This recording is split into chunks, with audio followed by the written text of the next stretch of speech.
Some post for you, Poirot. Mr. Hercule Poirot, you fancy yourself, don't you, at solving mysteries that are too difficult for our poor thick-head British police. Let us see, Mr. Clever Poirot, just how clever you can be. Perhaps you'll find this nut too hard to crack. Look out for handover on the 21st of the month. Yours extra, A, B, C. Oh, it's some sort of joke. Maybe, but please remind me to inform Chief Inspector Japp.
It's here, Poirot. The murder took place in this street. Grim place indeed. Tout à fait, Hastings. The streets of Andover are in a terrible state. Look, there's Chief Inspector Japp. He's talking with a policeman. Let us try not to get our shoes wet.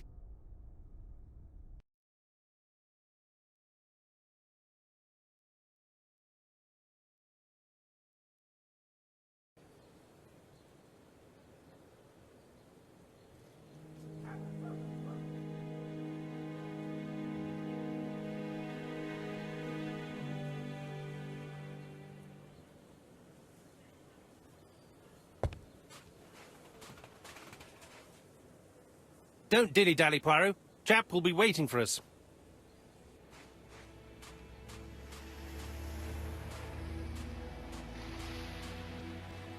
Over here, it's Hastings and Poirot. You missed the 9 o'clock train? We took the 10:30. Luckily, the service is good to Andover. So, Chief Inspector, what do we have? The victim is called Alice Asher. She owned this tobacco shop. She was killed yesterday with a blow to the back of the head. At what time? Let me just check.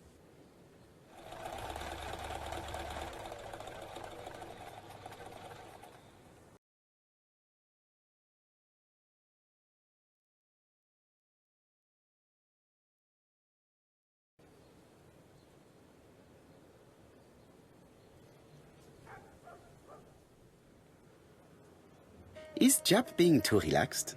Let us find the clues that prove it.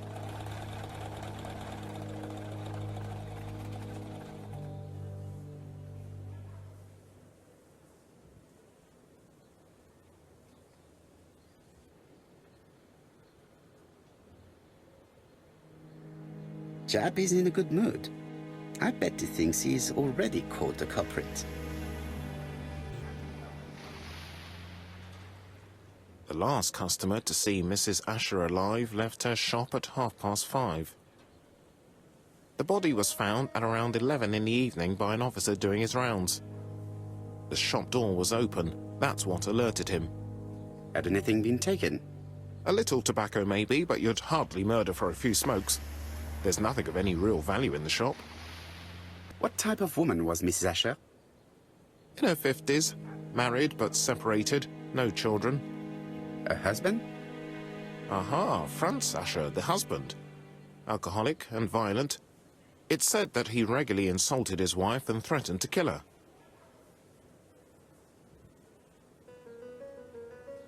Do you think he's guilty? We'll look for Franz Asher. If he doesn't have an alibi, the case is closed.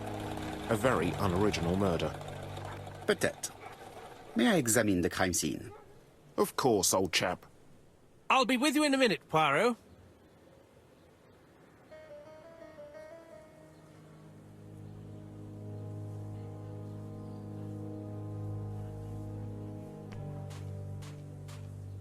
This fruit and vegetable shop has a front row seat, therefore an employee might have noticed something.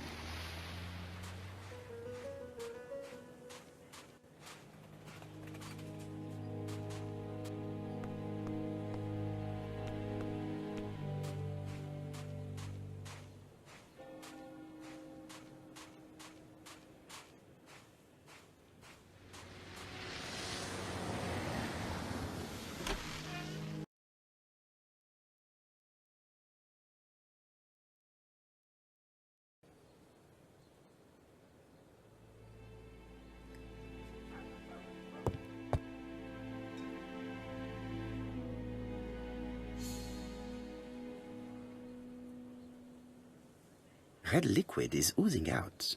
Is it blood? No, it's just some strawberries that are losing their juice. They probably come from the fruit and vegetable shop opposite.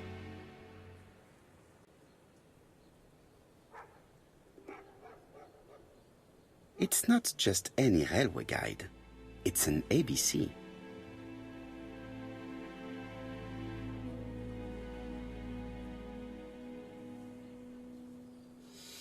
It's open at the letter A. There are no prints on the book.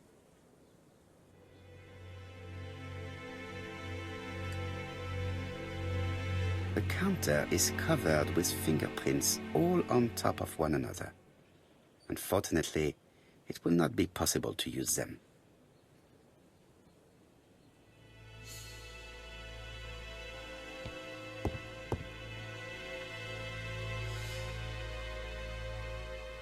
She has a packet of Play cigarette next to her hand. Did she drop it when she fell? This poor woman's head is resting in a very even-shaped pool of blood.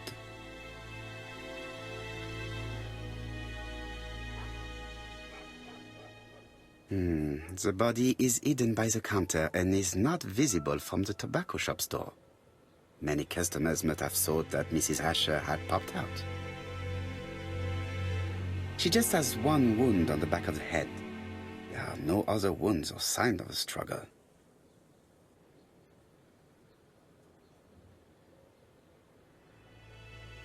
I can't see any other mark on the floor.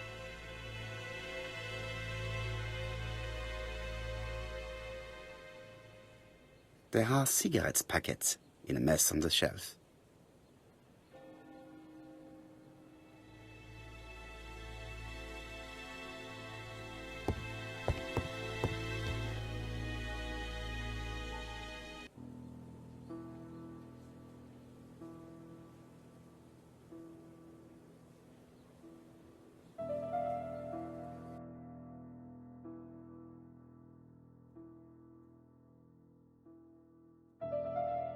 The till does not appear to have been touched.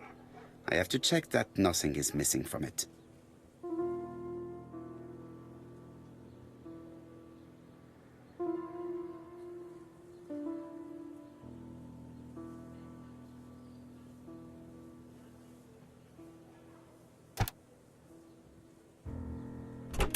Something is preventing the drawer from opening.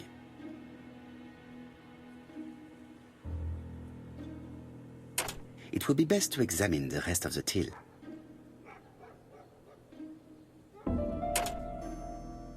It is blocked by something.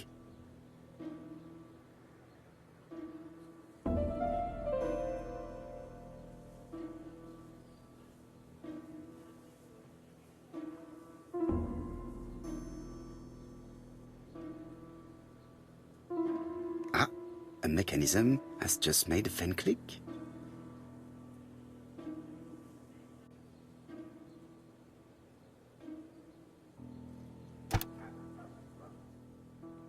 The till is full of money, but there is something strange.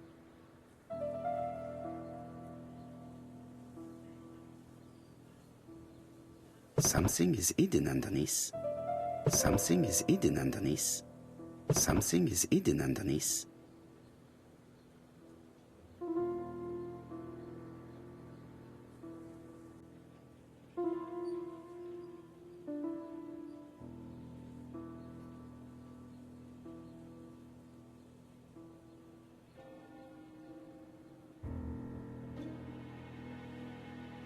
I need to find the code. I need to find the code. I need to find the code.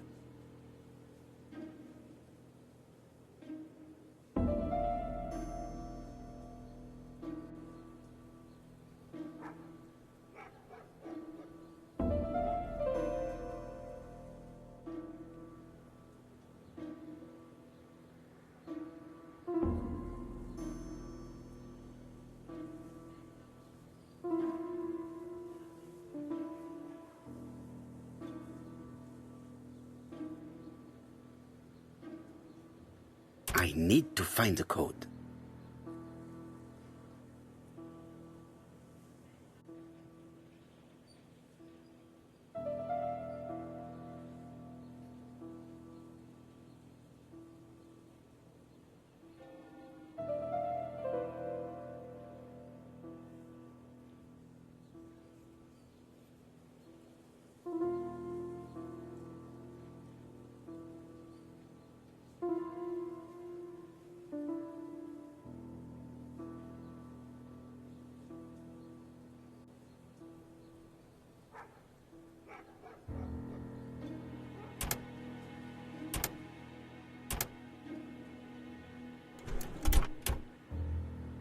This must be the key to the back of the shop.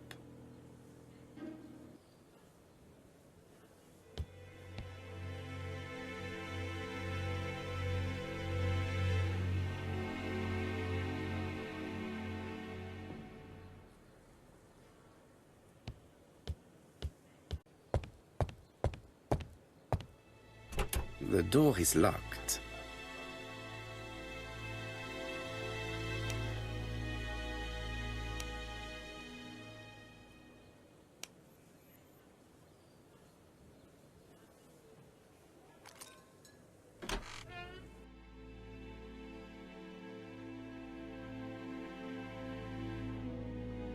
What a strange box.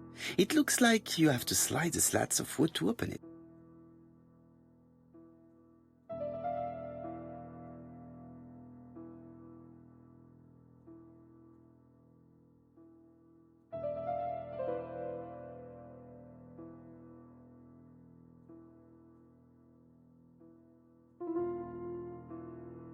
It is blocked.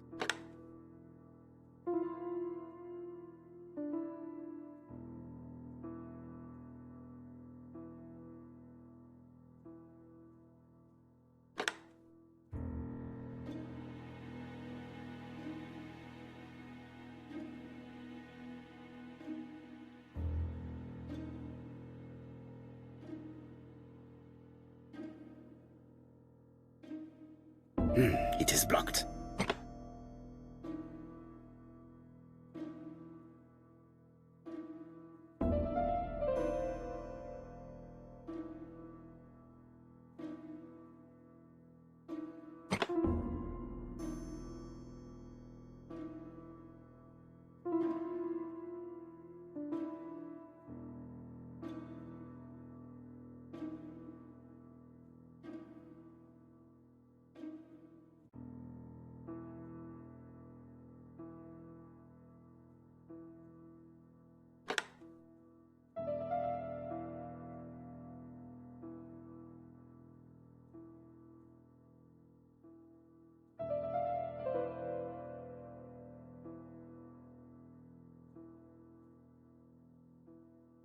It is blocked.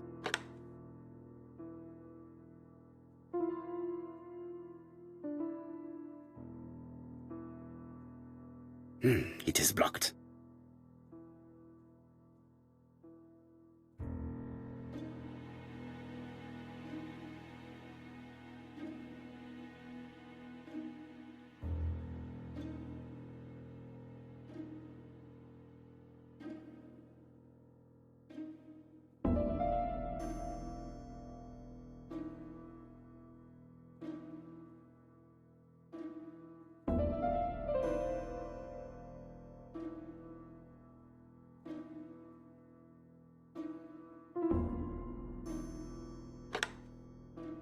This button appears to activate the mechanism.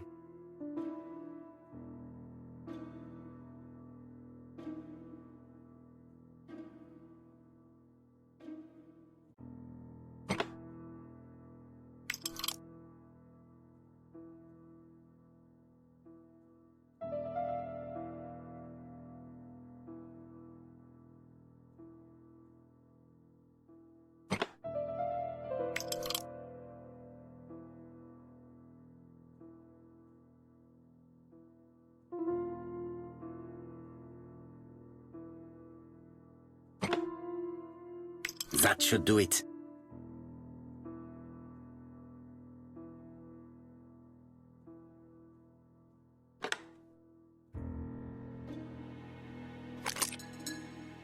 Who is this young woman?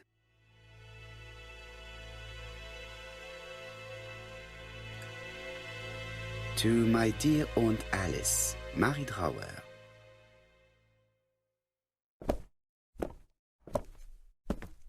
Have you found anything? The victim has a niece. We must find her.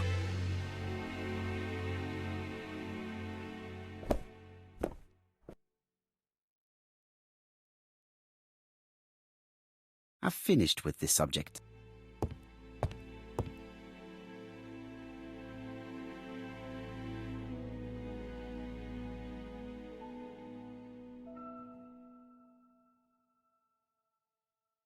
This interior is very simple.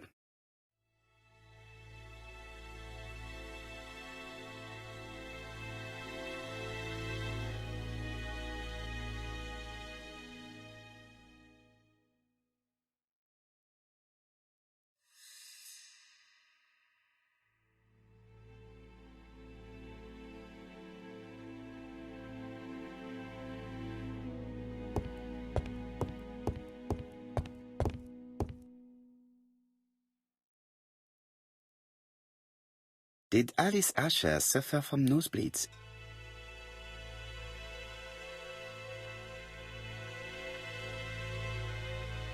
An inscription in German.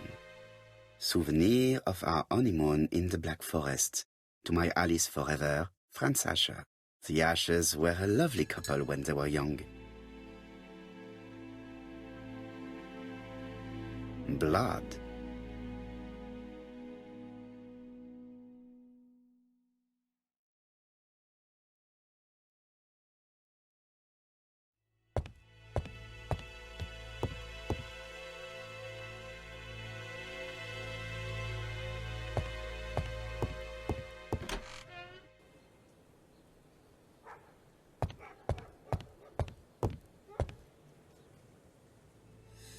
The place is unusually tidy for a crime scene.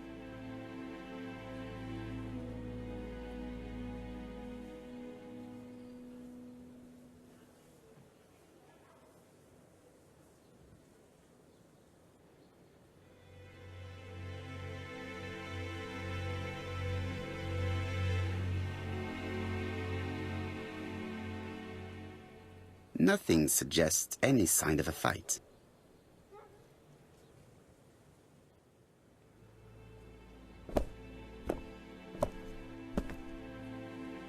So, Poirot, any news?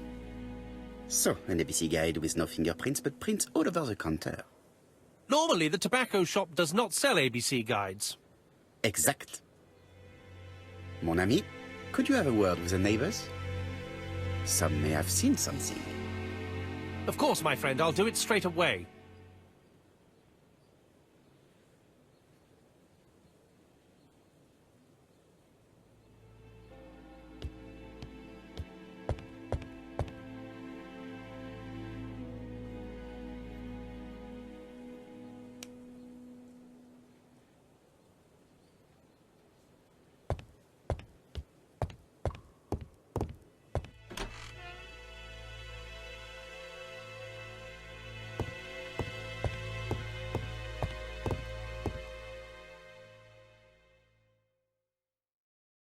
This interior is very simple.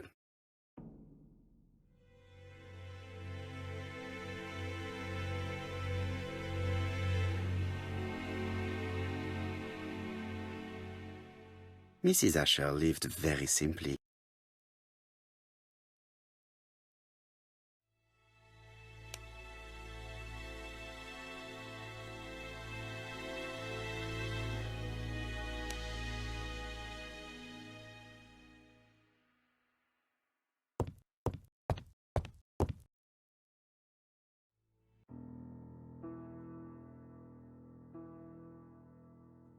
Such a pretty decoration should be at the center of the motif to respect the symmetry.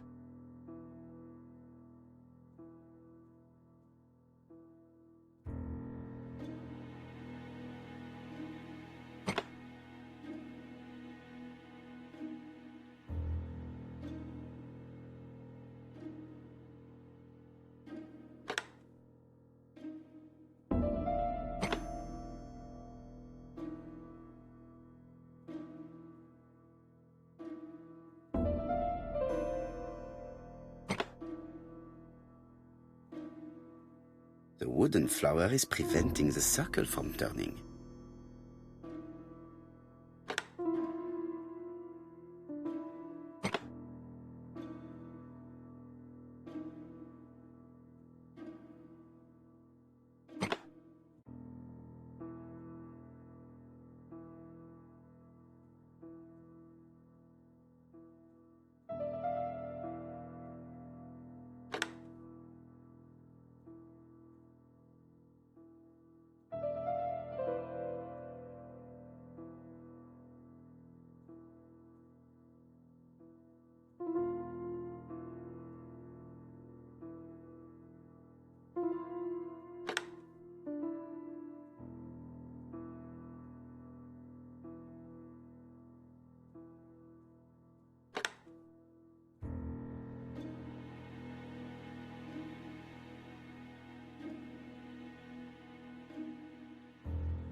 The wooden flower is preventing the circle from turning.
The wooden flower is preventing the circle from turning. The wooden flower is preventing the circle from turning.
I heard a faint sound as if something was unlocked.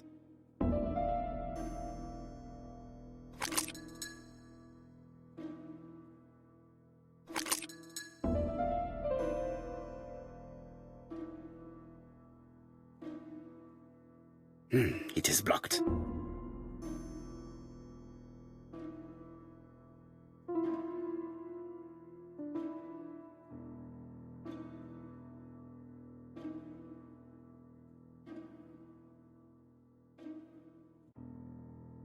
These drawings appear to be attached to the chest of drawers. They won't move.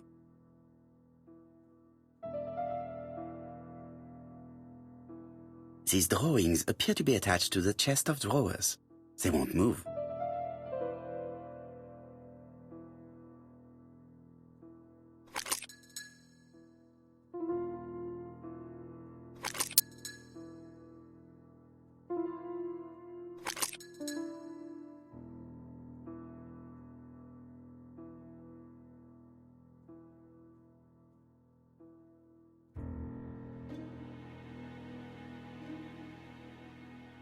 These drawings appear to be attached to the chest of drawers.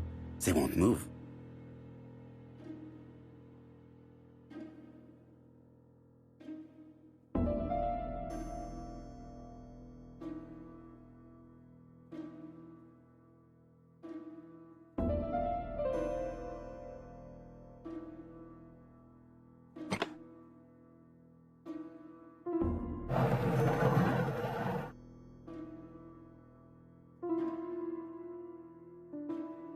It is blocked.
From Mr. Adam Flint, Royal Bank, Eastfield Road, Andover, to Mrs. Alice Asher, 5 Bishops Road, Andover. Dear Mrs. Asher, further to your request of 12 February 1935, I have informed my superiors of your wish to apply for a loan to acquire the lease of the shop you rent from Mr. Fairfax.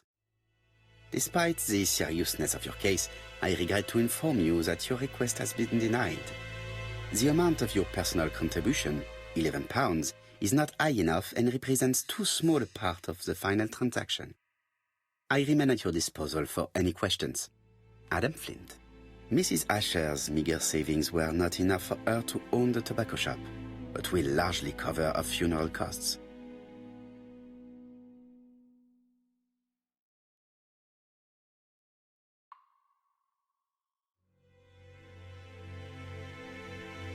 Medicine. Laudanum-based cough medicine, Mrs. Asher, and Dover Morley Laboratory, London. It's strange to find such an elaborate medicine from a leading London laboratory in the home of such a modest woman. Let us now try and get our brain cells to work.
The motive is definitely not financial gain.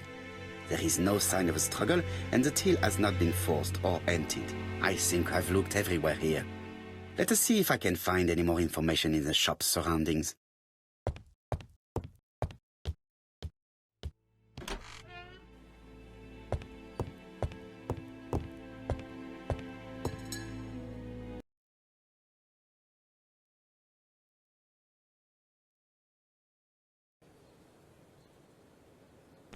£4 a lettuce, a lovely large lettuce, 4p only.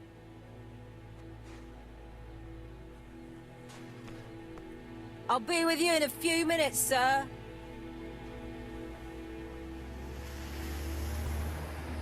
This woman appears to be a smoker.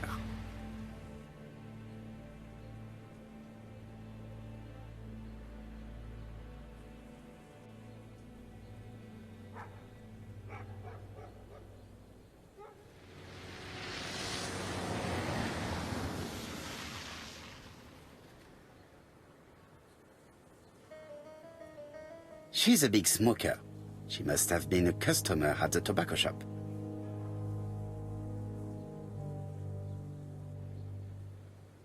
A bottle of poor quality vinegar.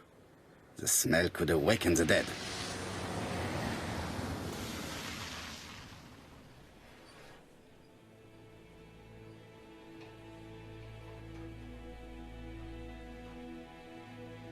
Did you know Alice Asher well? And for starters, who are you? I'm Hercule Poirot, the detective. You're foreign, that's for sure, with your accent and your odd way about you. And you're here about Alice's murder, I suppose. Well, I've nothing to say to you. Did you speak to the victim yesterday? No, I never saw her.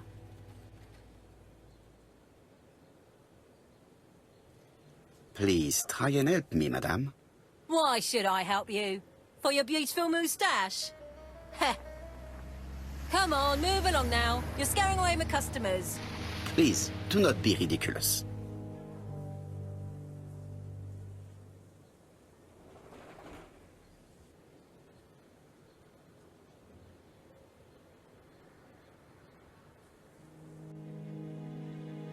I know that you went to the tobacco shop yesterday.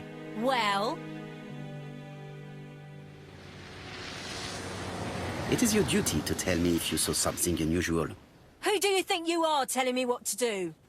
Get away from my stall!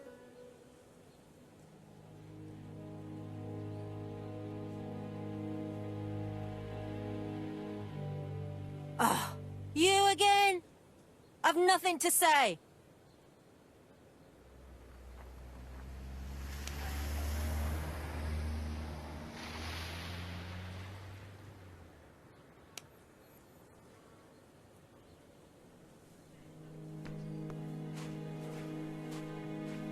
Strawberries, 6p a pound! Hey, Poirot. Is the greengrocer causing trouble? I'll sort her out.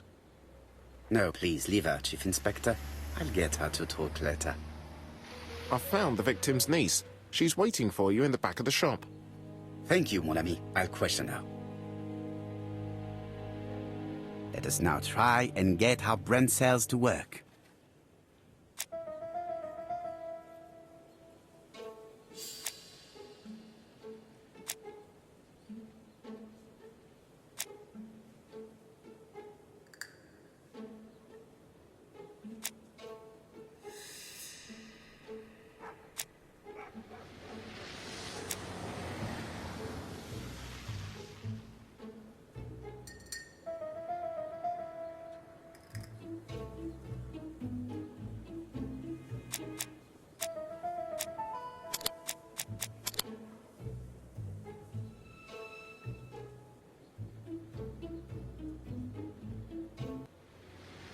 Mrs. Asher was killed here.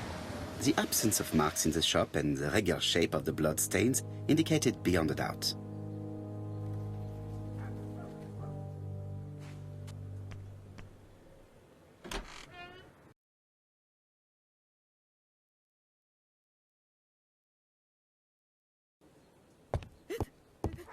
Jap had the body removed out of respect for the victim's niece. His attention is commendable.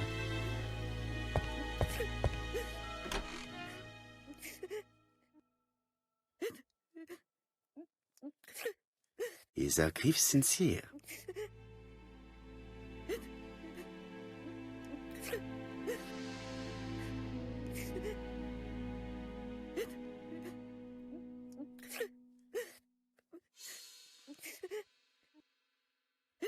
She appears to be very upset.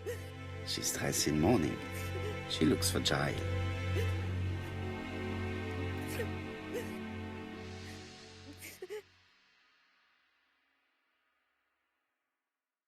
You were very fond of your aunt, am I right?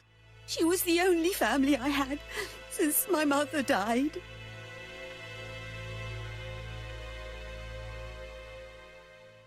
Your aunt did not have any children, is that correct? No, she was separated from her husband. What do you think about Franz Asher, your aunt's husband? He never left her alone. Poor aunt. She used to drop by all the time and make a scene.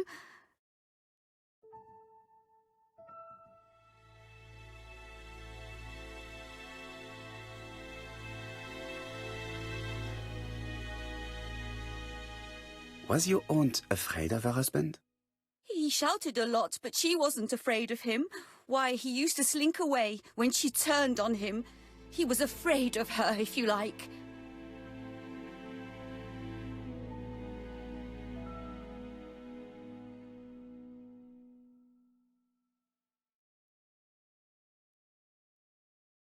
Did your aunt enjoy good health? She had a bad throat, but she was well cared for by a doctor in London. Does Franz Asher work? All he's done for years is drink and gamble, but he used to be a very good cabinet maker. What does he live on? My aunt used to give him 5 shillings a week.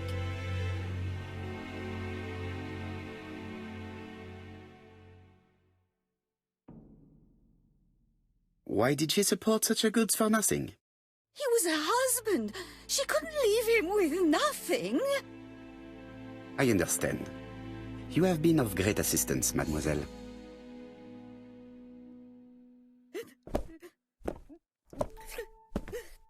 Please take this young lady home.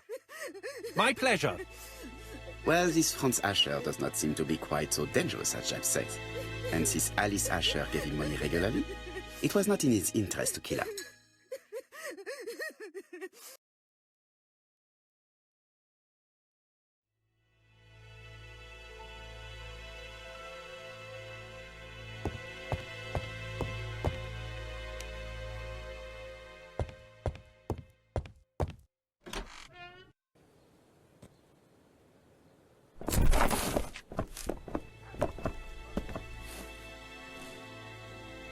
We have to wait for him to sleep it off. He's all yours, Poirot. There are a few things I need to check. There must be some way of sobering him up. I wonder what his wife used to do. He must have scared the customers away.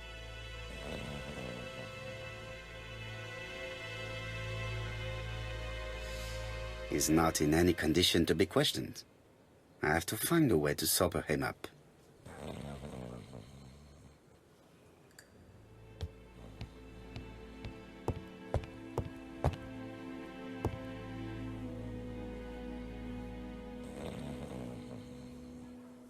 It's Alice Asher's notebook.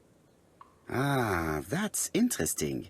It probably contains information about our possible debtors and creditors. Bodley. The fruit seller has debts too. She will probably be more cooperative thanks to this piece of information. Mary Drower was telling the truth. Mrs. Asher regularly gave money to her alcoholic husband.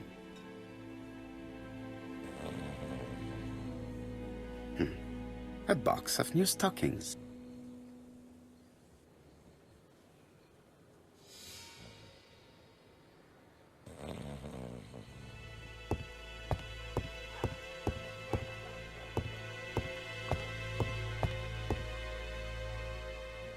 There are cigarettes packets in a mess on the shelf.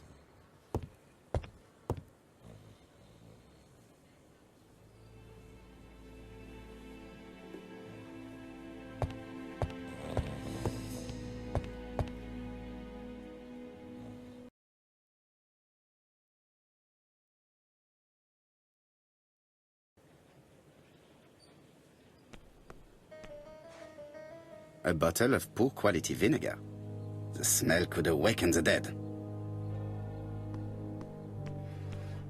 A bottle of poor quality vinegar. The smell could awaken the dead.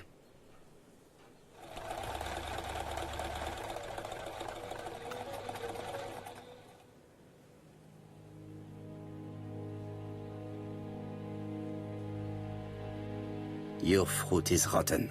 What? A foreigner dares to say that? According to the victim's account book, you owed her £10 for tobacco and magazines. That's a lie. She owed me £1, I swear.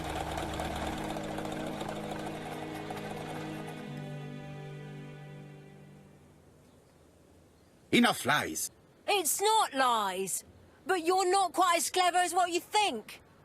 Now, please be so kind as to explain this. Look at my account book. Alice owed me £11 for fruit and vegetables. I may have had a slate at her shop, but she had one at mine. She owed me £1. And that reminds me I have to get it back from her niece. That is quite enough. Your account book has saved you, but I might ask Chief Inspector Japp to throw you in the cells for 1 or 2 nights while he checks your entries. Do you want to go to prison? Prison? Now that's not fair. I haven't done nothing. In that case, I am counting on your full collaboration. Yes, sir. Of course, sir. Listen, I didn't kill Alice, I swear. But it's true that I did go to the shop yesterday. At what time?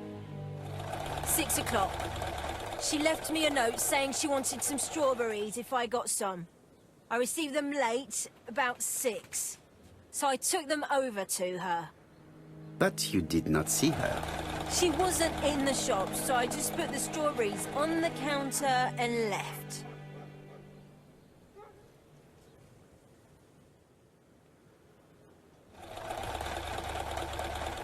Did you see anything unusual in the shop?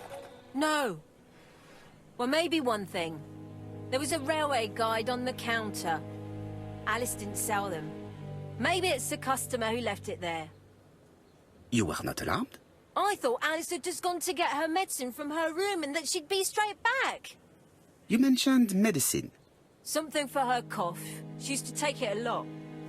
Who do you think killed her? France. Her scoundrel of a husband. He was always after her for something. Well, he's a foreigner. Sorry, sir. What I mean is he's German. That's even worse. Did you see Franz Asher enter the tobacco shop late yesterday afternoon? Well, no. But at that time of the day, the streets are packed, and I have better things to do than watch her shop.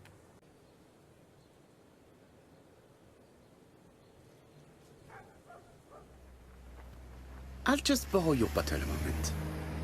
Take it. It's what Alice used to sober up her husband. But try not to empty the bottle. Let us now try and get our brain cells to work.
The priority is to question Asher.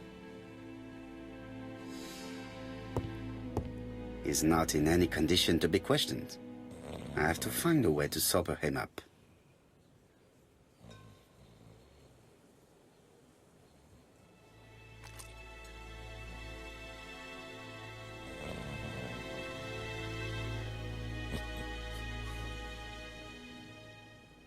Mes amis, I can say without a doubt that poor Mrs. Asher was killed between 5:30 and 6. Killed when the street was packed with people. That's rather bold. I've been talking to the neighbors, and... No one's seen anything? Or rather, it's anything and everything. Am I wrong? No. Bien. We must grill this villain Asher before he falls asleep again.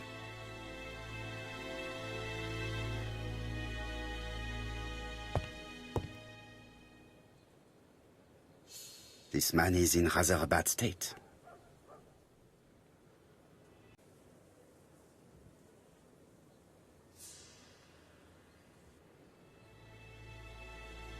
What are you looking at me like that for? This man has been fighting and he smells of alcohol.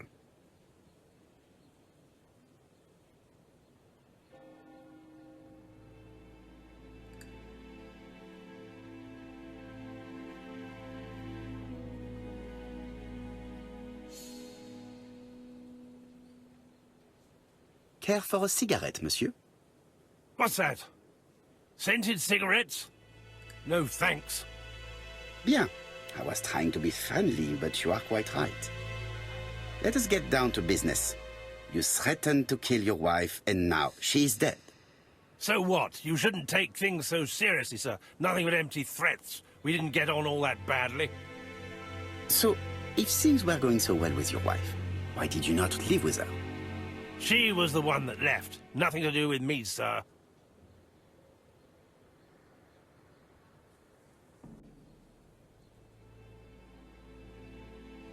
You can't have treated her very well for her to run away. No, sir, no. I wouldn't say I'd ever laid a finger on her, but it was only normal. She was my wife. Are you often involved in fights? I don't know what you mean.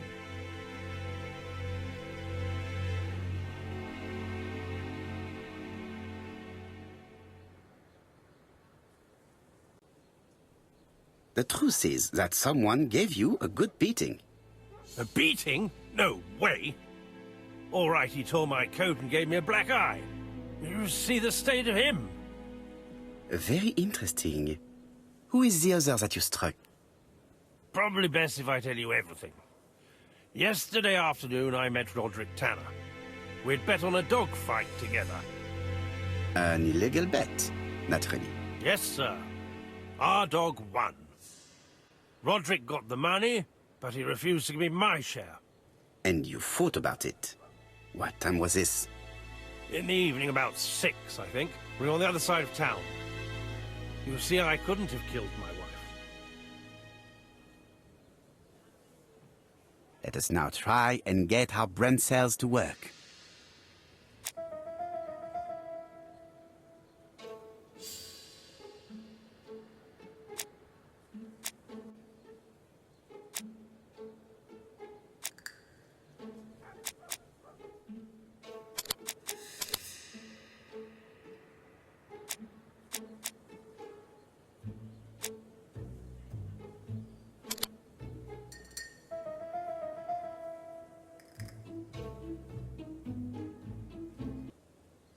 The murderer probably pretended to be a customer. He hit the shopkeeper from behind as he turned around to serve him. Let us now try and get our brain cells to work.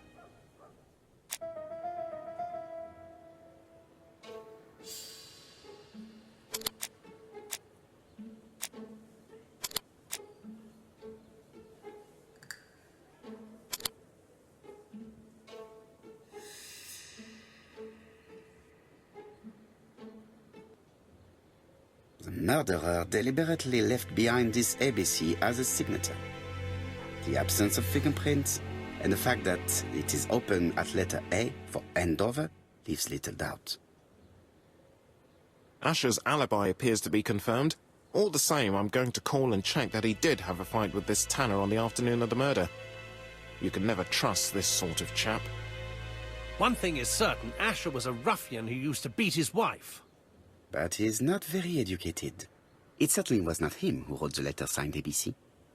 Let's resume, Hastings. We know the murderer pretended to be a customer.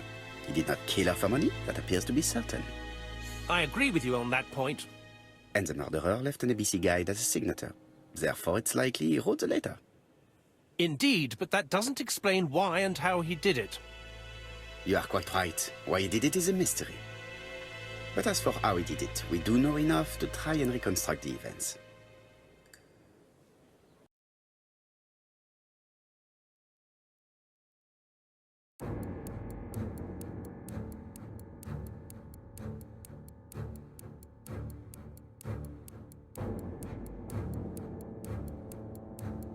The killer enters the shop.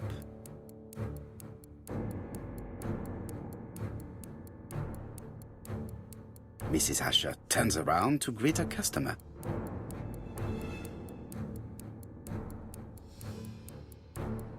The murderer asks her for some tobacco. She turns her back to him. He seizes the opportunity to strike her.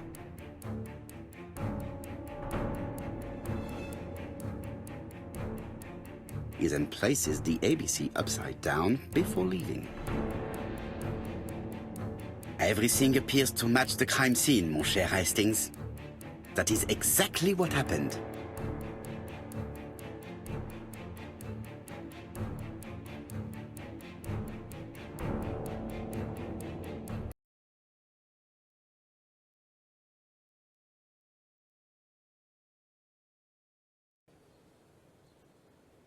Asher has a strong alibi and we don't have any other suspect. But what was the point of this crime? She had no debts. She gave Franz Asher money regularly. She wasn't owed money. Nobody stood to gain anything. No doubt about it, the murderer is insane. And I fear that we had not heard the last of him. I hope you're wrong for once. Bien, let's go back to London. If we hurry, we should catch the 7:02 train. Are you coming? No, unfortunately, I have to talk with Andover police. See you soon, then. Are you coming, Hastings? Let's go home. There's nothing for us here.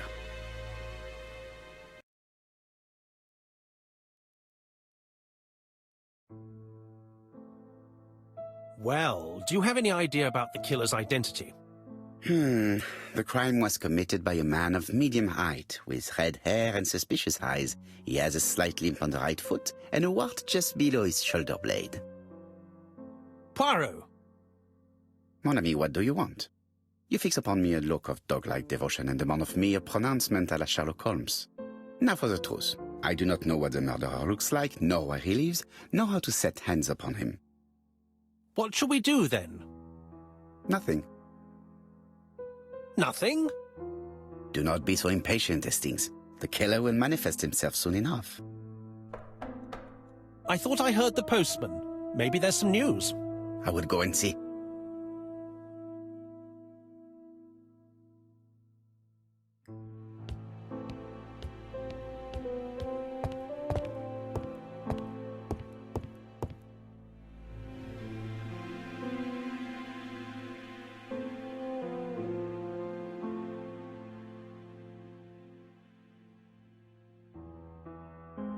Dear Mr. Poirot, well, what do you think?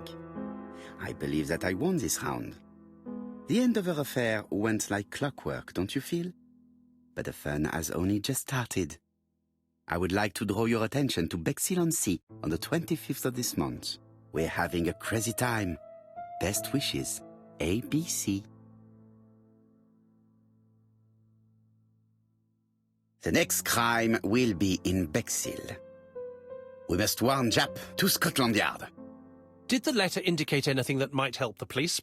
To be honest, I think we can already guess something about the next victim. But I need to think about it a little more.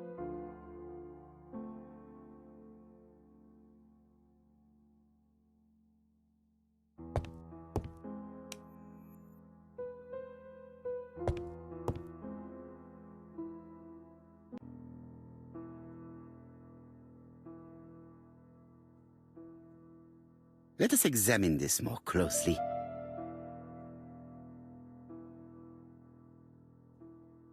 Certain characters in the two letters may have similar defects. Yes, this I is weird.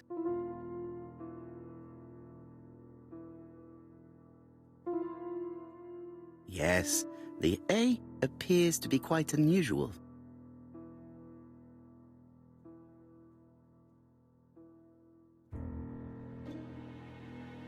Yes, the A appears to be quite unusual. That's right.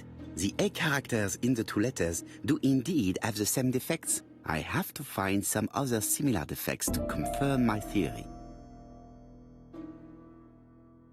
Yes, this I is weird.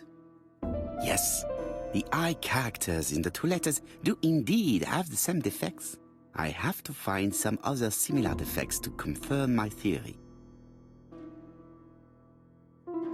No, I already saw that the letter A was slightly off-center in the two letters. I have to find some other similar defects to confirm my theory.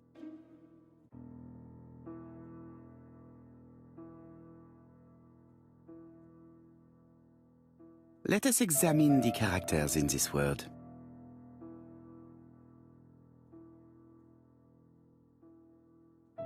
No, I already saw that the letter A was slightly off-center in the two letters. I have to find some other similar defects to confirm my theory. Let us examine the characters in this word. Nothing to report for these characters. Let us examine another word. Let us examine the characters in this word. I don't see anything in particular. Let us look at another word.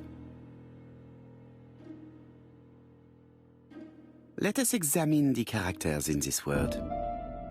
No, this character does not appear to have any defects. Let us examine another word.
The W is not printed properly. Nothing to report for these characters. Let us examine another word. Of course, the W characters in the two letters do indeed have the same defects. My theory was right. These two letters were written with the same typewriter. Both letters were written on the same typewriter and show the same characteristics. You surprise me, Poirot. You usually ignore material proof. But there is nothing usual about this case, Hastings. Nothing must be overlooked. Let us now try and get our brain cells to work.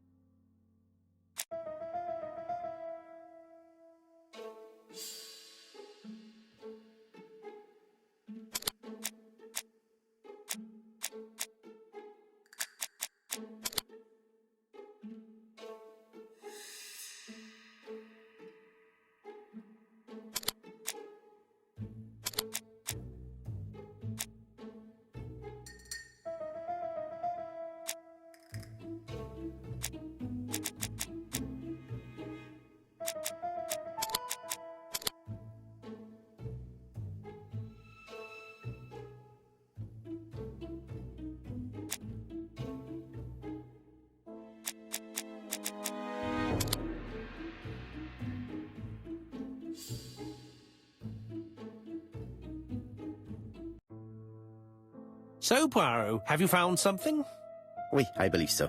But I am afraid it is not enough to stop the murderer. Let us go and see Chief Inspector Japp. I will explain there.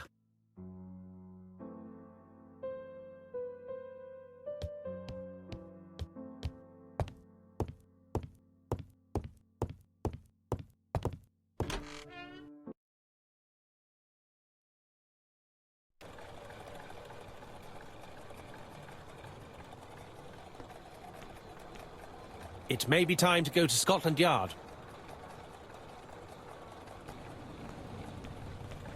To Scotland Yard, please.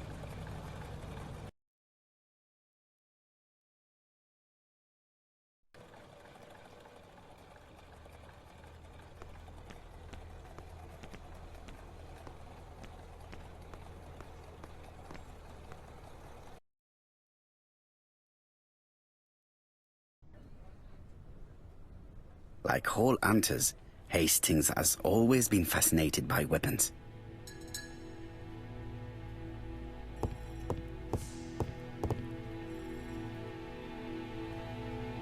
Japp appears to be snowed under.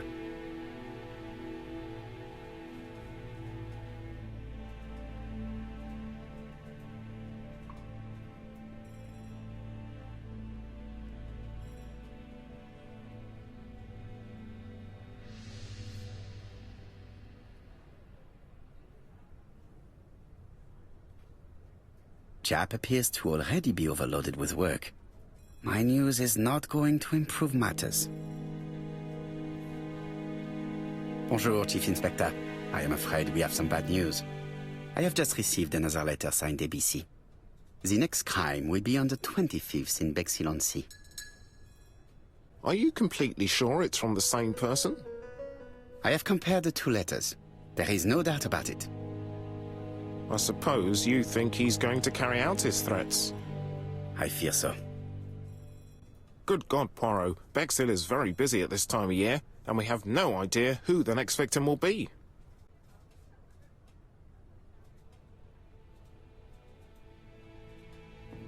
I suspect that the name of the second victim will start with B. What on earth makes you think such a thing? I thought about it when I saw the name Asher clearly written over the shop door of the unfortunate woman who was murdered in Andover last month.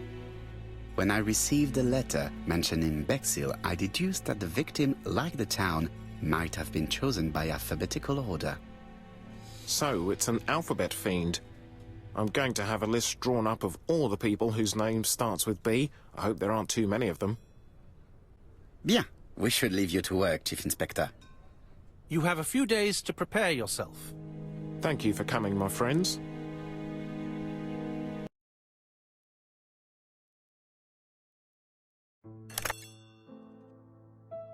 Poirot? Chief Inspector Japp, your call does not bode well. Indeed, we have just found the body of a young woman on the beach in Bexhill. An ABC was placed on the body. We'll be there as soon as possible.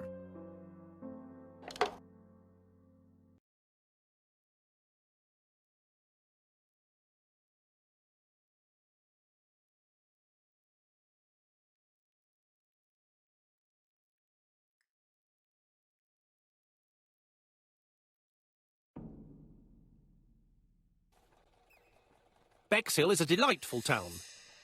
It would be nice to come back and visit. I do not entirely agree. Walking at the beach damages my shoes, and it hurts my knee. So the years have not spared you, my friend. It's the same for all of us. That is exactly what I said to myself when I saw you back from your travels. Poirot! Do not be offended, Hastings. I can see Japp waiting for us. And from his face, I would say that things are not looking good.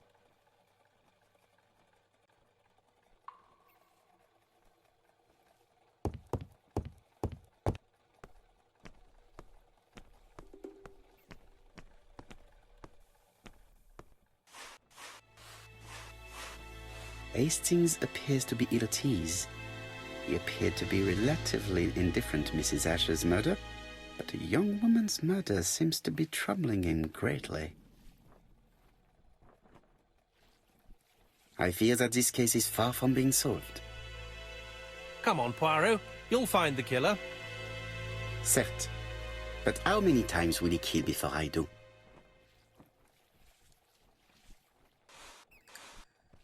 How do you do, gentlemen? Chief Inspector?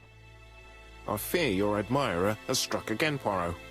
We haven't yet identified the victim, but it's a young woman, 20 to 25 years old. Death occurred last night between 11:30 and 1 o'clock, and we found an ABC guide on the body. Was she pretty? Come on, Poirot, that's rather out of place. It has no bearing on the murder. Are you certain? For women, it is often the most important thing. It often decides their destiny.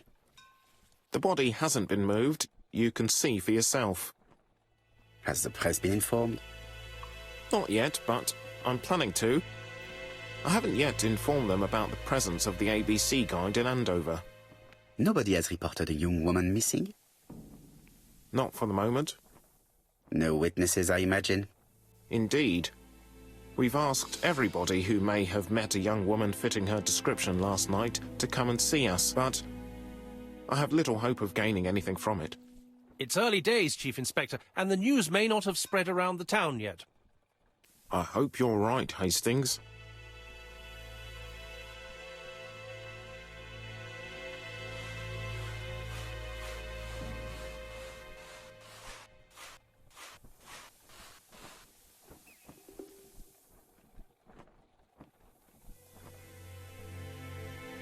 A braided silk belt. It may have belonged to the victim.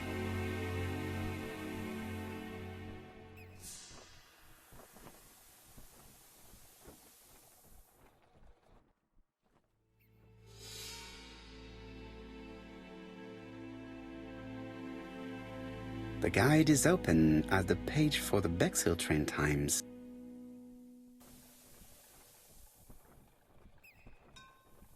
These marks have been left by a rope or a braided cloth. Apart from the marks on her neck, there are no signs of the struggle. She didn't manage to hit her assailant.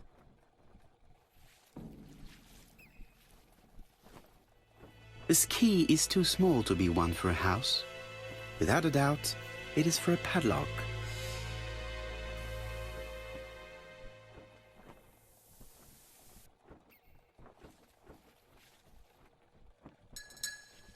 The young woman wasn't wearing shoes or a coat, and was not carrying a bag. That's strange. Either the murderer stole her belongings, or she put them somewhere safe. Maybe so that she could bath.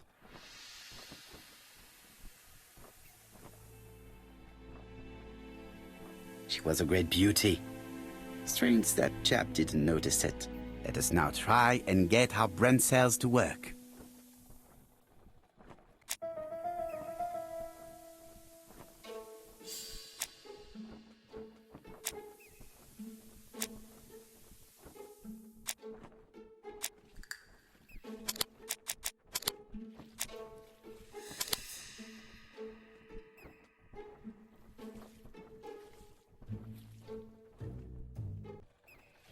The poor child must have been strangled with his braided belt. Unfortunately, in view of the fabric, it is unlikely that we will find any prints. Let us now try and get our brain cells to work.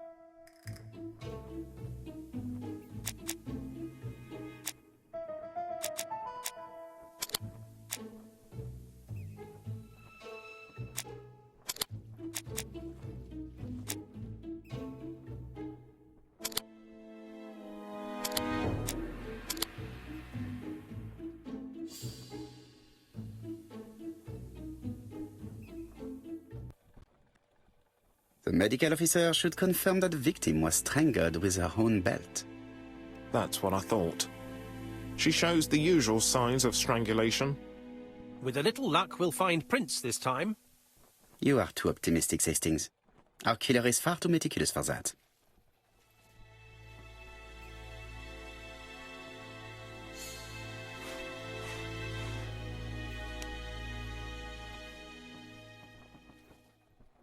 I fear that this case is far from being solved.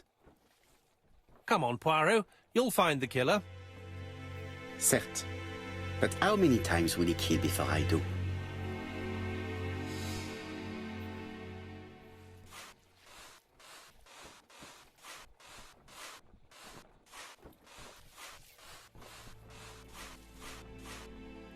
This hut is locked.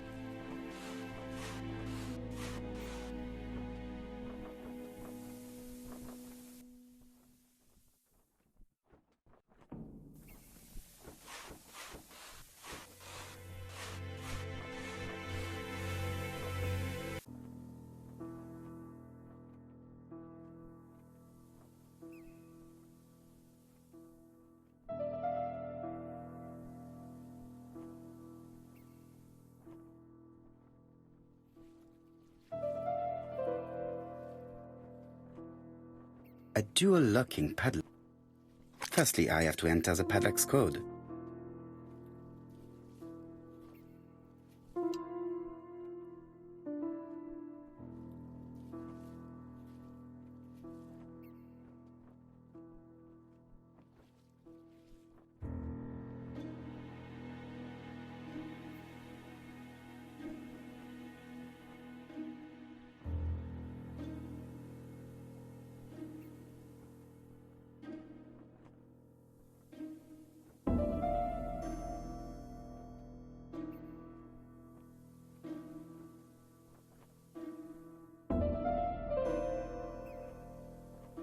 Firstly, I have to remove the padlock.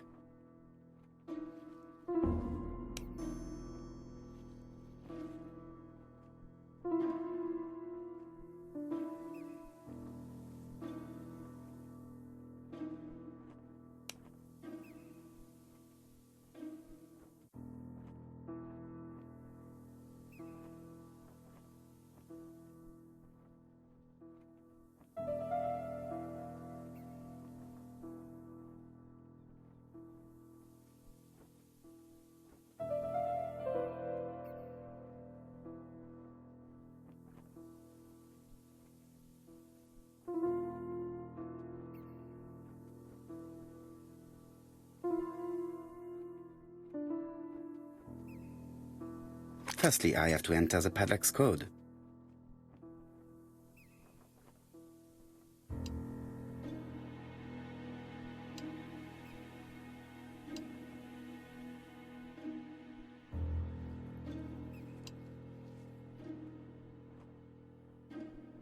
Firstly, I have to remove the padlock.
Betty's first day at work. Mom is very proud of you. Elizabeth Barnard, 7 August 1931. So, the young lady did have a name starting with B, and she worked as a ginger cat, an establishment that must be slightly further along the beach. The purse is full. Yet again, we can dismiss theft as the motive for the murder. Here is the watch she must have removed to prevent it from getting wet. A top-brand lipstick. She liked to take care of her appearance, as well as a photo of the victim with some company. It could be useful to me.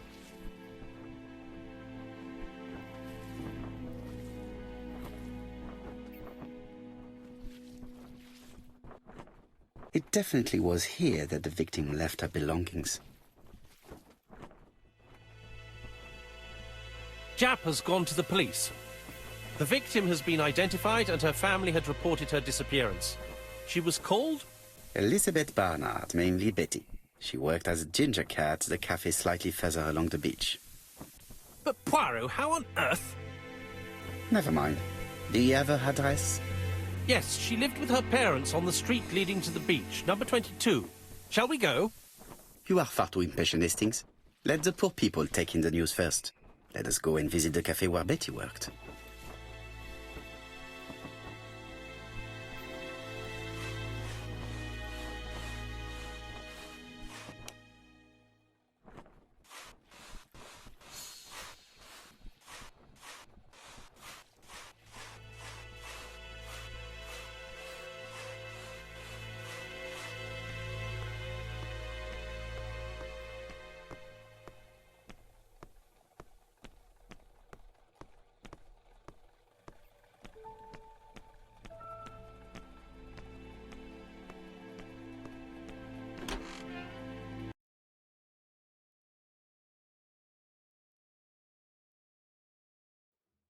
I'll be with you in a minute, gentlemen.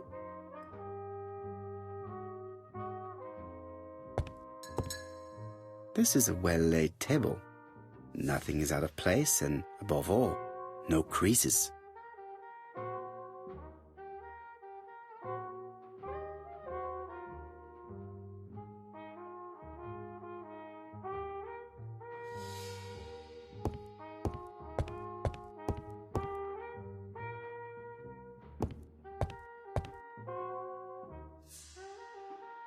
Something tells me that she's the owner of the ginger cat.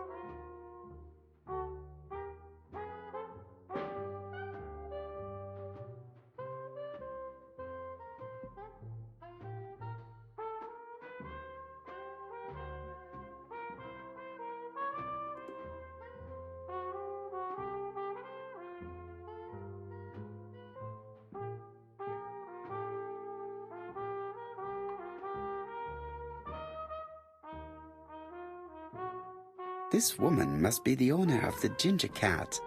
It looks like something is bothering her. How can I help you? A hot chocolate and a tea for my friend, please. I'll bring it straight away.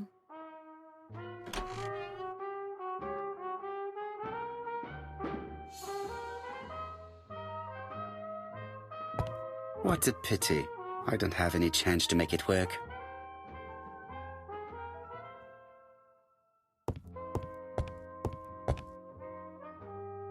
I need to know the time range during which Betty was working on her own.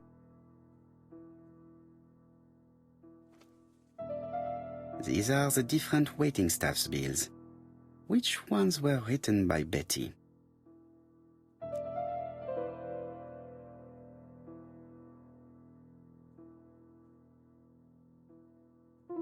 Where is Betty? Betty worked from 11 a.m. to 7:30 p.m. Would she have been alone at any time during her service?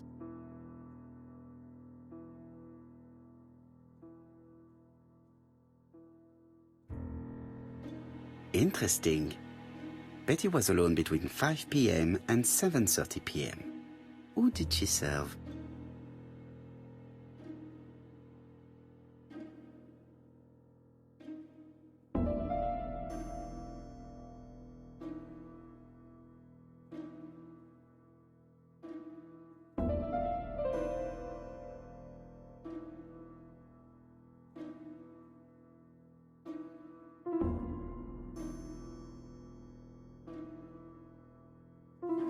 Most probably a single man, a whiskey lover. Maybe the murderer? This bill may have been written by Betty. There is probably another one. No, something's not right. Betty was alone at just one of these 2 times.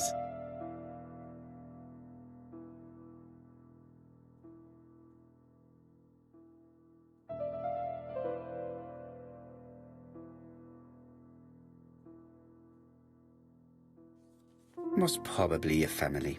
This bill may have been written by Betty. There is probably another one.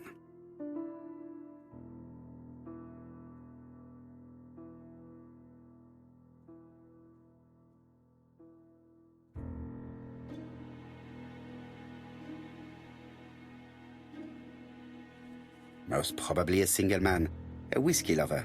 Maybe the murderer? Betty served a family and a man on his own, a whiskey drinker. Maybe the murderer. This information will help me to progress. But, gentlemen, what are you doing? We are searching for clues, mademoiselle. My name is Hercule Poirot. I am a detective, and this is Captain Hastings. Does Betty Barnard work here? That is correct. She should have been here a while ago. Punctuality is the first rule of politeness. I fear that Miss Barnard will not be coming today. She has just been found, dead, on the beach a few hundred meters from the cafe. How awful. Poor young thing. What happened? She appears to have been murdered. This is most distressing. How this will affect my business, I shudder to think.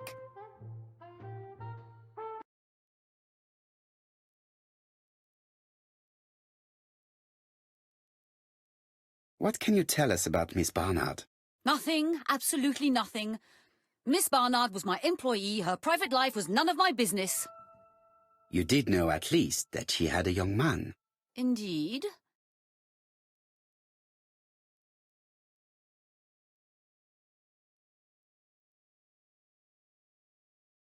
This photo was found.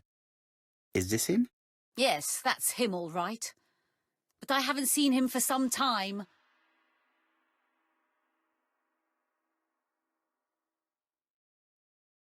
Do you think there may have been some problems between them? I'm not on those sort of terms with my staff. Now, please excuse me, I have work to do. The customer who ordered the whiskey might provide us more information. He may have been the last one to see Betty alive. It is an interesting idea, Hastings. Maybe he is a regular guest. What do you think, mademoiselle? I don't think so. Our regular guests tend to order tea and cakes. At this time of the year, there are a lot of tourists about you never see again. That's what I thought. Time to visit Betty's home.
How do you do, mademoiselle?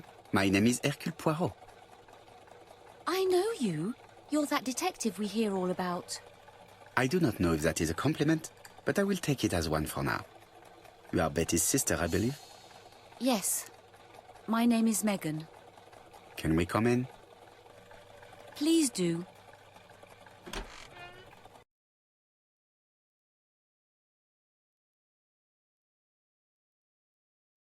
My parents are at the police station. I doubt they'll be up to speaking to you later. Do not worry, we will not bother them. Did you know your sister's plans for yesterday evening? No. I arrived by train this morning. My parents called me in a panic when they discovered that Betty had disappeared. She went out last night, but she didn't tell them where she was going. What was your last conversation about? Her new dress. She wanted a pair of black stockings to go with it. Mother brought her a pair the very day it happened. She was crying. And to think that Betty never even wore them. Poor Mummy.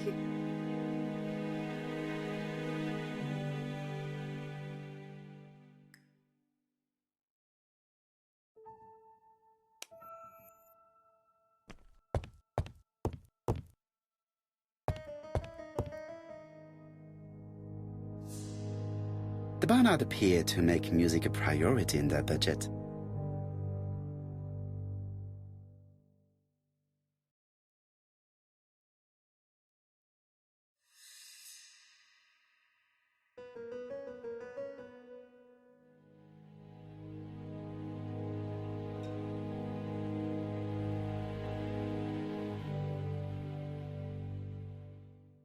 They're all Miss Modest, but the Barnards are definitely music lovers.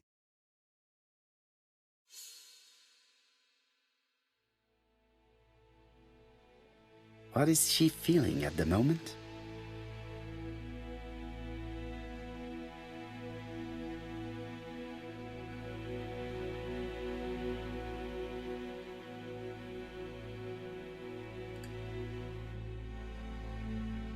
Betty's older sister is not just sad, she's angry.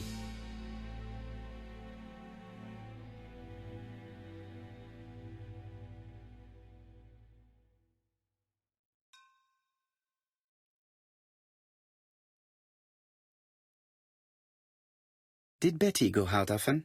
My sister wasn't a child, sir. She used to go out. She enjoyed films, dancing. She was a very good girl who didn't hang around with men. That's what they always say, no?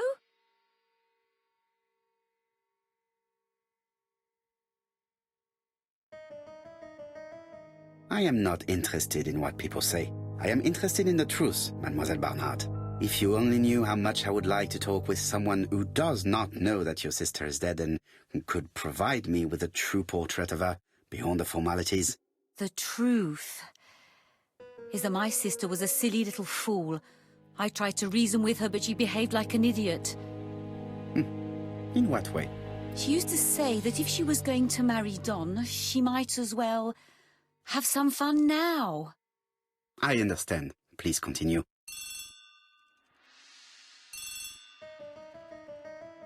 Oh, excuse me, I have to answer that. But of course. Betty's room is opposite the stairs on the first floor. Feel free to take a look if you think it might be useful.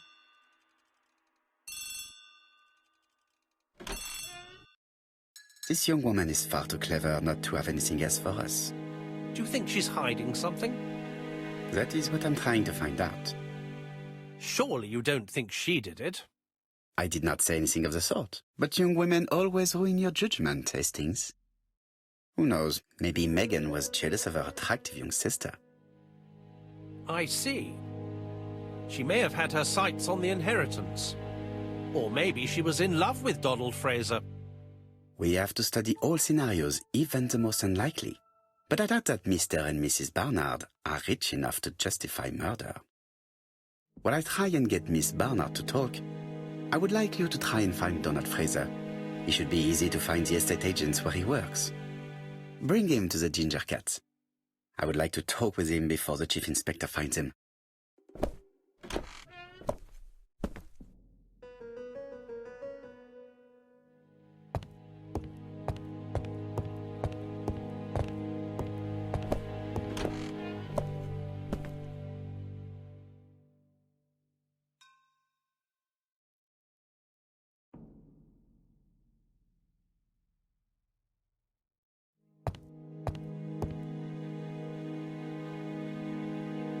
It looks like Betty was also a music lover, the same as her family.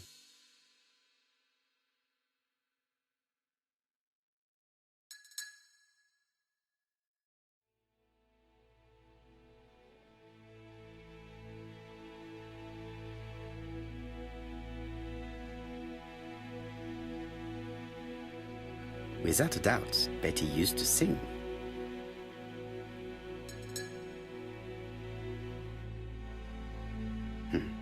A box of new stockings.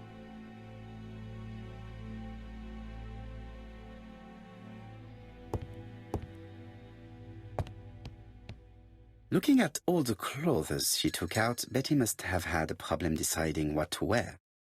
Maybe she had a date?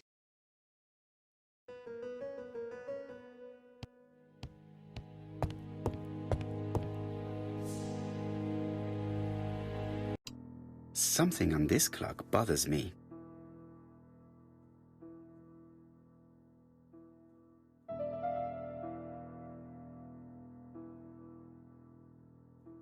Strange.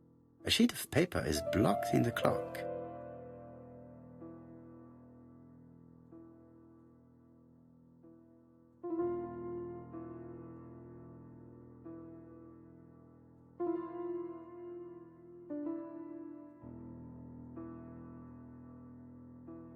This metal disc is stuck.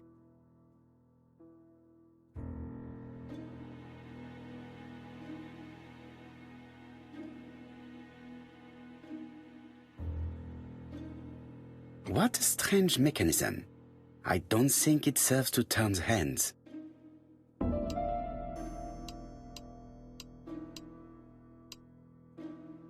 The cogs are blocked by these wooden panels.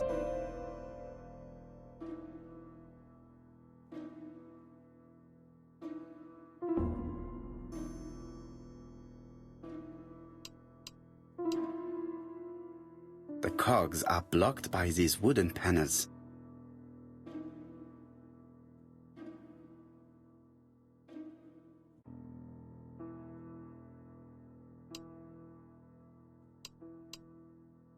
The cogs are blocked by these wooden panels.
This wooden panel is blocked. I can't open it. This wooden panel is blocked. I can't open it. The cogs are blocked by these wooden panels.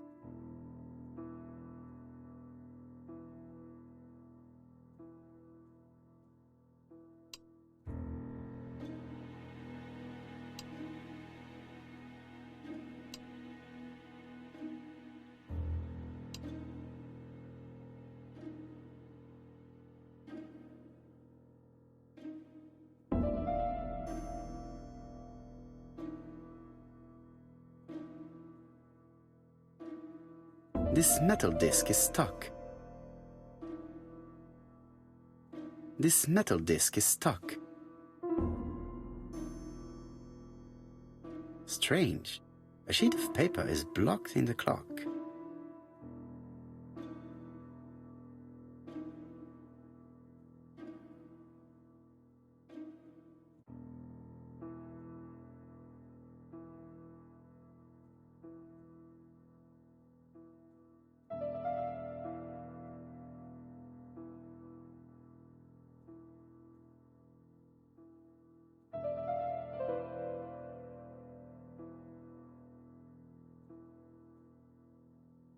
There, that's better.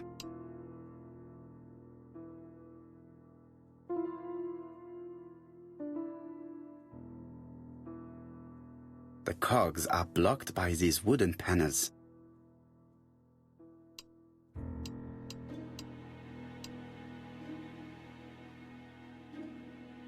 The cogs are blocked by these wooden panels.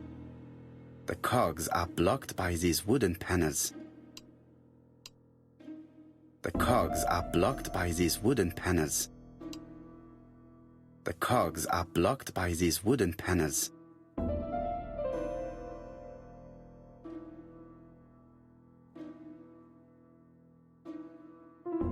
The cogs are blocked by these wooden panels.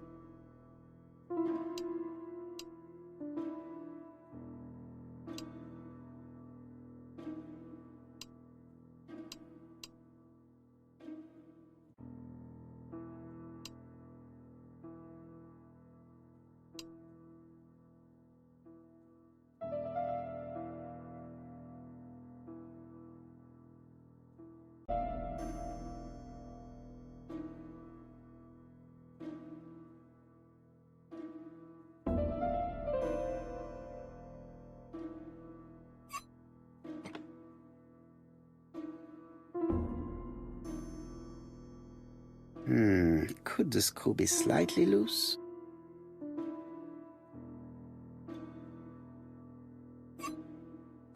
Good. It should be possible to open the wooden panel. Look, a key. This could be useful.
Something on this clock bothers me.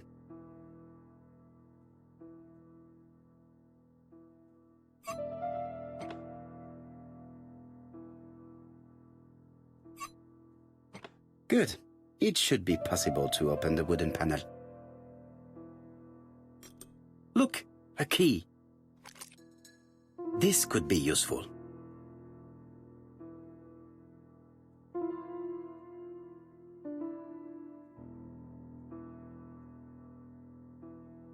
There, that's better.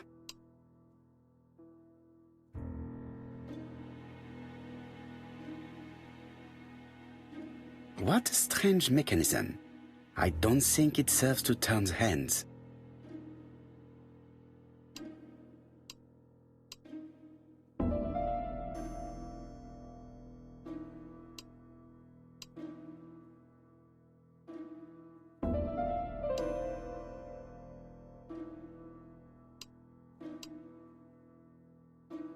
The cogs are blocked by these wooden panels.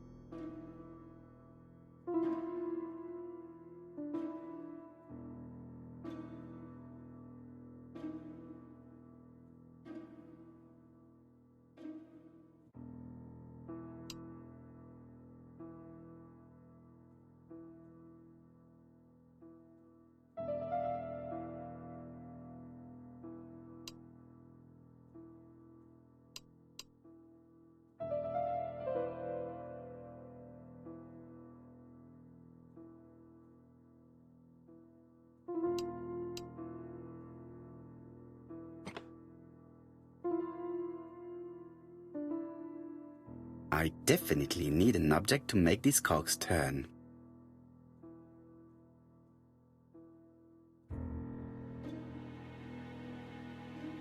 I definitely need an object to make these cogs turn.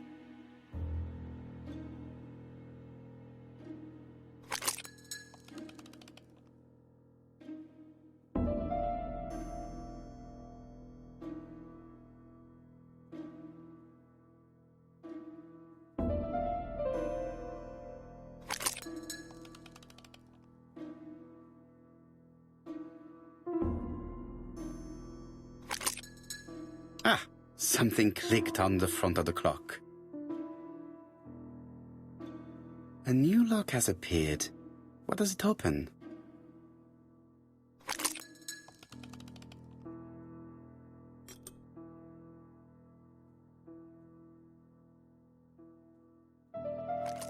This could be useful. Betty, I enjoyed a wonderful evening in your company, and I hope that we will see each other again very soon. D. My dearest Betty, I know that your art is already spoken for, but you are the most beautiful dancer I have ever had the pleasure of meeting, and I am impatient to see you again. Adrian.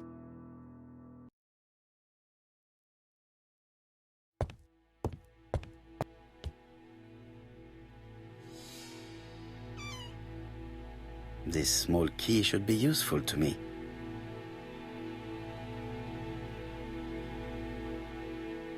I've finished with this subject.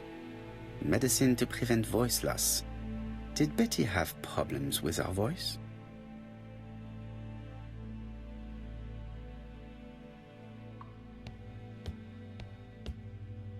A record sleeve with an handwritten title.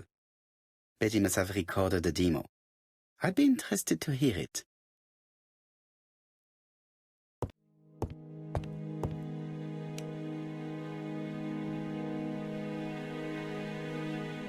It looks like Betty has a very busy life.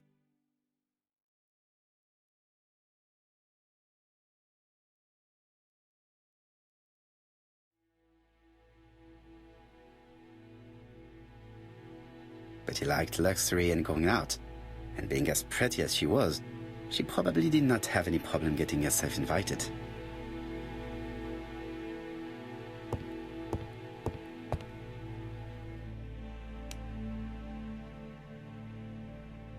Without a doubt, Betty used to sing. A box of new stockings.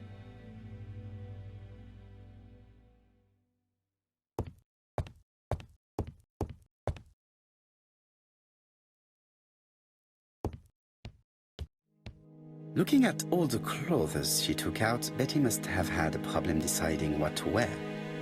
Maybe she had a date.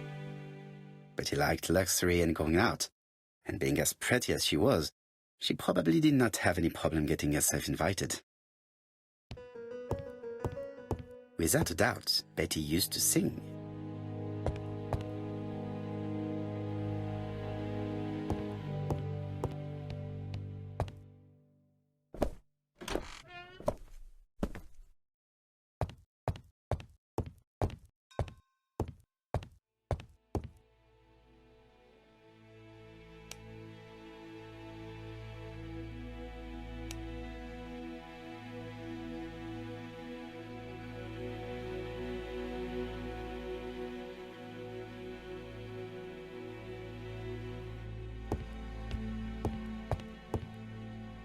Their home is modest, but the Barnards are definitely music lovers.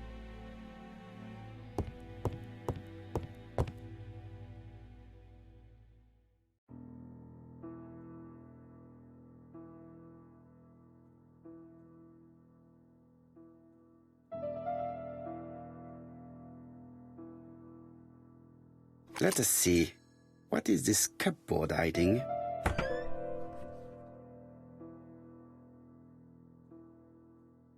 This looks like solfège.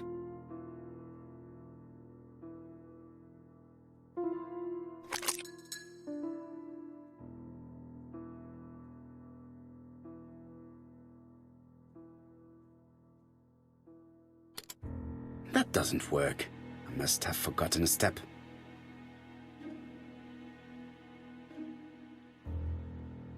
That doesn't work. I must have forgotten a step.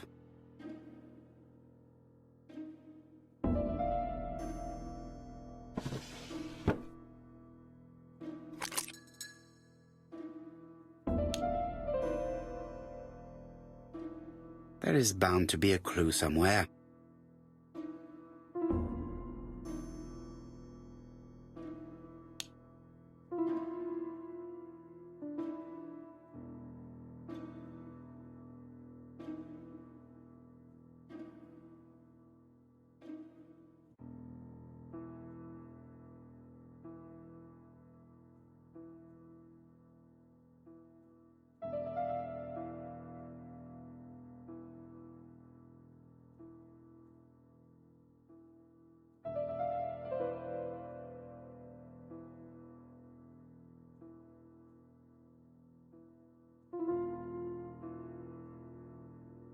There is bound to be a clue somewhere.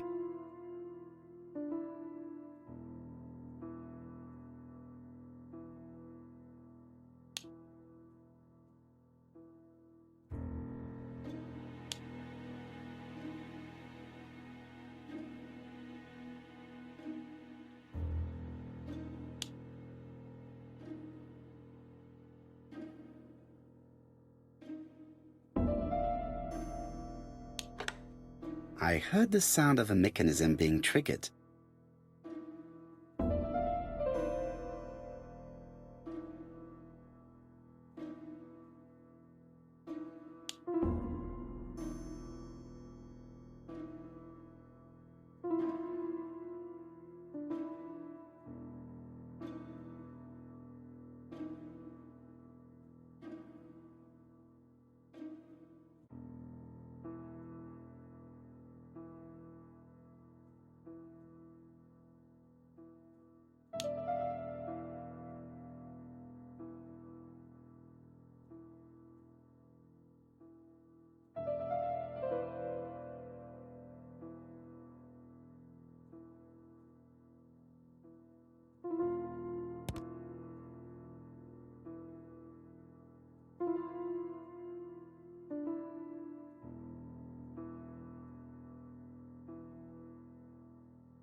That doesn't work.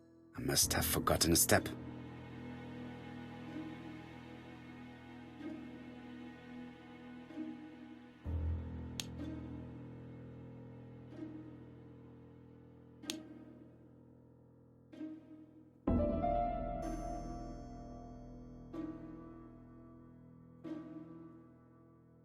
This looks like solfège.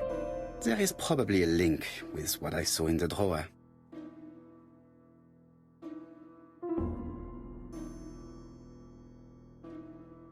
This looks like solfège.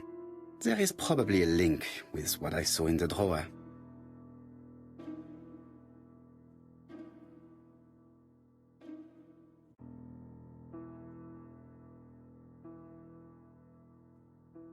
It looks like something goes in here.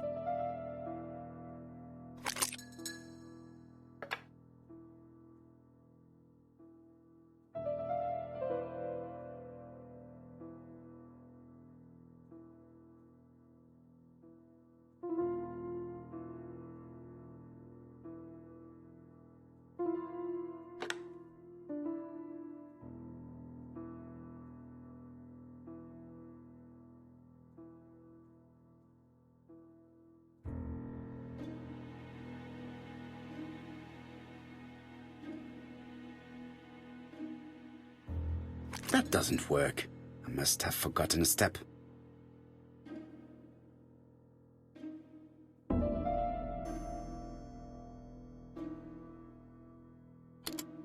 That doesn't work.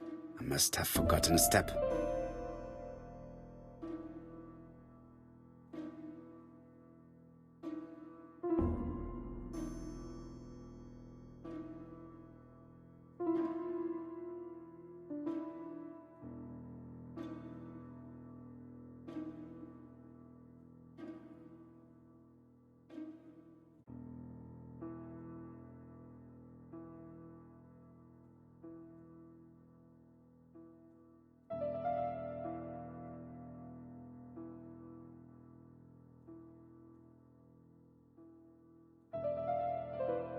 I cannot open it.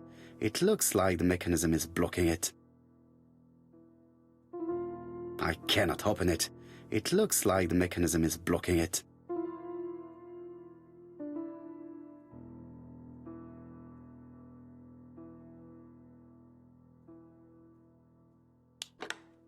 I heard the sound of a mechanism being triggered.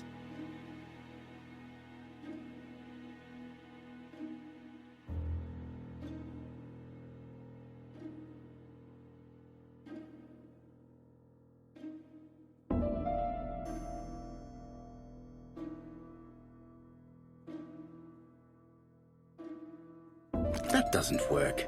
I must have forgotten a step.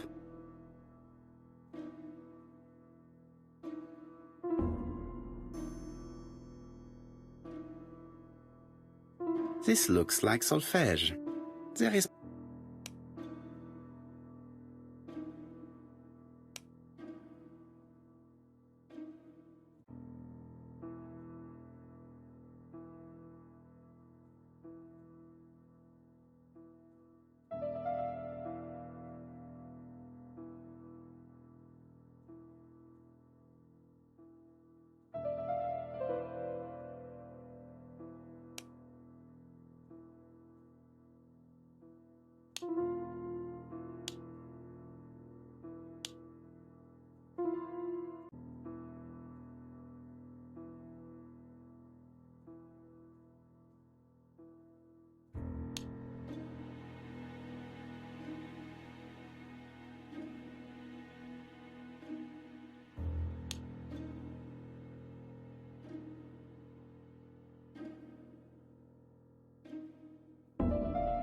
I just have to put the record on the gramophone and start it.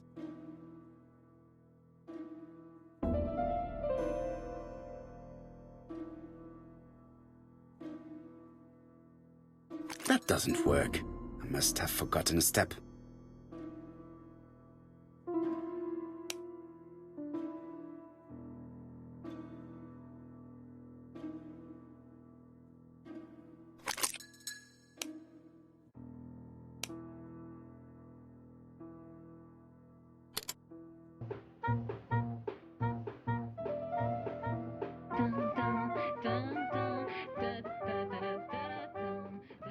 Oh, Donald!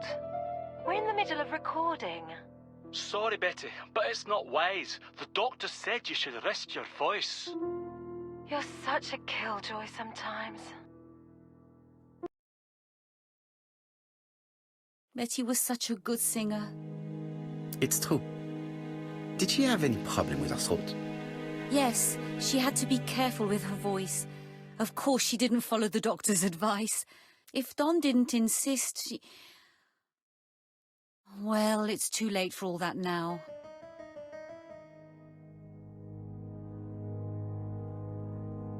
I've finished with this subject.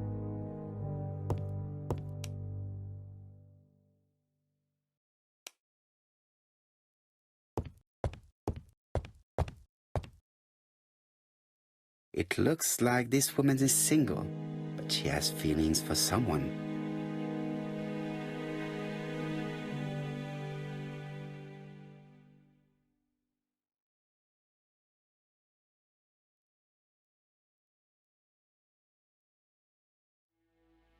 She is looking so intensely at this photo. But is it really a sister that she's studying in this manner?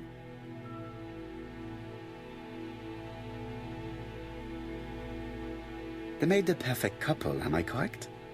Yes, in a way. She was pretty and he... Well? He's a bright man, with a promising career ahead of him. He would have made Betty a good husband. He was always attentive and generous. Oh, a true gentleman. I hear a note of envy in your voice. You must have heard wrong.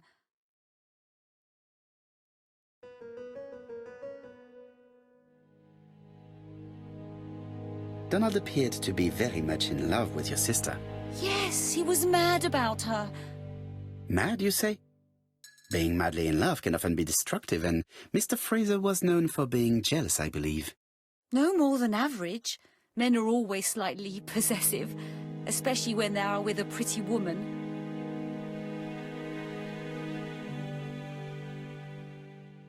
I am not your enemy, Mademoiselle Bernard. And you are not my friend either, Mr. Poirot, sir. Yes, but your lies are not helping Mr. Fraser, or you for that matter.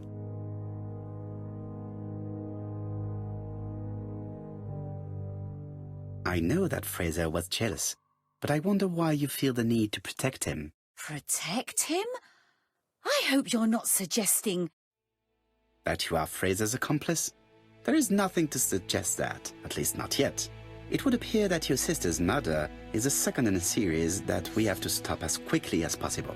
The first was in Andover, and the same as your sister, the murderer sent me a letter informing me that a crime would be committed in that town. Now can I count on your honesty? Yes, you have my confidence, Mr. Poirot. Don is a quiet and sensitive young man, slightly reserved too, and as is often the case with reserved people, when he flew into a temper, he completely lost control. He could be so violent. Betty was frightened. And when was this? The first time was about a year ago. But they rowed more recently. Donald found out that Betty had lied to him. She said she was going out with a girlfriend, but she went out for dinner with a married man. It was an awful scene. She told him that until they were married, she was free to go with whoever she pleased. Donald turned quite pale and started shaking and kept saying one day... Well? He'd commit murder.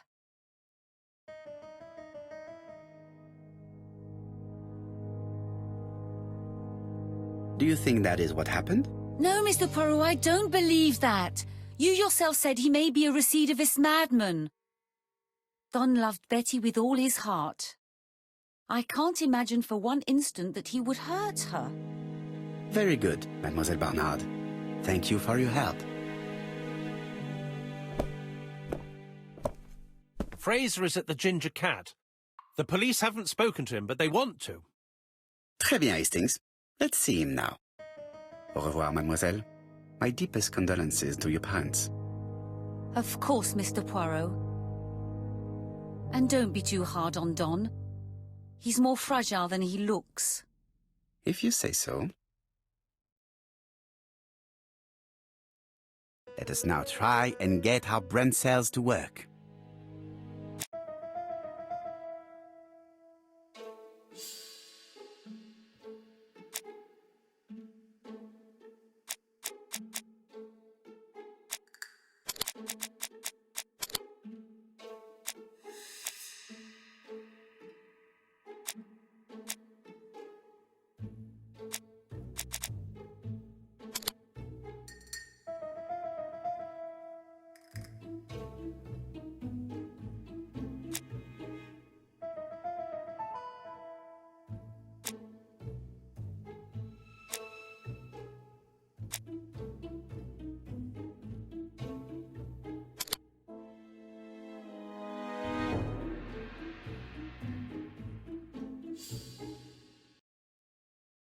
Let us now try and get our brain cells to work.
You've seen Fraser, Hastings.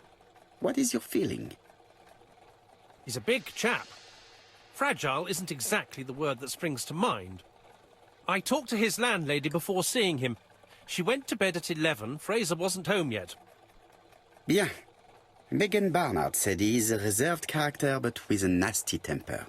We will see if this is the case.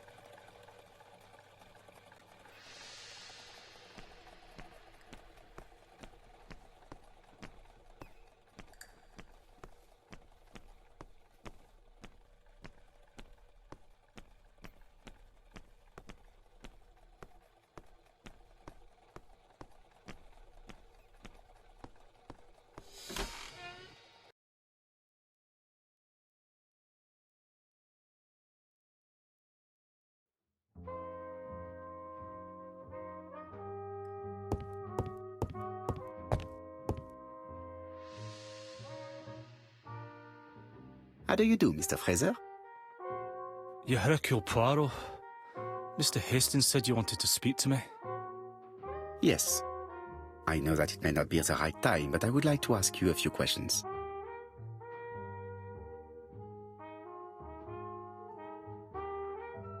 This man looks suspicious.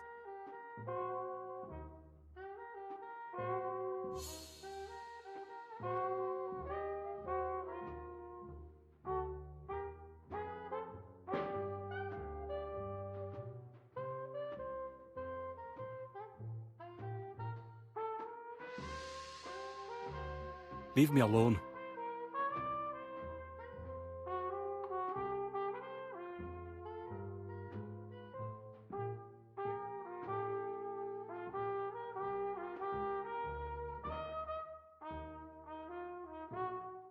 Donald Fraser is in a terrible state, as if he hadn't slept all night. And he's drinking White Horse. Leave me alone.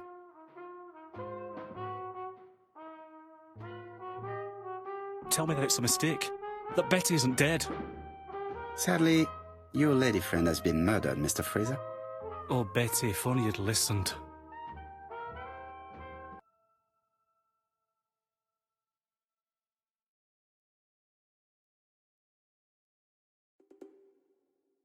Did you visit Betty yesterday afternoon? No, I haven't seen Betty for 2 days. I was at the office yesterday afternoon. Can you prove that? Of course. But why this question? Betty died yesterday evening, didn't she? Yesterday, a guest came to the Ginger Cat alone and ordered a White Horse whiskey, and by the look of it, you also appear to be fond of this brand. Yes, it's a good whiskey and not cheap. I only drink it on special occasions. Or tragic ones. I understand. Do you know what Betty's plans were yesterday evening? She said she was having dinner with her sister.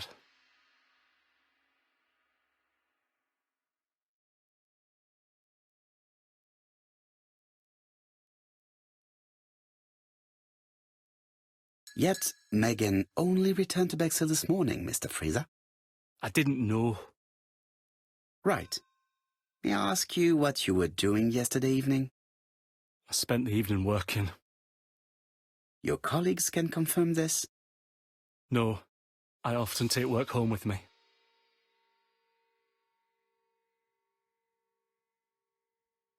Therefore, you have no alibi, Mr. Fraser. That's right. But that doesn't make me a murderer, Mr. Poirot. I would like you to leave now, please.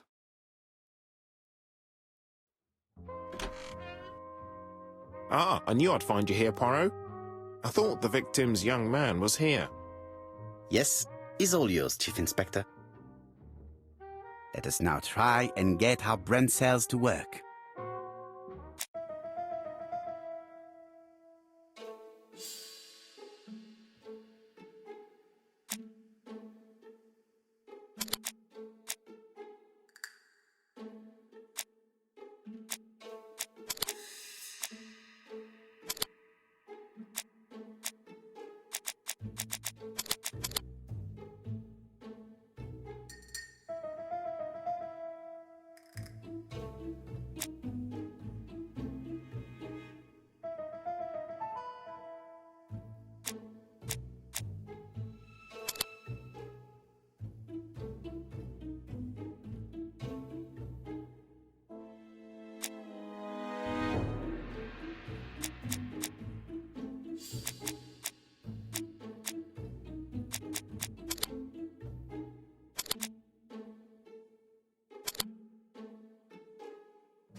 Fraser doesn't have an alibi and he's extremely jealous. You are very skilled at summing up. And yet you haven't asked Japp to arrest him. It is too soon. But I agree, without the letters announcing the crimes, Fraser would already be behind bars. Bon, I think we have enough elements. Let's reconstruct the events at the scene of the crime.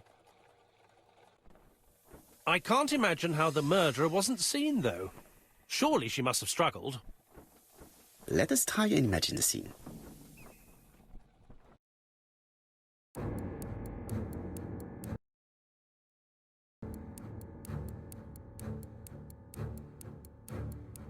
The killer and the victim are walking on the beach.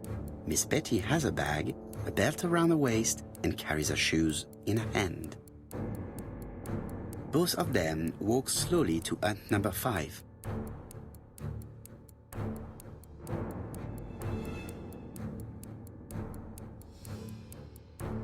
Both of them walk slowly to hut number 6.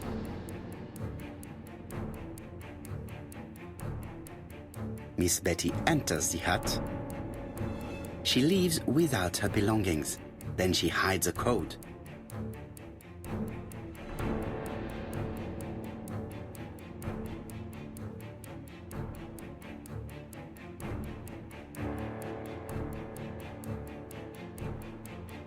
They keep walking. Then she removes her belt. The murderer moves behind her and then attacks her by surprise. The body falls, lifeless, on the sand. Everything appears to match the crime scene, mon cher Hastings. That is exactly what happened.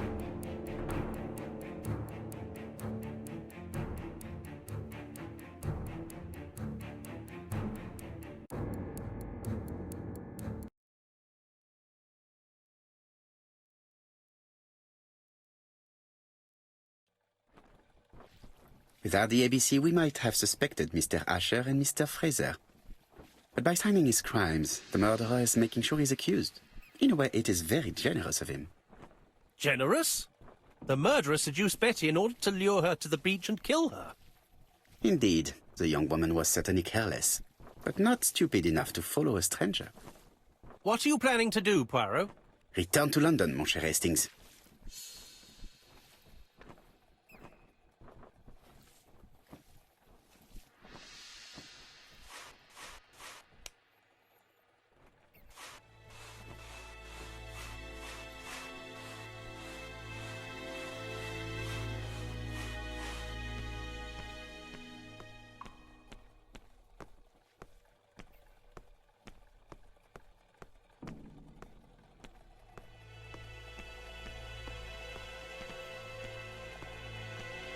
Right, back to London. There is nothing more for us to do here. I'm coming, Poirot. According to the guide, the next train departs shortly. Right, back to London. There is nothing more for us to do here.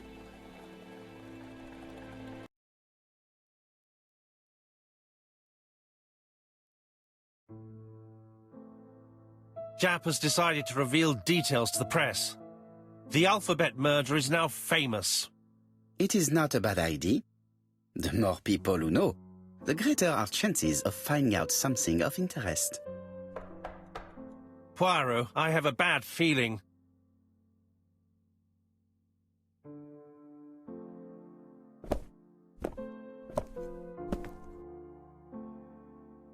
Poor Mr. Poirot, not so good at these little criminal matters as you thought yourself, are you? Rather past your prime, perhaps. Let us see if you can do any better this time. This time, it's an easy one. Churston on the 30th. Do try and do something about it. It's a bit dull having it all my own way, you know. Good hunting. Ever yours, ABC.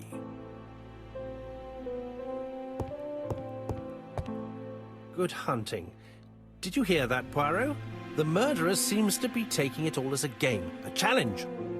He will strike on 30th in Churston. We must warn Scotland Yard.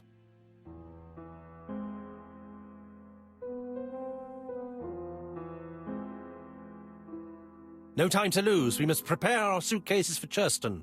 Mon Dieu, it is already 10 o'clock. I will call Scotland Yard immediately.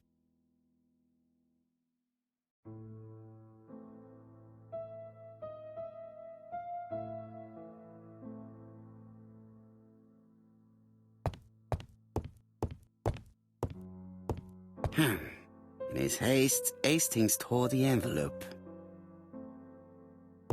It is not the right time.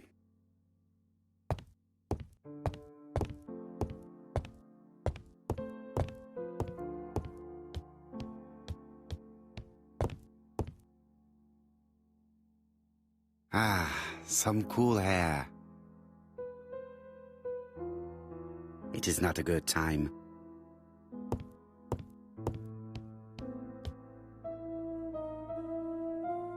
Daily Flicker, July 30, 1935. ABC affair, no progress. The alphabet murderer is still on the run. Ever since the police found the connection between the Bexhill and Andover affairs, the inquiry has barely progressed.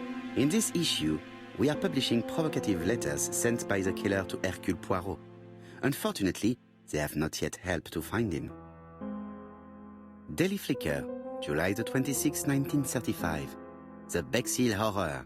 Young maid strangled on the beach. Killer struck at midnight.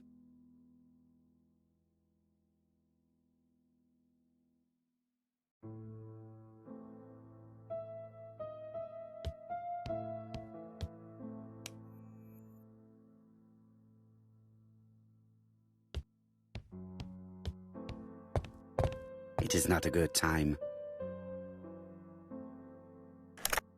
Hello, chap. We received a new letter from ABC in the 10 o'clock post. Where and when? In Cheston. Today. Today? I'll inform the population immediately. I'll check the train times. Call me back.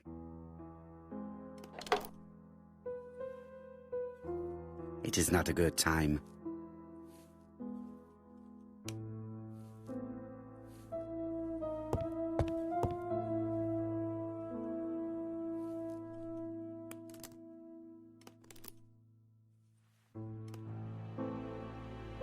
Pour Mr. Poirot.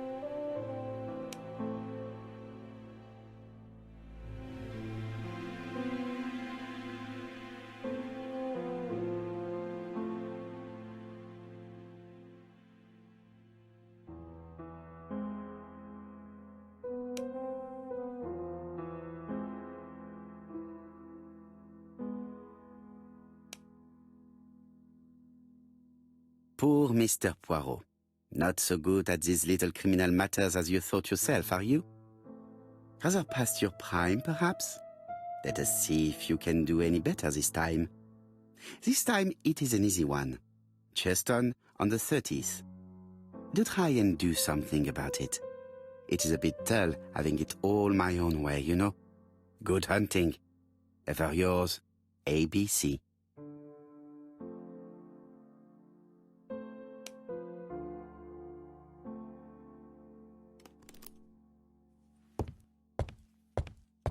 I do not need to make a telephone call at the moment. It is not a good time.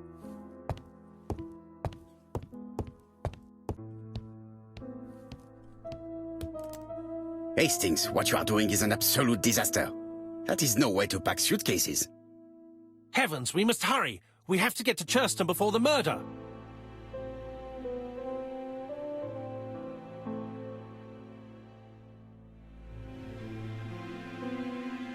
You're right, Hastings. It is an emergency. At last, Poirot, you're being reasonable. Poirot, you were right. I've just consulted the ABC guide. There's no hurry. The next train doesn't leave till 11:45. You see, there is no need to hurry. We will not be in Cheston until tomorrow morning. After the murder. But why has the murderer warned us so late? It's not what he usually does. Did he do it on purpose? Very good question, Hastings. We should also compare the letter we have just received with the other two, although I have very little doubt about what we will find.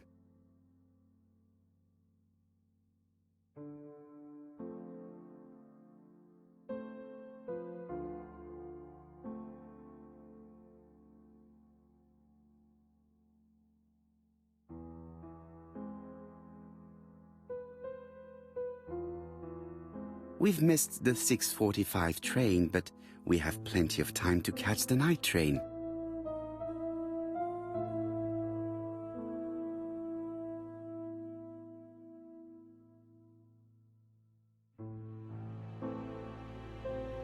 Hastings' photo album.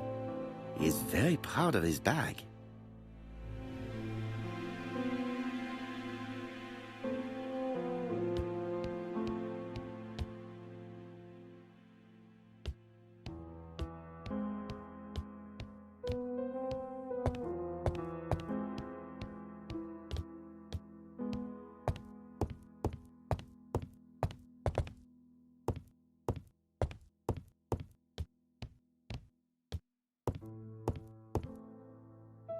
Right, let us compare this new letter with the second one.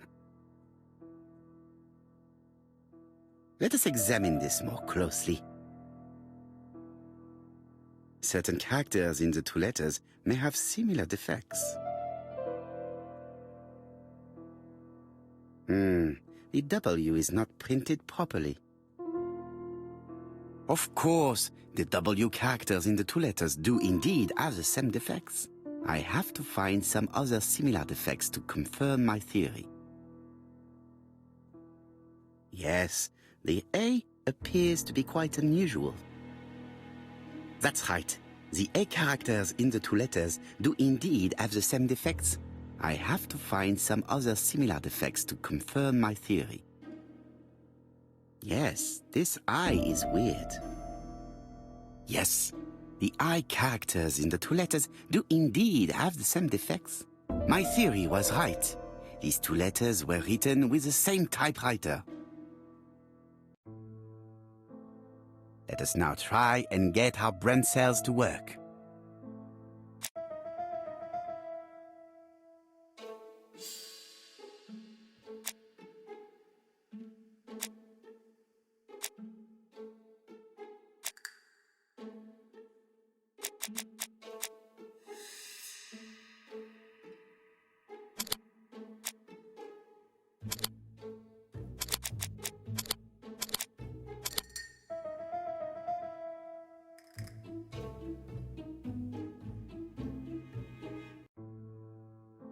The letter should have arrived in time. The postmark shows that it was sent 3 days ago. However, our man made a mistake in the address, which explains the delay.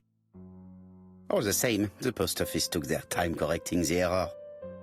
Come on, Poirot. Your address is not quite as well known as that of Scotland Yard. Poirot, the telephone. It must be Jap.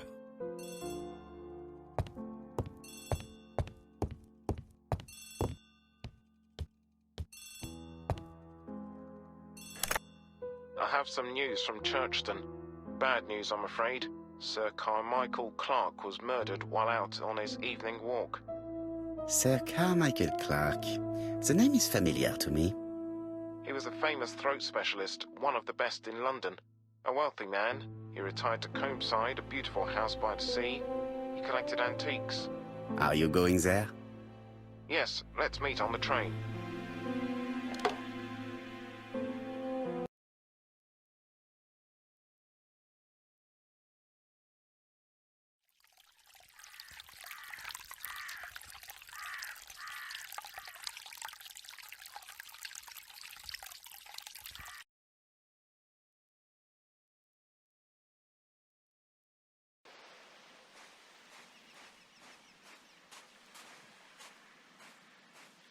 The victim is called Sir Carmichael Clark, one of the best throat specialists in London. The body was still warm when we found it. If we'd been warned earlier, we definitely could have saved him. It appears that the murderer made a mistake when he wrote his letter. A mistake? Lucky for him. And what if he did it on purpose? No. He's defined his madcap rules and he's sticking to them. It's a matter of pride for him. Shall we go up to the house, Poirot? You go, my friend. I will come soon.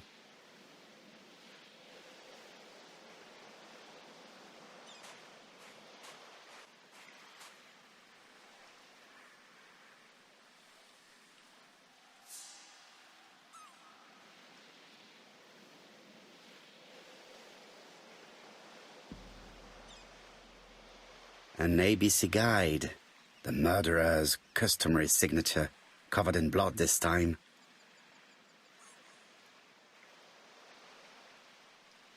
Sir Carmichael's throat was cut.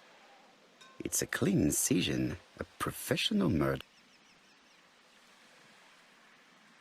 The gravel on the path has been sprayed with blood that covers a conical-shaped area, which starts at the body and becomes wider as it moves further from the bush. Apart from the wound to the throat, the body is untouched. No cuts, no bruises.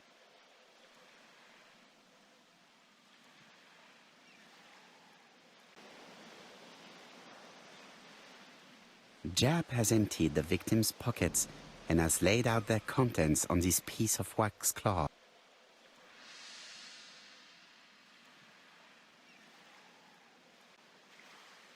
It is pointless.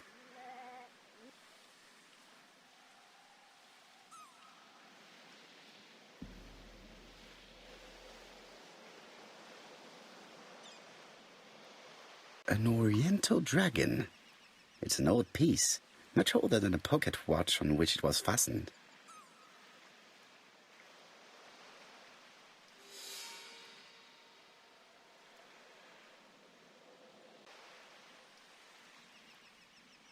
Nothing appears to be missing from this wallet.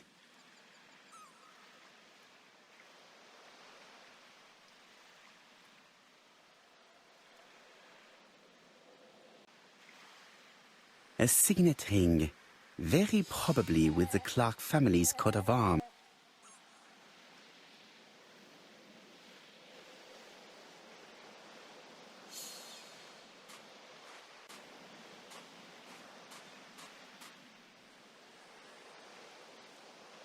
This place is very calming.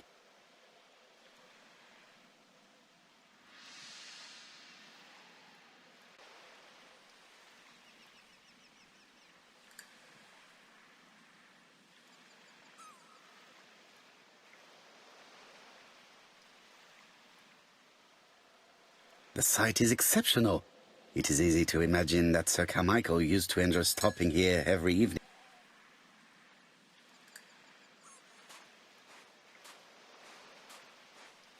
The body is just in front of a bush, one of the only bushes in the surrounding area.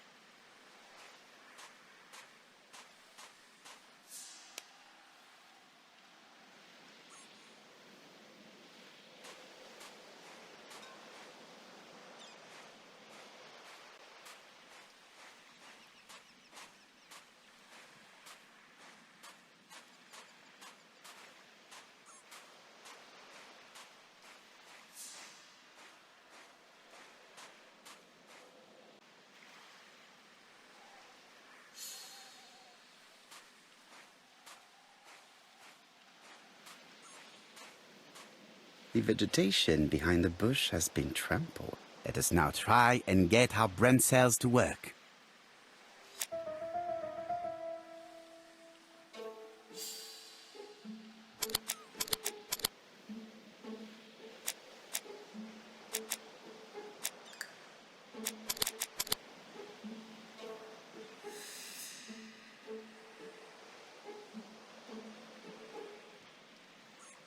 Sir Carmichael had his back to the bush when the killer cut the throat from behind. A fatal blow that sprayed blood over a range of more than 1 meter. Let us now try and get our brain cells to work.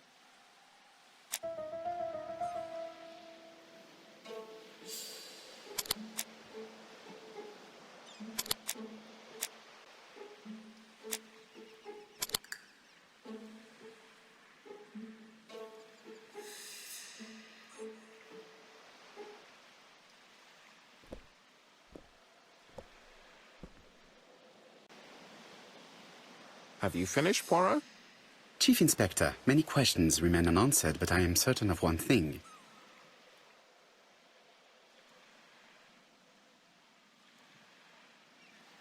The killer is a daring opportunist.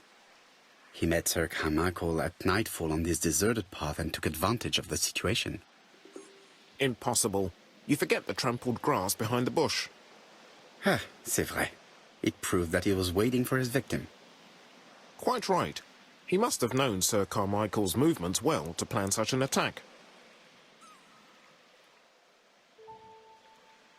The murderer struck with terrible savagery. Yes, blood flowed. It's the first time he's attacked a man. He armed himself accordingly. Have you spoken to the victim's family, Chief Inspector? I've spoken to the brother, Franklin Clark. I didn't get much out of him.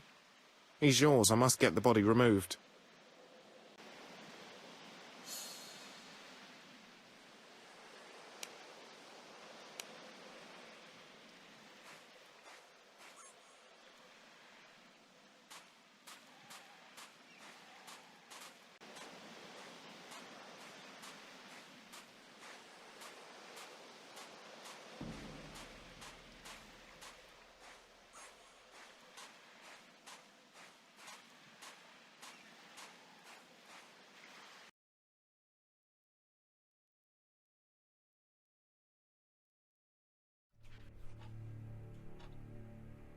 To be honest, this inspector seems rather obtuse.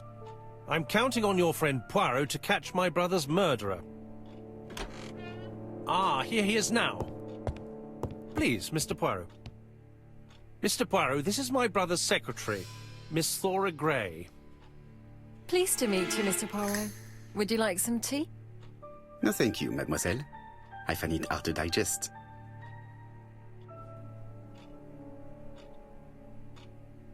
It is now the right time.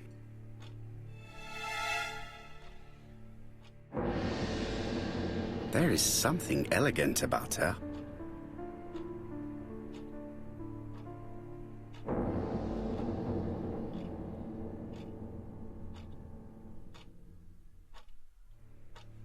She has good taste, except perhaps in her choice of jewelry. Please excuse me, I have to take care of Lady Clark.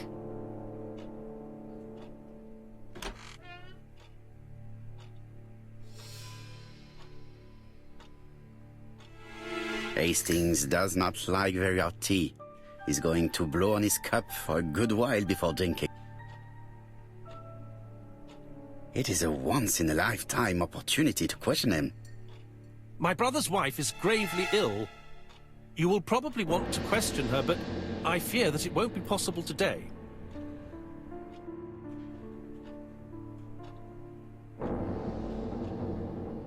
Of course, I understand. Someone set a trap for your brother.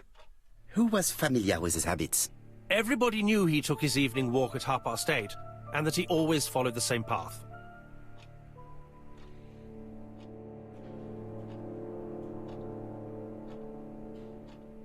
And did people of the village know Sir Carmichael's habits? I don't know. It's possible. What were you doing last night? After dinner, I went to my bedroom. At 11 in the evening, the telephone rang. It was the police. I went to look for my brother.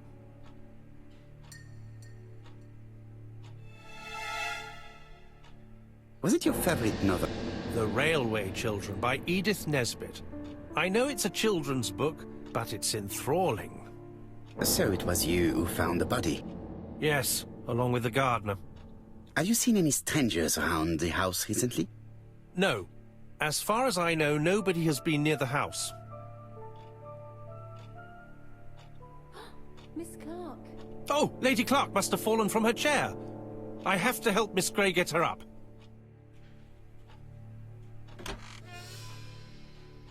Hastings, while our host is gone, let's examine the drawing room. But, Poirot, a gentleman shouldn't... I take full responsibility. All you have to do is to leave the drawing room door ajar and let me know if anyone is coming.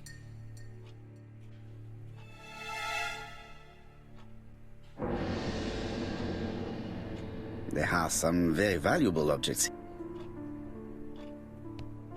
Sir Carmichael's collection could rival that of a major museum.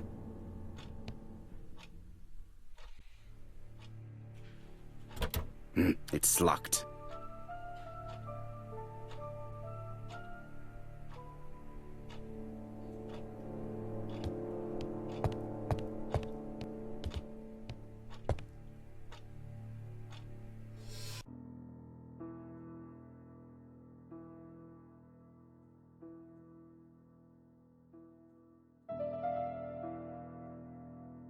Turtle, the dragon, the crane and the tiger. I think I've already seen this motif somewhere.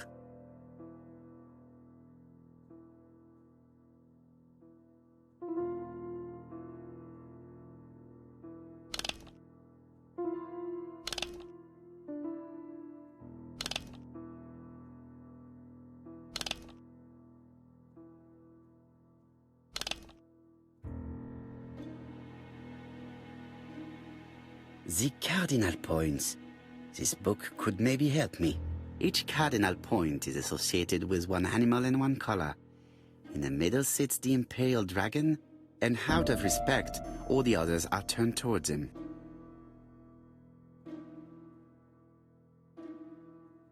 Each cardinal point is associated with one animal and one color.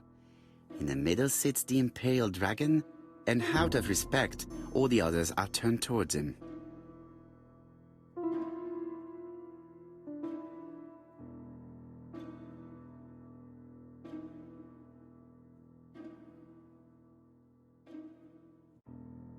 The position of each motif is correct, but they are not turned the same way as on the table.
The position of each motif is correct, but they are not turned the same way as on the table.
The position of each motif is correct, but they are not turned the same way as on the table.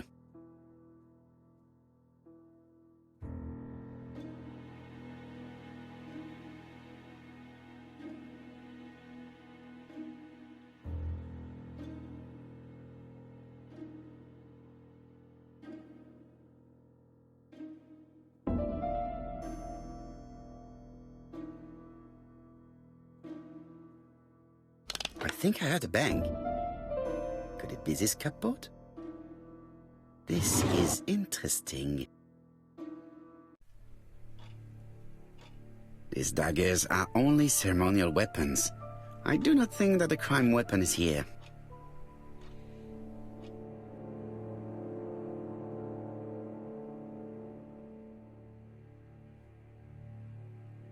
Ernest Logan, MD, Brighton Cancer Institute, 201 Dusk Road, Brighton, Sussex. To Sir Carmichael Clark, MD, Comsite Churston, Devon. Brighton, 1935, January the 5th. As a man of science, I owe it to you to be completely frank. Lady Clark, your wife is suffering from a generalized terminal cancer. I confess I didn't suspect anything like that during the first exams.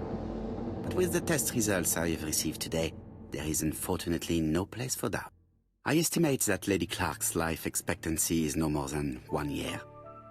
Hospitalization would not help in her case, so I advise you to keep her at home and provide her with as much morphine as required to ease her last moments. Yours sincerely, Ernest Logan.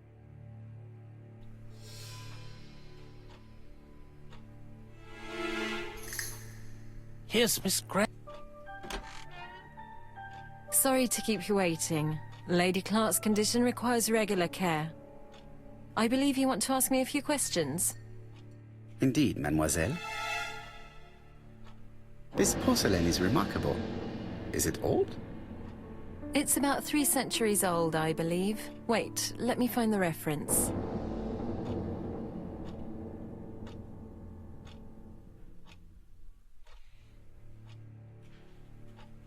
She appears to be very flustered.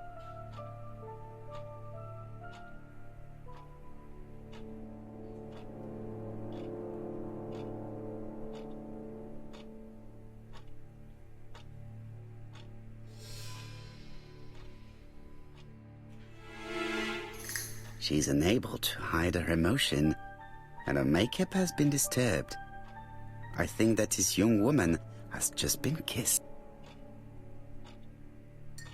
Here? Teapot with black dragon, Gangshi period, end of the 17th century. It is a rare piece with unusual colours. You have a good knowledge of art history. Acquired while working with Sir Carmichael. I used to help him manage his collection and choose his new acquisitions.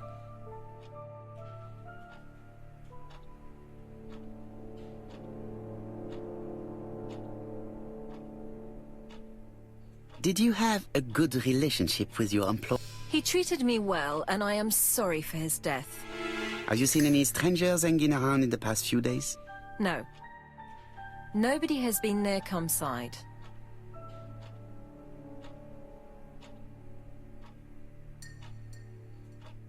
Tell me what happened last night. After dinner? Well, I did some sewing, and then I went to bed. I was woken by the telephone at 11. I heard Franklin Clark speaking with the gardener.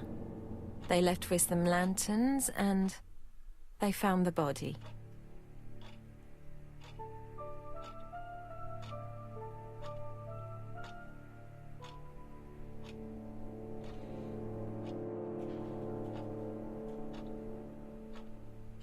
Why do you hate Franklin Clark? But why would I hate him? Miss Gray, if I may be so bold, please do not take offence. My friend has rather unusual methods, but all he wants is to find the murderer. Yes, I understand. I must rest. Please excuse me. Earlier, you asked me to watch the living room door for you. I don't wish to be indiscreet, but sometimes a gentleman stumbles upon a secret without intending to. That is sometimes the case. And I saw Franklin Clark kissing Miss Gray at the foot of the stairs. Do you think this is a common occurrence? No, I saw emotion, intensity. I think it was their first kiss. Well done, mon ami. Well spotted. However, I don't think I completely understand this business. Why did Sir Carmichael not defend himself? He appeared to have been active and strong. The murderer did not give him a chance. Let us try and reconstruct the scene.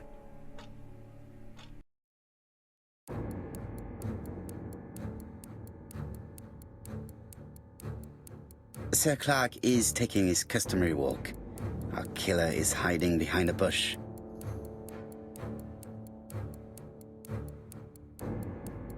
The old man walks quietly along the gravel path.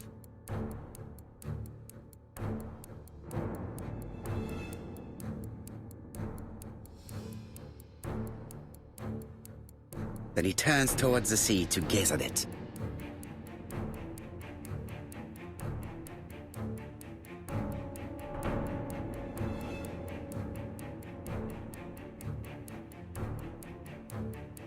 The killer leaves his hiding place on the right-hand side. He approaches silently over the grass.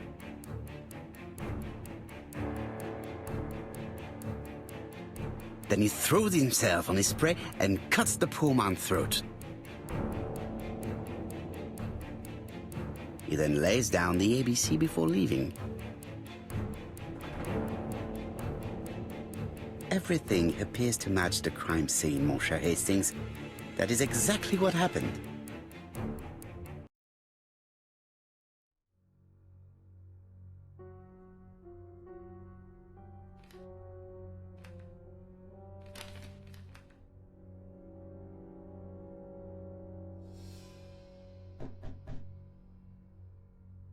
Oh, just a minute. I'm getting dressed.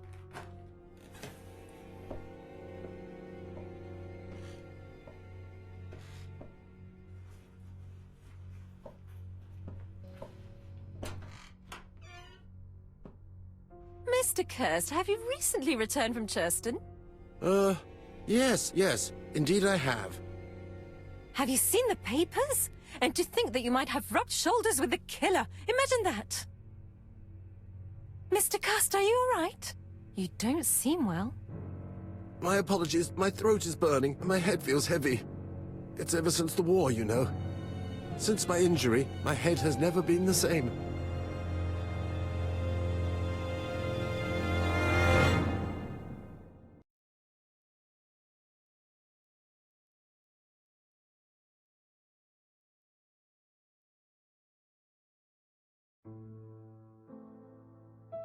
Poirot, it's a pleasure to be with you again after all these years. I looked for a gift to thank you, and I found this propelling pencil. An authentic collector's item. You spoil me, mon ami. And you more so by sharing investigations. Do not underestimate the help you are to me, Hastings. Intellect is not everything. There is also goodwill, and you are not short of that. Later, I will ask you to help me tidy up the room and bring some chairs. Our guest will be here soon. Ah, is Thora Grey coming? Naturally. She is a fascinating young woman, n'est-ce pas? Oh, come on, Poirot. I'm a married man. And Miss Grey has already been courted by Franklin Clark. Poirot, our guests will be here soon. We must prepare ourselves.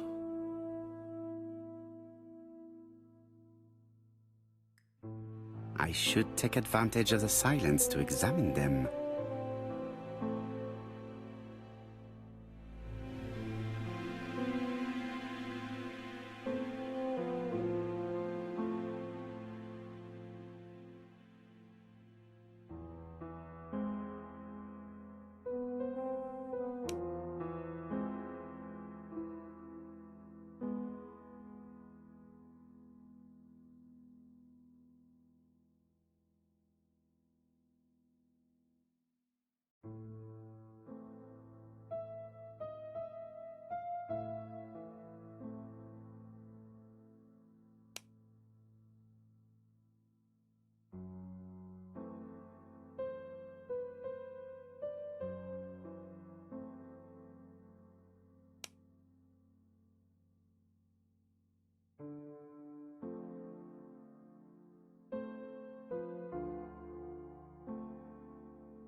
Donald is always on edge.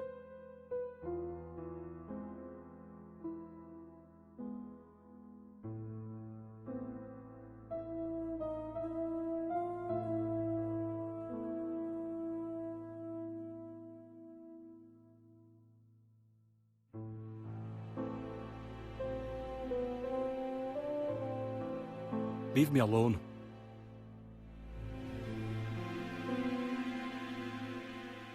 Donald Fraser is very nervous at the moment, even if he's trying hard to control himself.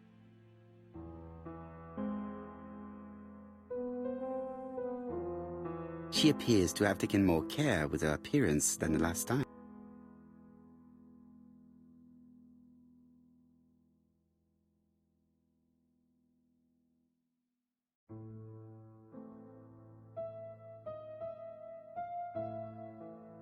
She's looking at Mr. Fraser out of the corner of her eye.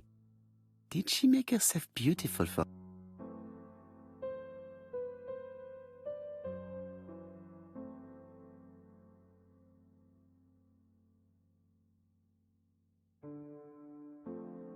Sometimes I love a brunette, sometimes I love a blonde.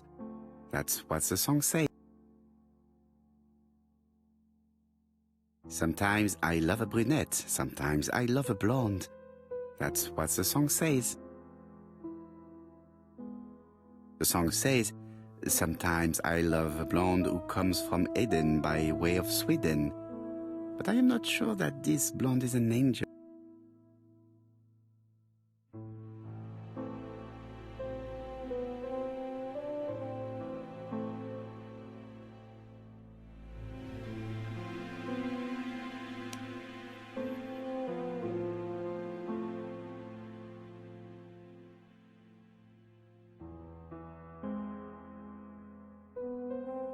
Franklin Clark always seems at ease, regardless of where he is. Something that's unique to people who travel.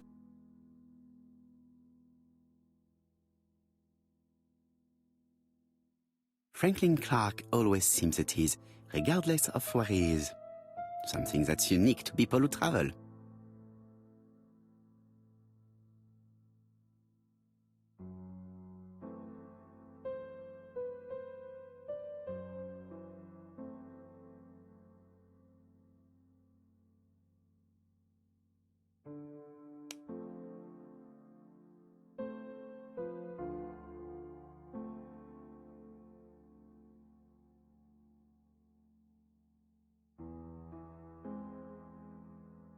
I ought to concentrate on my guest.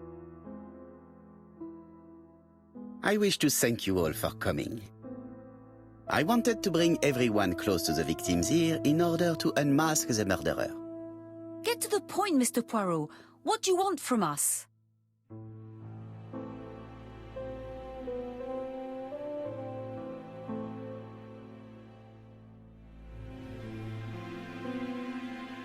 Megan, dear girl, please be patient. Mr. Poirot, how dare you address me by my first name? Please excuse me, mademoiselle. What I ask is that you search your memories. The murderer must have left some trace. Yes, he must have prepared his crimes very carefully. Tout à fait. He did not get to Bexhill at midnight in order to strangle a young girl whose name, by chance, starts with B. Must we go into that?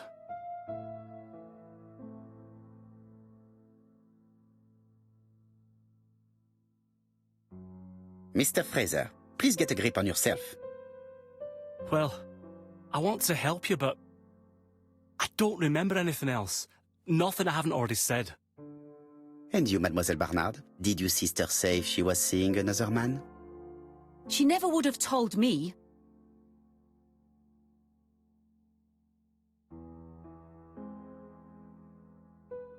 Why would she hide the fact from you? Betty knew I didn't approve of her behaviour. Her flirting was spoiling any chance she might have had. Tell me, mademoiselle, what did you talk about with your sister? Silly things. Her new dress. She wanted a pair of black stockings to go with it. Mother bought her a brand new pair.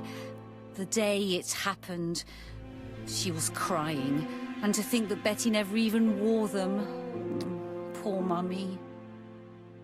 Your sister used to sing, I believe. Did she ever perform in public? She dreamt about it, but she had a very bad cough. It troubled her greatly. She had to cancel auditions and miss lots of opportunities. A pity. Yes, she sang well, but that doesn't tell us much about the murderer. Qui sait? In any case, we now have enough information to draw up a relatively precise psychological profile. Let us now try and get our brain cells to work.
So, ladies and gentlemen, we can now surmise without too much risk of error that our adversary is calculative, sure of himself, a seducer of outstanding intelligence, that he has plenty of self-control, and that he likes railways.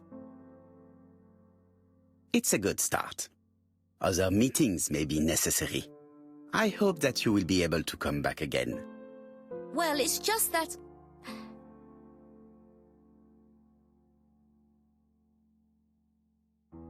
Is something bothering you, Mary? Well, Mr. Poirot, you see, I don't know if I can come to London just like that. It's normal that people helping with this inquiry should be reimbursed. Starting with you, Miss Drower. Please allow me to pay for your train tickets. Oh, sir, I cannot accept. But you must. Mademoiselle, I may not be rich, but my brother left a fortune which will be mine. Mr. Clark, that's very generous of you. Well, someone has to foot the bill. Mr. Poirot, would it be possible for you to come back to Devon? Lady Clark has expressed a wish to see you. We'll adjust her medicine so she'll not be too drowsy. But of course, I shall come the day after tomorrow if it is convenient. Thank you all for coming. We will meet again soon. The meeting was most fruitful. Really? Hastings, I believe now we have everything we need to find a common point between the victims. Now it is time for us to use our grey matter. Let us now try and get our brain cells to work.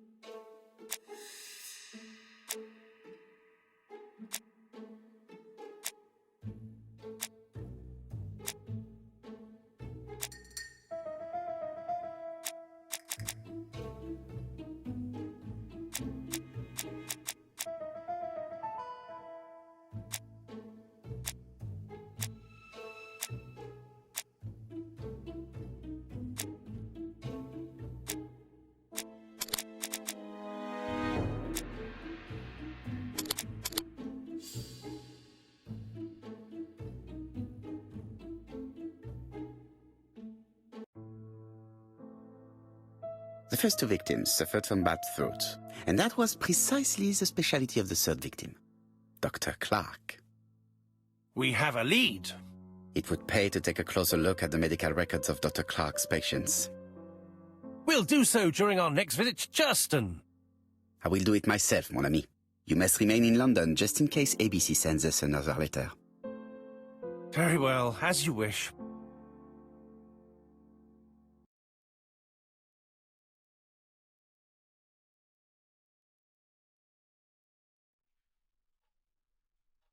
Thank you for coming, Mr. Poirot.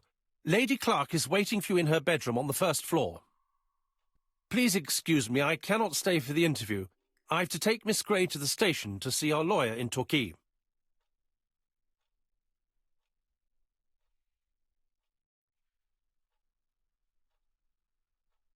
Are you leaving Cheston for good? Miss Gray very kindly stayed with me to settle my brother's affairs, but naturally she prefers to find a position in London. Ah, très bien. I'll be absent all morning, Mr. Poirot, but the nurse is coming soon. She's to ensure that the dose of medicine doesn't make our patient drowsy. Thank you, Mr. Clark. Have a nice trip, mademoiselle.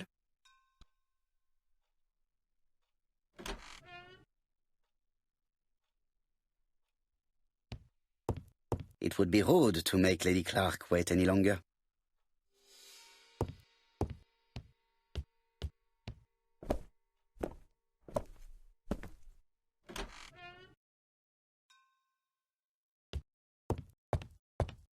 It would be rude to make Lady Clark wait any longer.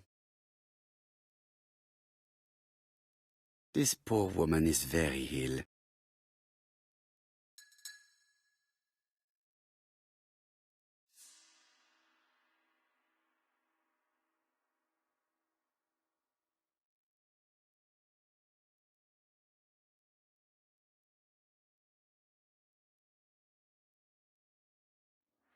Please tell the nurse to hurry. Please. This woman is suffering. She is in no state to have a conversation.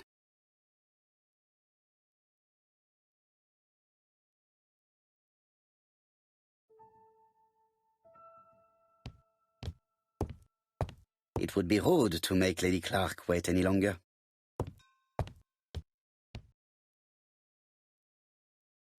Mr. Poirot? My respects, madame. Thank you for coming.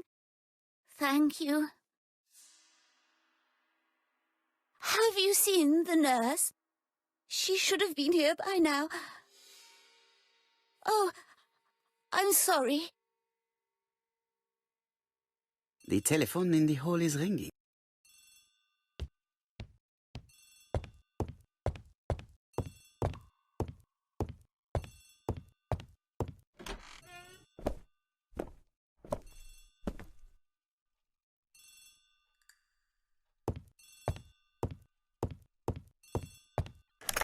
The Clark residence.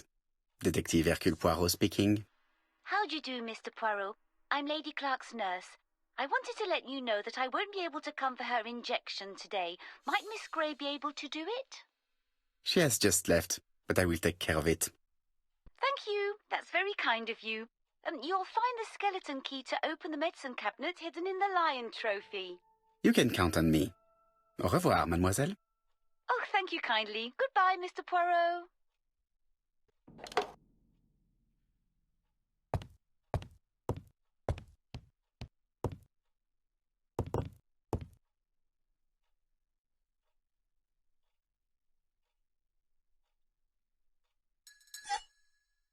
Here is the skeleton key.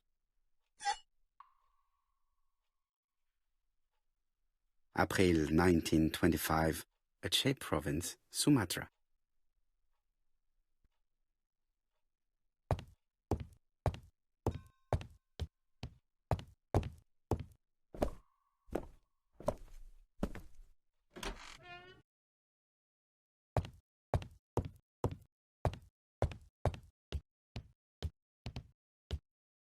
Please tell the nurse to hurry. Please.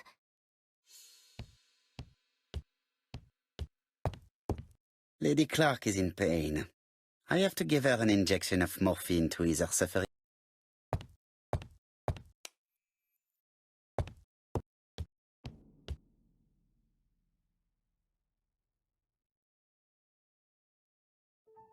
This skeleton key would be very useful for opening the locks I have not.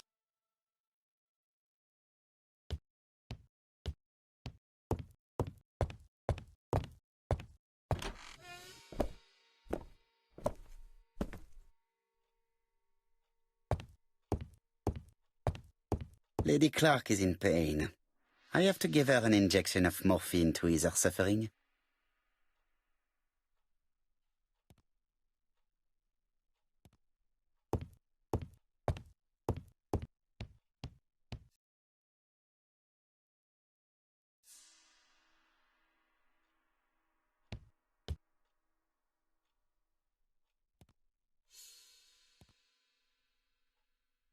Lady Clark is in pain. I have to give her an injection of morphine to ease her suffering.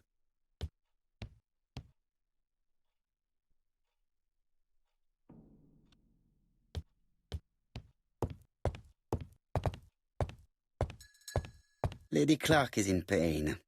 I have to give her an injection of morphine to ease her suffering.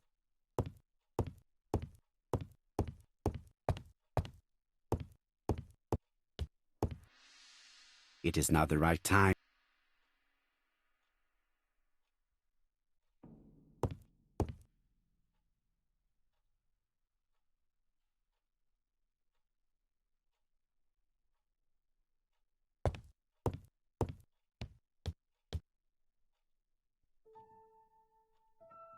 April 1925, Aceh Province, Sumatra.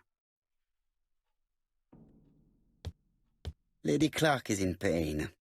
I have to give her an injection of morphine to ease her suffering.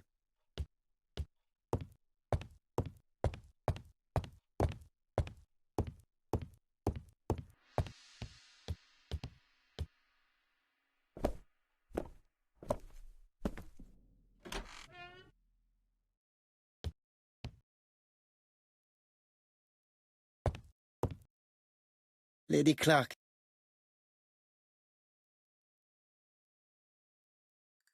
Lady Clark.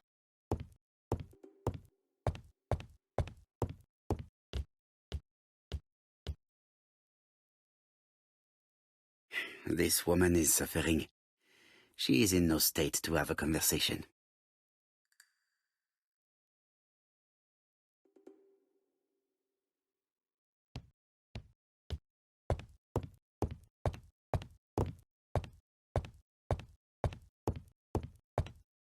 Lady Clark.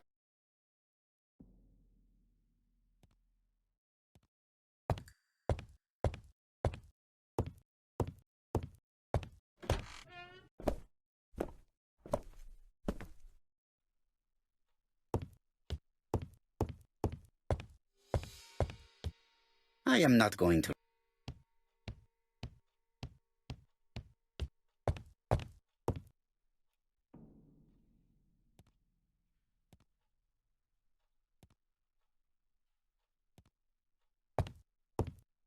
I do not need to make. Lady Clark.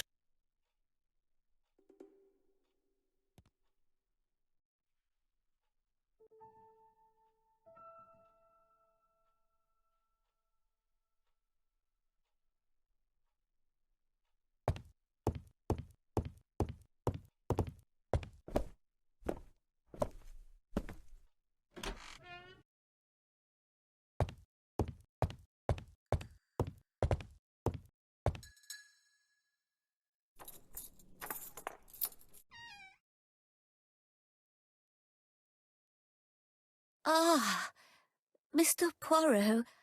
Ah, I feel better now. Thank you for your help.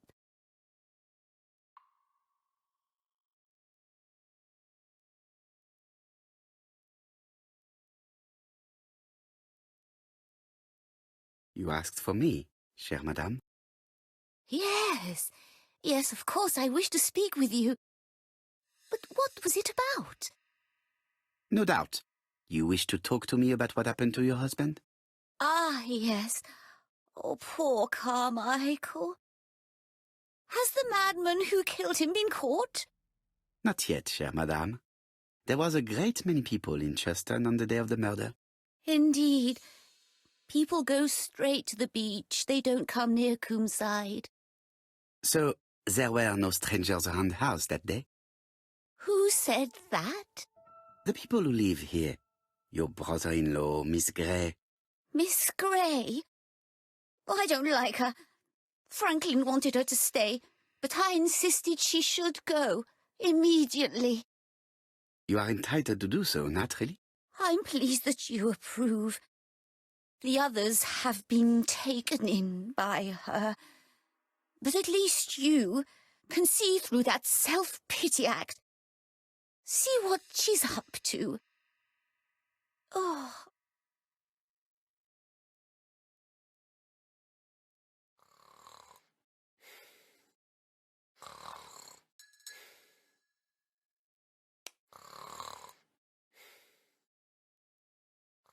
She is sleeping.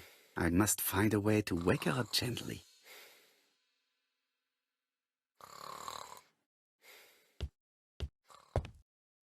This subject would probably be useful.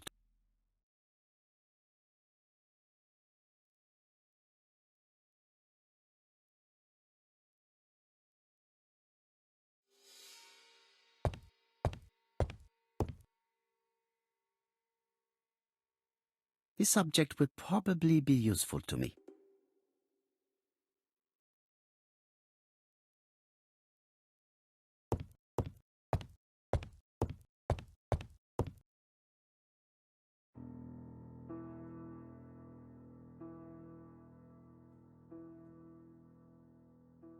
The mechanism appears to be broken.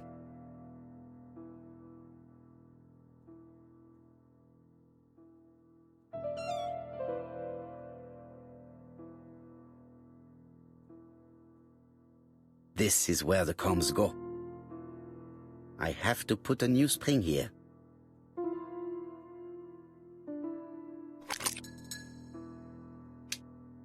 I hope that Hastings will not be cross with me.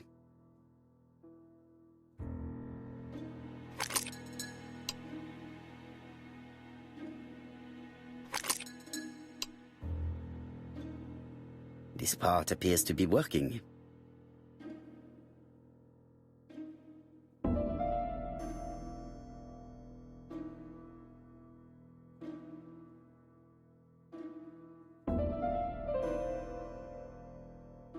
Does not make any sound.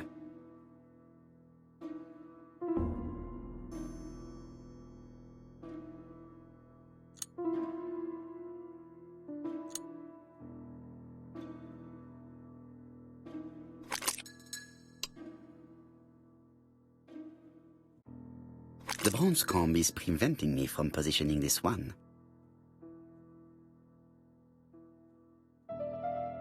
The bronze comb is preventing me from positioning this one.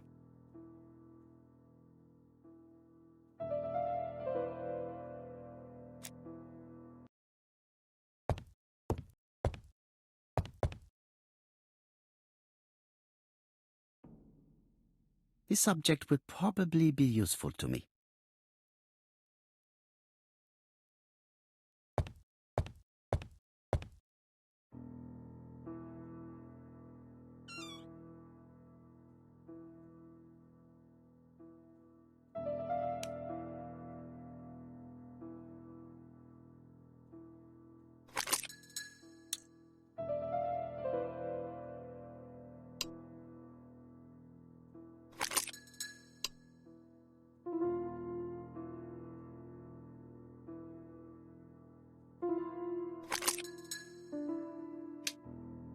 I hope that Hastings will not be cross with me.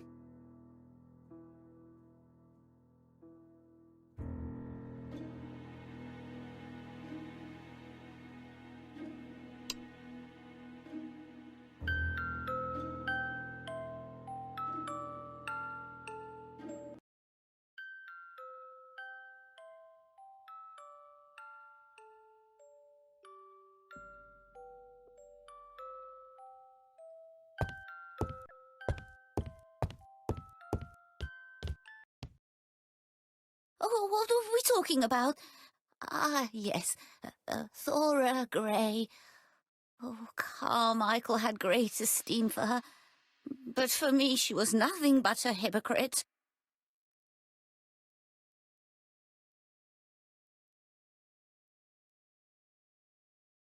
You're probably right, madame.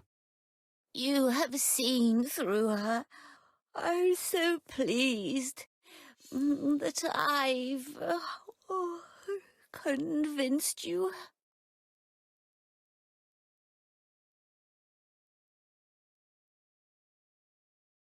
You are very harsh. Do not forget that the girl is an orphan. Yes, and she used the fact to get around men. Take Franklin. He's fallen for her sweet talking charms. Oh, he's a lovely boy, very plucky and sure of himself. But so naive. Oh, when it comes to women.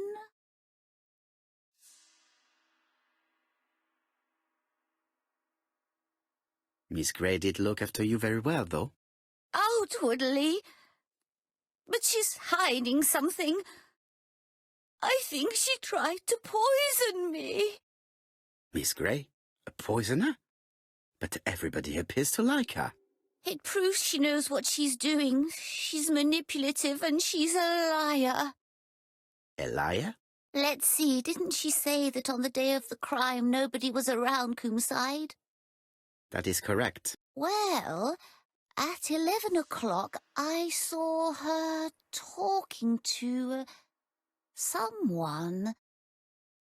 Really? And what was this man like? An ordinary sort of man with a very plain face. Oh, I don't remember well. Was he a gentleman? No, he was not a gentleman. It would be best to leave her to sleep now. The telephone in the hall is ringing.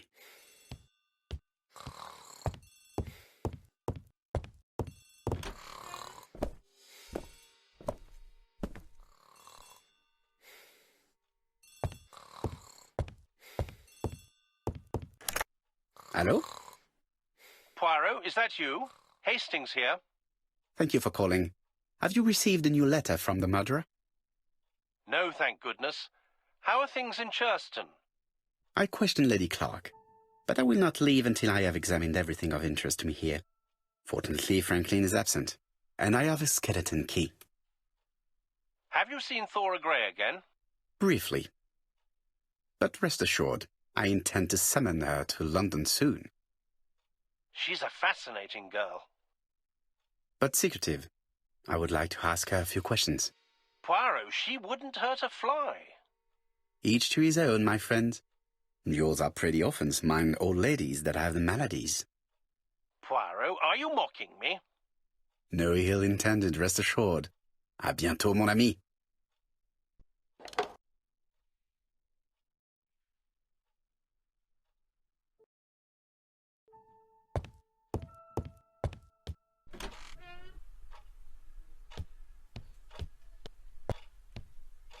This unit contains the medical records for Sir Carmichael Clark's patients. Let us study them closely and see if there are any familiar names. No dust on the records from A to D. They've been handled recently. No names. Disappointing. Lots of dust. The records from E to Z have not been touched for years. No names. Disappointing.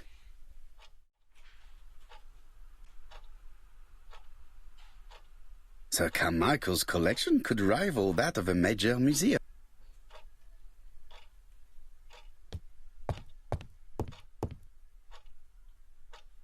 I see some papers that were not there the first time I visit. Valuers report property. Building land located in Coomside, Churston client, Sir Carmichael Clark, April 15, 1935, Court and Brunskill office.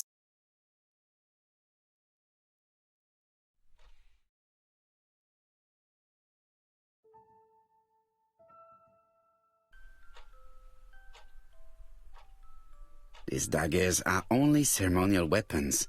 I do not think that the crime weapon is here.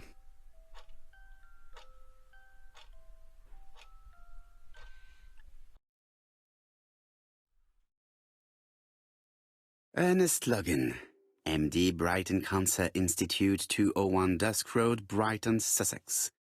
To Sir Carmichael Clark, MD, Coomside, Churston, Devon. Brighton, 1935, January the 5th.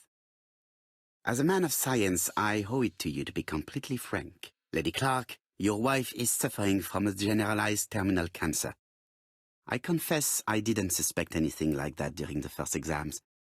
But with the test results I have received today, there is unfortunately no place for doubt. I estimate that Lady Clark's life expectancy is no more than 1 year. Hospitalization would not help in her case, so I advise you to keep her at home and provide her with as much morphine as required to ease her last moments. Yours sincerely, Ernest Logan.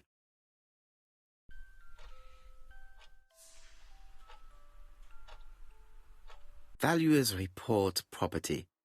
Building land located in Comside, Churston client, Sir Carmichael Clark, April 15, 1935, Court and Brunskill office. Court and Brunskill. The name is familiar. Is that not the name of the firm Donald Fraser works for?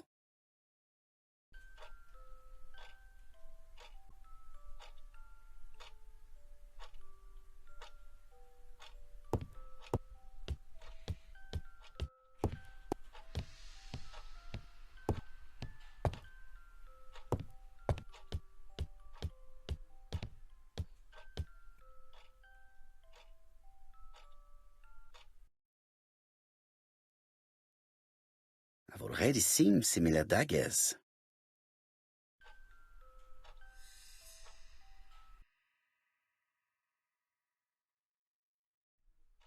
A dark dragon for a bright-haired maid.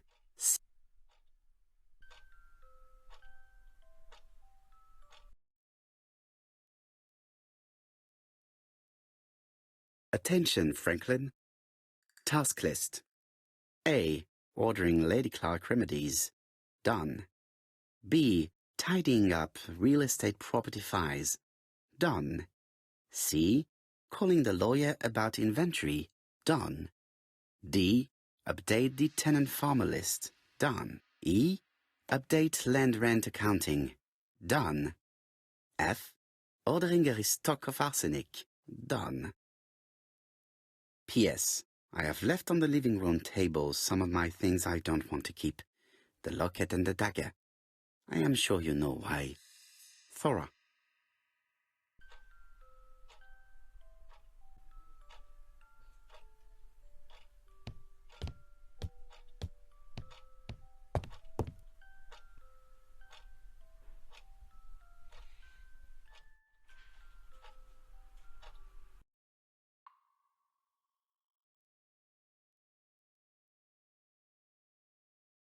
Compass, point to the south. Bronze and magnetite, Han Dynasty, circa 210 BC, purchased in Hong Kong 1935.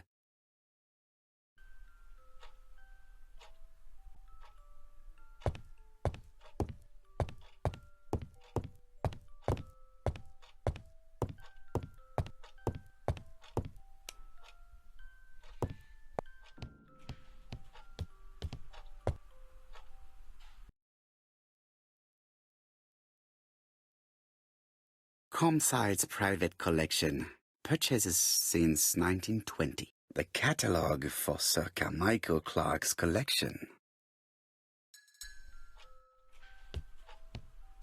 There are some very valuable objects here.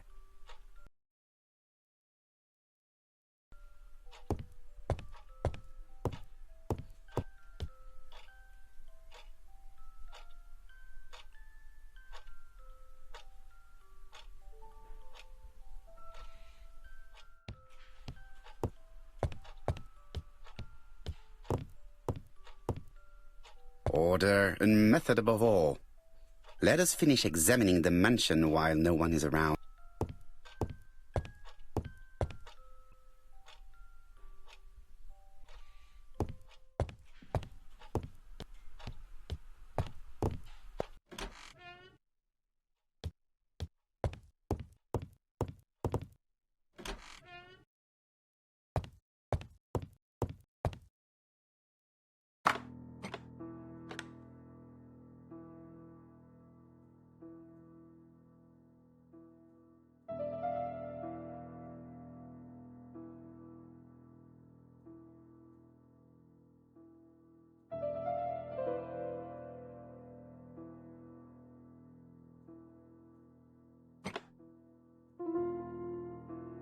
I must need something to continue.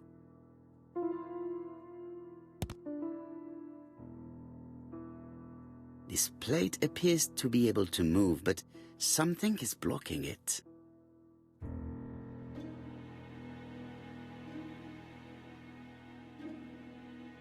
This plate appears to be able to move, but something is blocking it.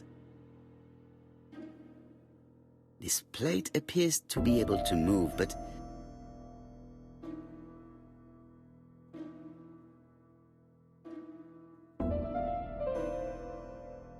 this plate appears to be able.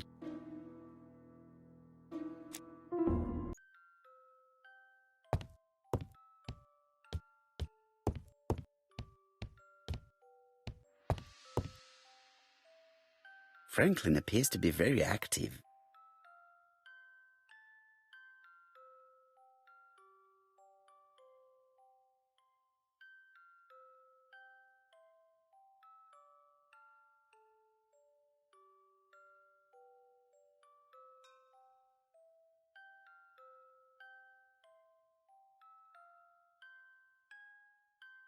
Franklin Clark appears to be a typical British gentleman, a good sportsman, a hunter, a traveler.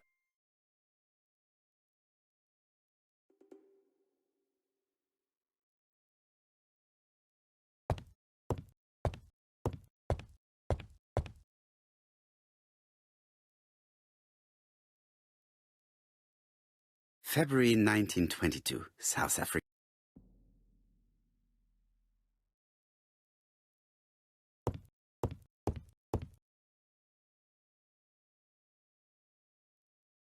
July 1920, Alaska Peninsula.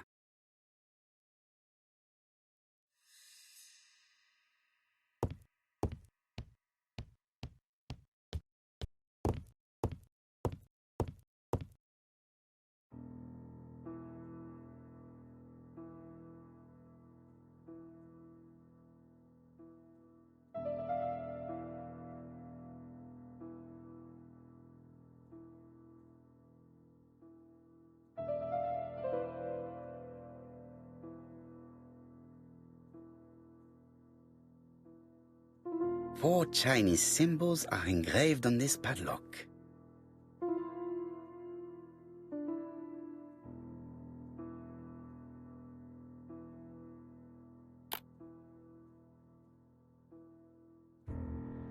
Well, well, the characters engraved on this disc resemble those engraved on the padlock.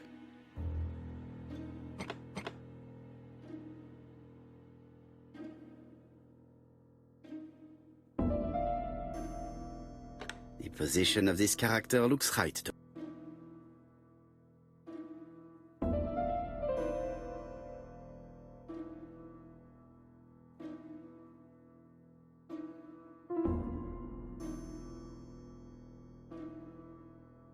That's it. This character appears to be the right way round.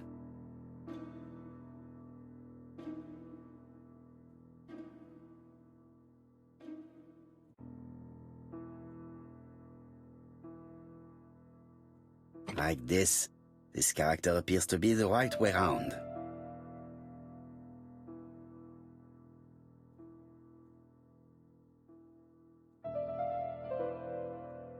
The position of this character looks right to me.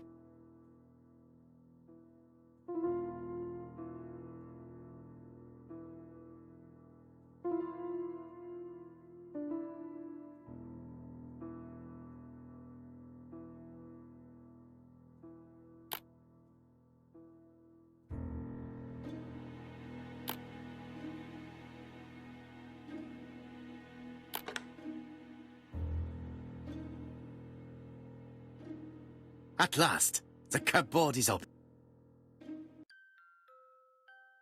Helmet, flask, and rifles. Franklin is very well equipped. Helmet, flask, and rifles. Franklin is very well equipped. The Railway Children, E. Nesbitt.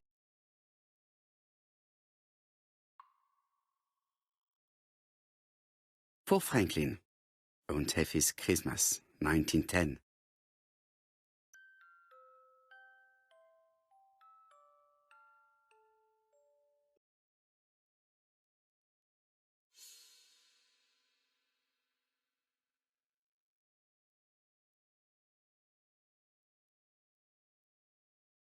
Genteel and wild, English countryside revisited.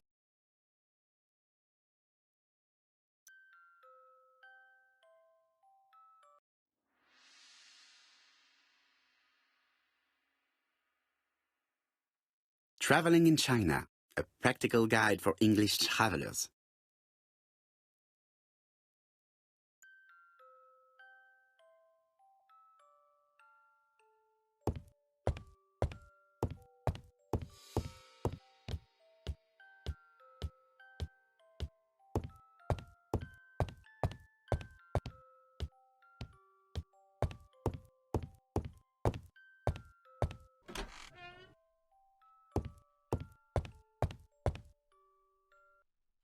How am I going to open this trunk? Let us examine it.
That does not appear to be very useful. That does not appear to be very...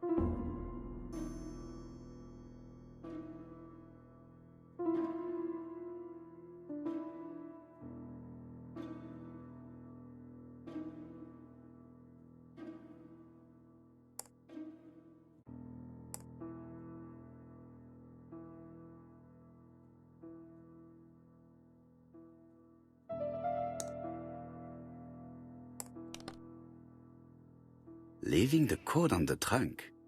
What a strange character Franklin is.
So, what is this sound?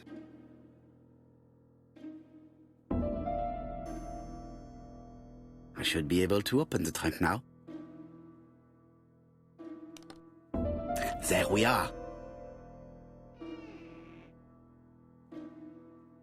A pile of books, including one about dragons. Nothing interesting.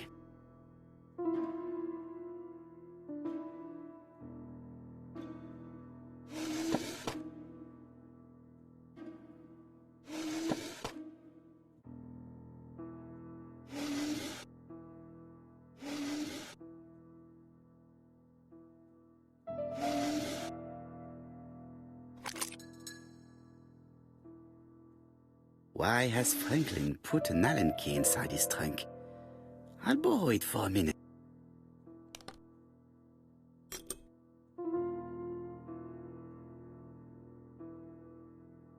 Whiskey and other good quality drinks. Mr. Clark really has refined tastes. Whiskey and other good...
Another screw.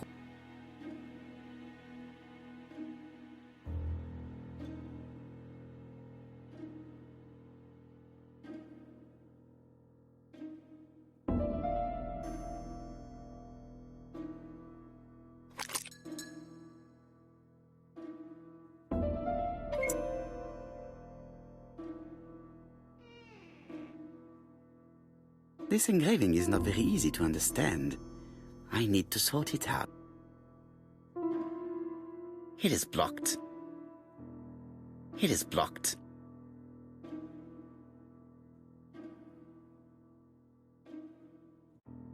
It is blocked. Reconstructing the engraving may release it.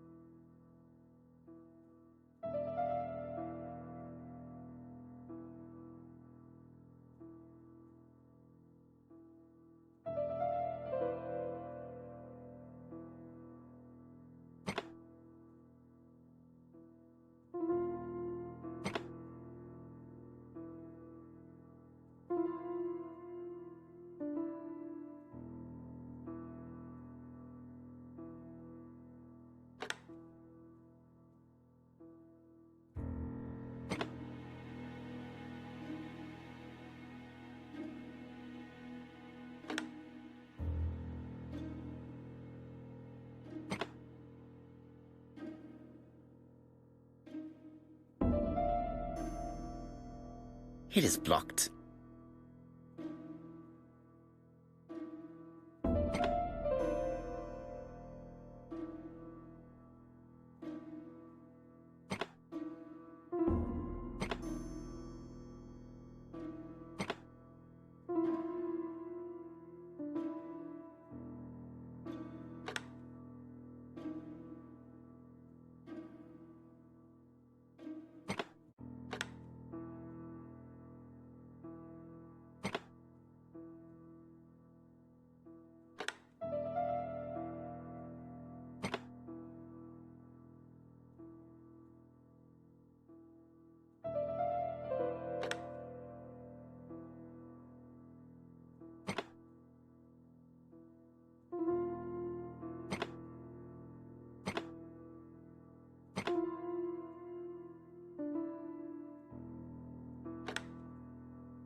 Franklin must really love his country to have an engraving in his trunk. I think I heard the panel above release.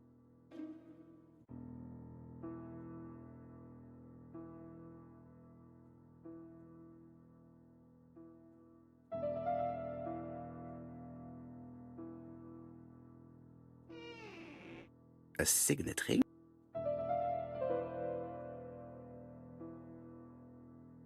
A signet ring with a code written on it. 1587. It may be useful to me.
The plates around the picture appear to have unlocked.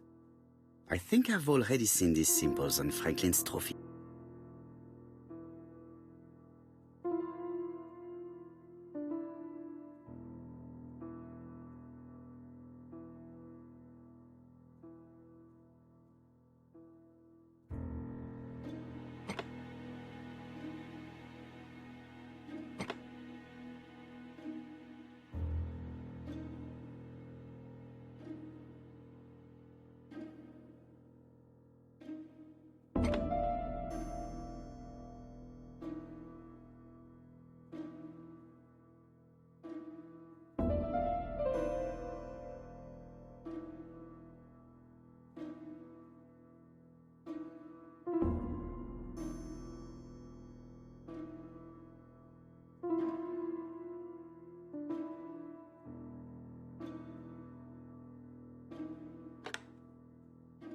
The African could.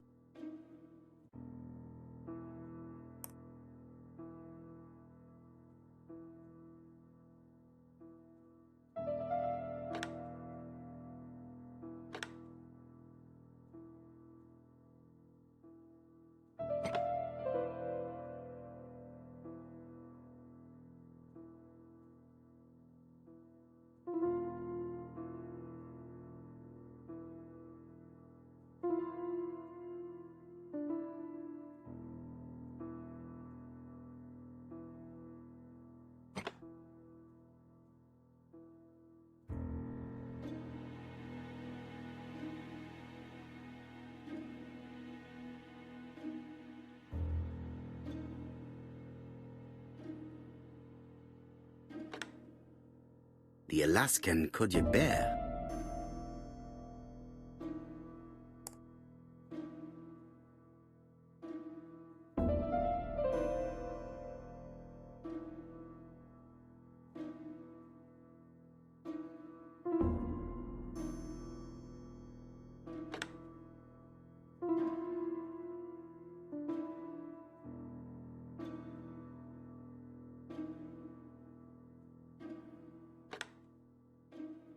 The Lion of Sumatra. I heard the sound of a mechanism. Strange way of protecting one's safe. Triangulating one's hunting sites on a map.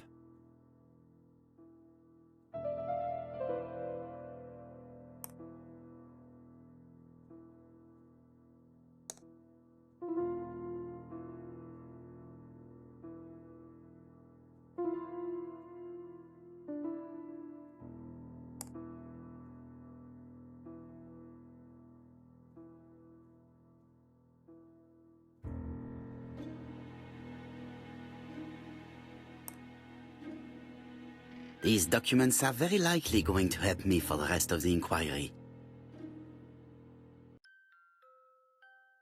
Charlotte Clark, Comside, Churston, Devon, to Mr. Franklin Clark, Peninsula Hotel, Salisbury Road, Chim Sha Tsui, Kowloon, Hong Kong, Comside, 1935, January 1st.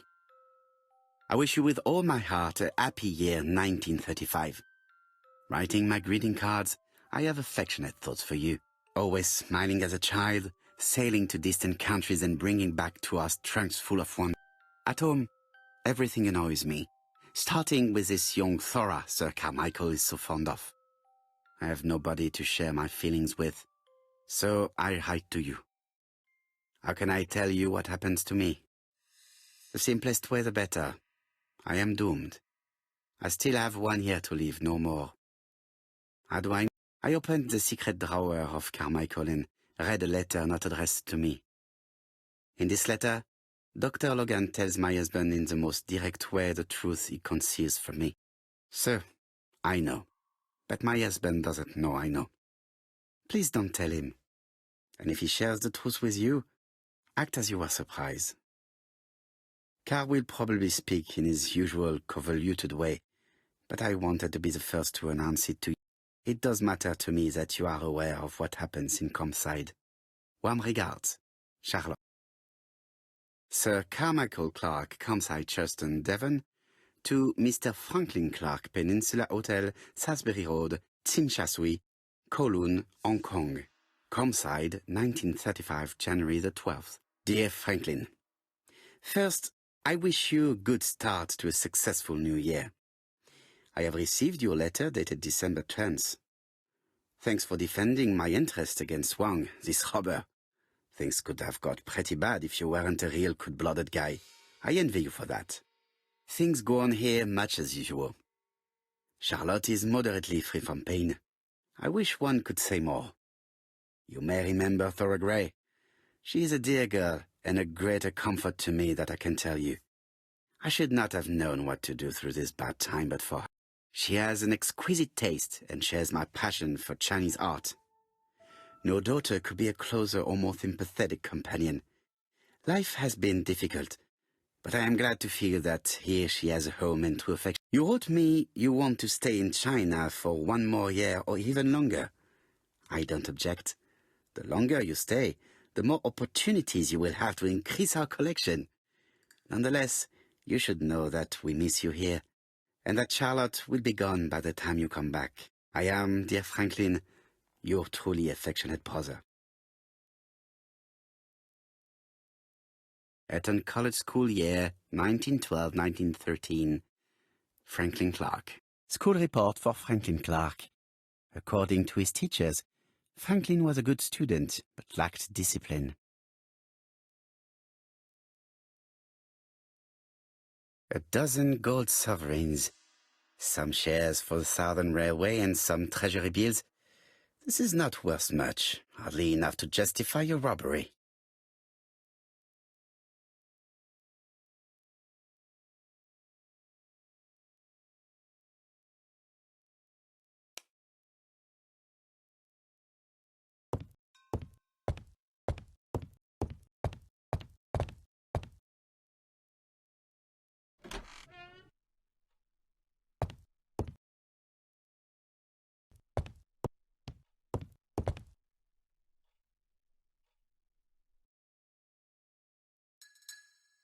Miss Thora Gray, Comside, Churston, Devon.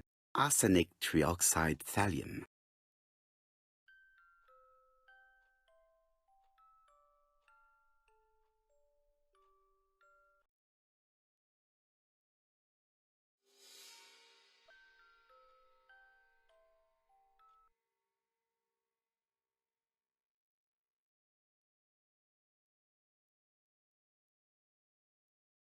The Black Dragon's Curse.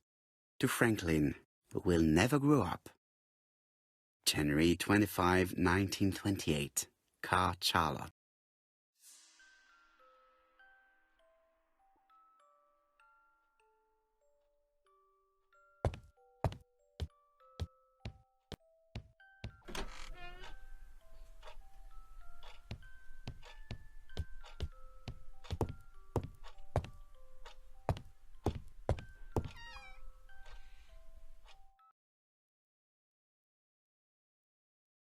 Where is the horrible smell of carrion coming from?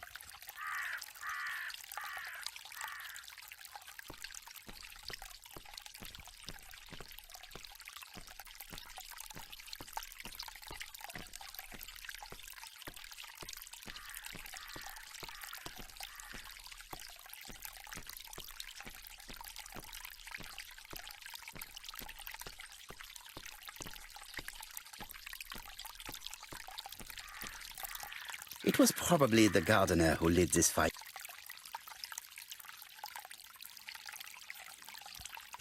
Look here. I wonder if someone wanted to get rid of these papers. This subject would probably be useful to me.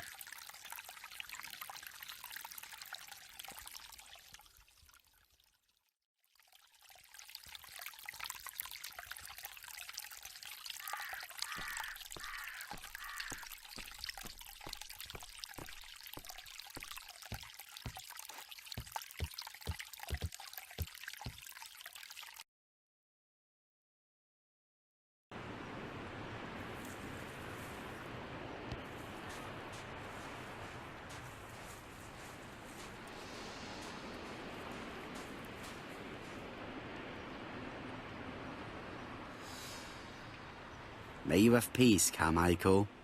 Charlotte.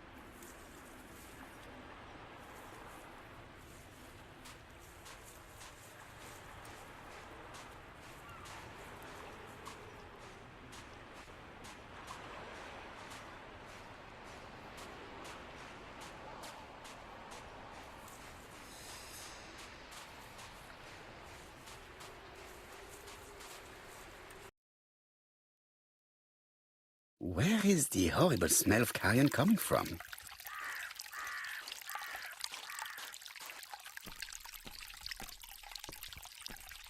I would like to congratulate Clark's gardener. What symmetry!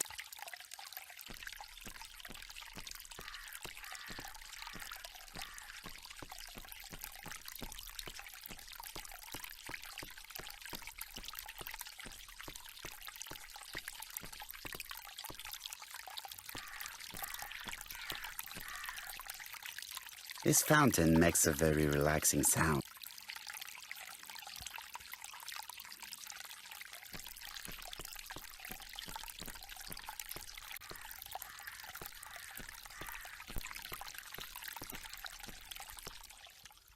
This wisteria is in full bloom.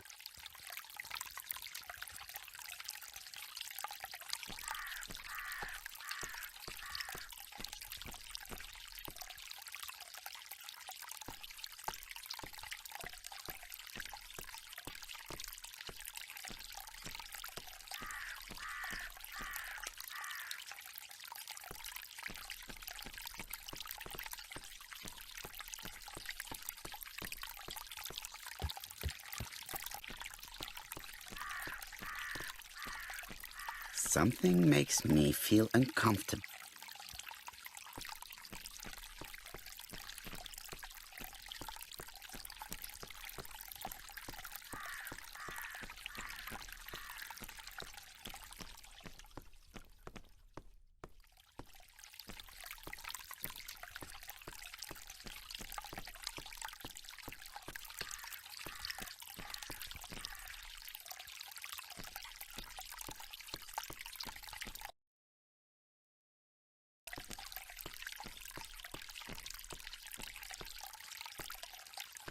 Clark's greenhouse.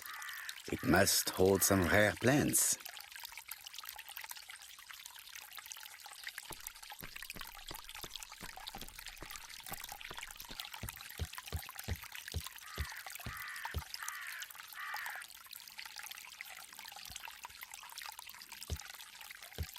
Clark's greenhouse. It must hold some rare plants.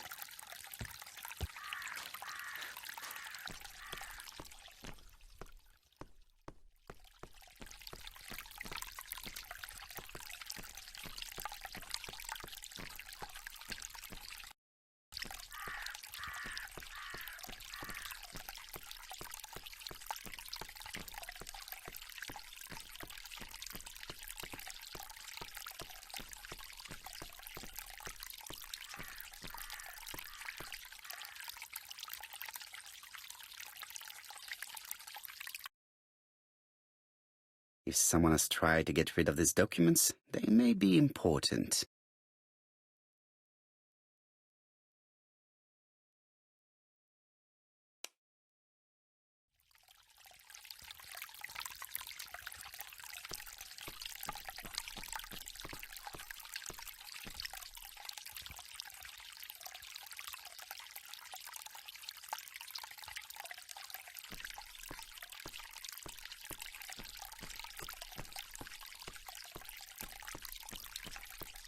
I've finished with this subject.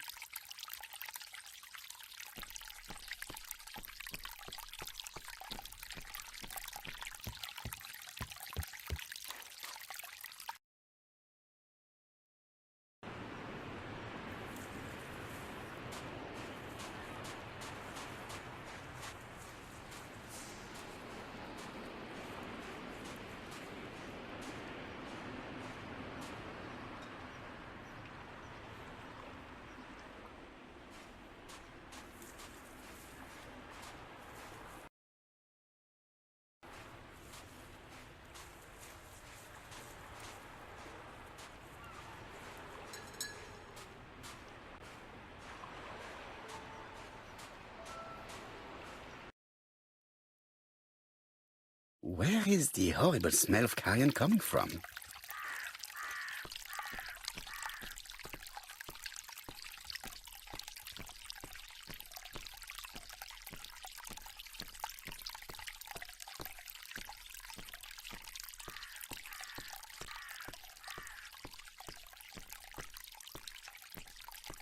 Something makes me feel uncomfortable. Brown pellets. Revolting. Let us now try and get our brain cells to work.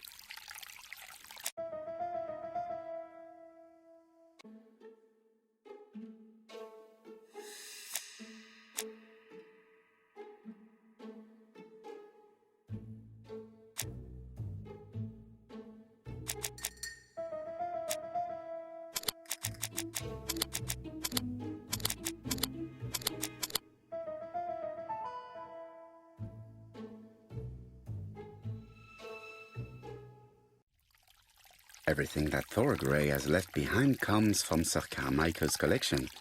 He most probably gave them to her, but she chose to leave them here rather than run the risk of being accused of theft. It is understandable when you know just how much Lady Clark mistrusted her. Let us now try and get our brain cells to work.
Thorgray had no reason to kill someone who only had a few months left to live.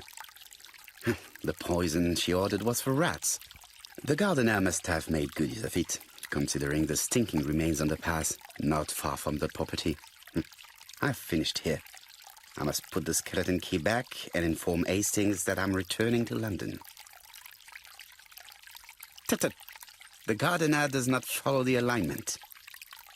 There, that's better. It is symmetrical. There, that's better. It is symmetrical.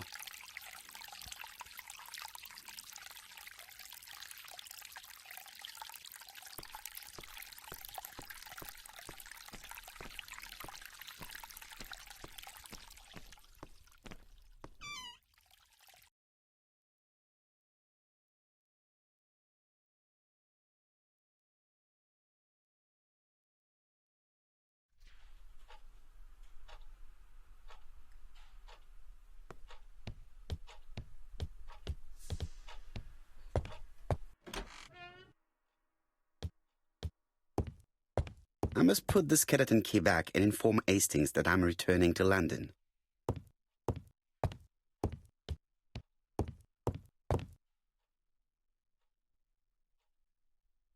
April 1925, Aceh Province, Sumatra. Perfect. Nothing else is keeping me here.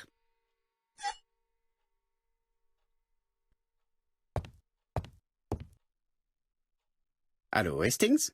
I have finished in Sherstone. I will take the first train. Tell me, do you know how to restore writing on a burnt document? Yes, you just have to soak a cloth with a hydrochloric acid solution and rub the sheet of paper. Then the characters appear. Bien. You have been of great assistance, Hastings. Could you please order the solution as soon as possible? Of course, but what documents do you want to read? You will see, my friend. À ce soir.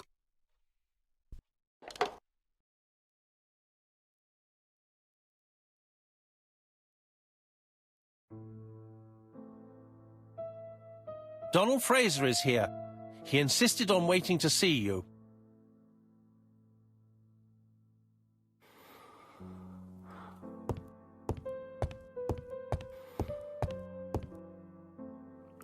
This man is tired.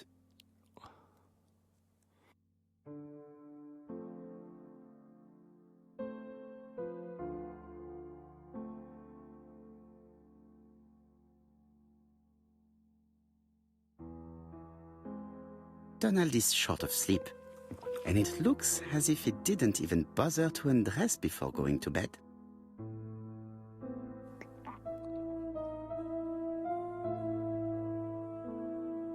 Mr. Poirot, I don't know why I'm here.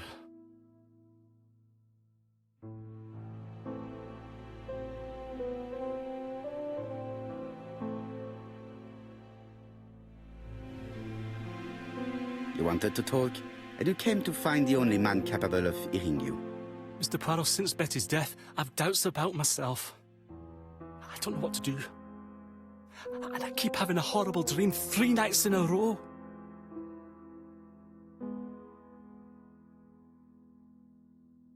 Have a drink, and tell me about this dream.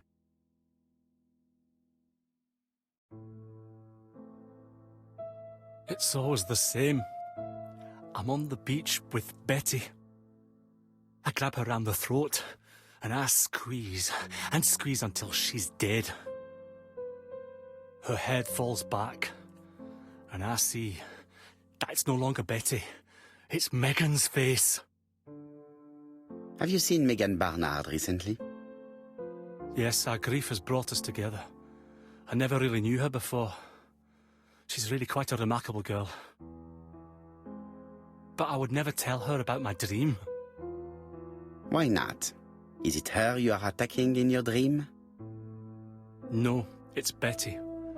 And once Betty is dead, it's Megan's face that appears in its place. Very interesting. Let us now try and get our brain cells to work.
Mr. Fraser, I think that the real meaning of this dream is that you are in love with Megan Barnard.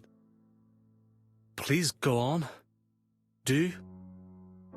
This dream certainly betrays your guilt. Oh. But what do you feel guilty about? Having killed your fiancé? Possible. Or forgetting her very quickly for her sister? Certainly. And this forgetting is perceived as a second death. So you don't really think I was the one who killed Betty? I do not exclude this theory. I am simply saying that I do not need to know that fact to explain your dream and your guilt. Thank you for being frank, Mr. Poirot. You've helped me a great deal. I'm going back to Bexhill. I'll not take any more of your time up. It is late, Mr. Fraser, and you are tired. I'll sleep on the train. I like trains. It's easy to sleep rocked by the sound of the wheels. Poor boy, he seems completely lost. Well, women seem to like him. I think Megan will take care of him. Oh, I remember. Did you order the product I needed? Yes, we'll be receiving it tomorrow. Bien, it is late, and I asked Miss Grey to come tomorrow morning. I have a few questions I wish to ask her.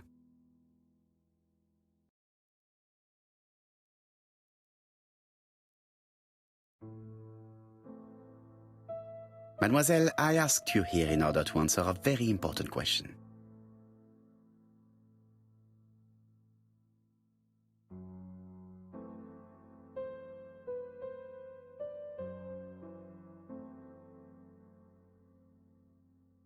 Am I right in thinking you said that you did not speak to anyone on the day Sir Carmichael was murdered?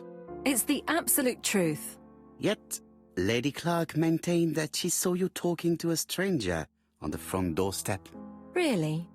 She must have been mistaken. Oh, I remember now.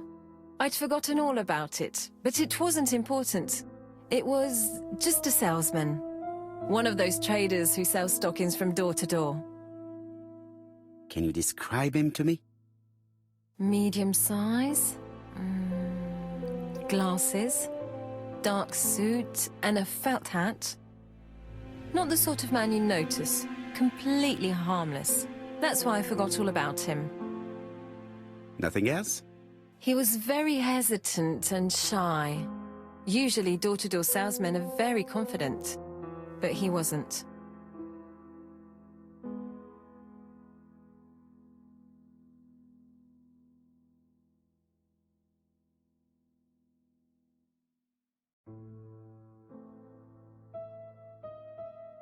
You did not leave Churston willingly, I believe. I don't wish to lie. Lady Clark did not appreciate my presence. And Franklin could not go against the wishes of a sick lady. He is a good man, and he worries a great deal about his sister-in-law. I noticed that you left some personal belongings behind at Churston.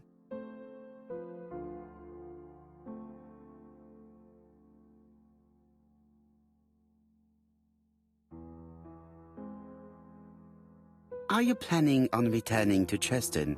Who knows what the future holds? Bien. I must ask you one last question. Please reply frankly with either yes or no. If Lady Clark had died, would you have agreed to marry Sir Carmichael if he'd asked you? How dare you ask such a question? Sir Carmichael treated me just like his daughter. And all that I ever felt him was affection and gratitude, nothing else. Thank you, mademoiselle. I will not keep you any longer. I met Thora Grey on the stairs. Her cheeks were ablaze, and she appeared to be deeply hurt. Poirot, have you offended the poor girl again? Do you have good reasons for accusing her? I accused her of nothing, Hastings. I simply asked her an important question she did not answer. Let us see if we can answer it for her. Let us now try and get our brain cells to work.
You must know how to read between the lines, Hastings. When Sir Carmichael refers to paternal affection, he's lying to himself. Read this engraving on the brooch. A dark dragon for an angel with glossy hair.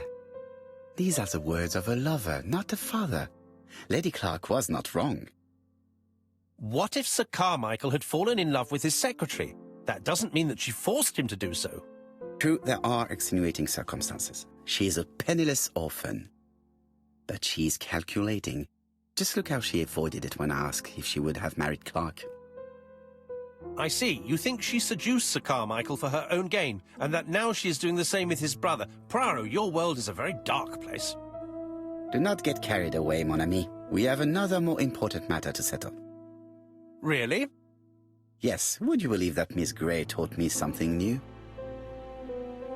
Let us now try and get our brain cells to work.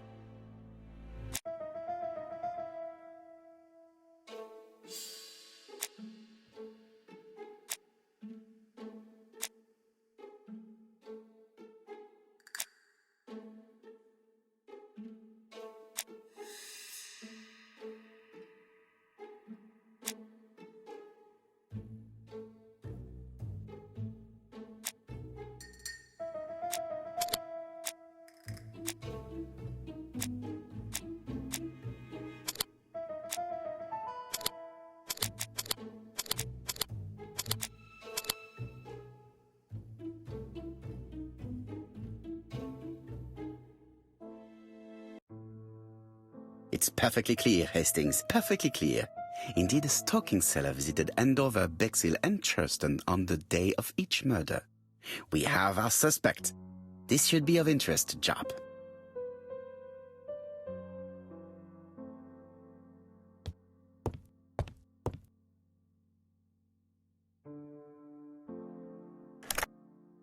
Chief Inspector, we are looking for a stocking salesman. I see you have a suspect. Yes. Contact all the stocking wholesalers who may employ him. Your suspect is a salesman? No, he does not take orders. He sells door to door. Right. The hunt is on.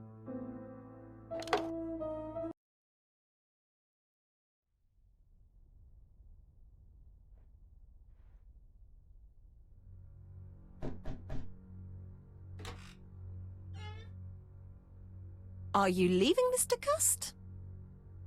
Yes, I'm going to Cheltenham. You shouldn't travel today. You don't look very well. I have to. I have engagements. I must respect them.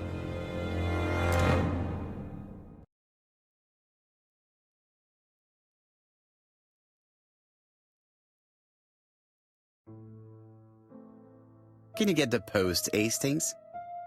And why don't you go and get it yourself? Très bien. What's going on? I've never known Hastings to be so disagreeable.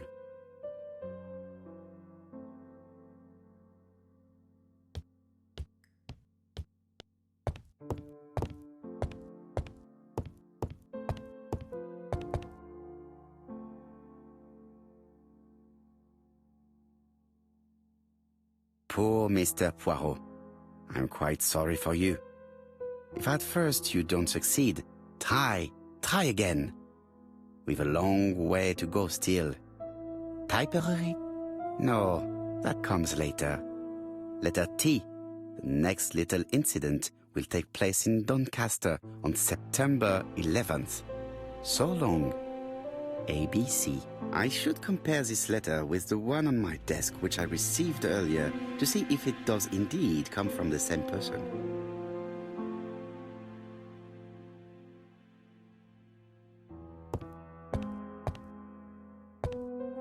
It is not the right time.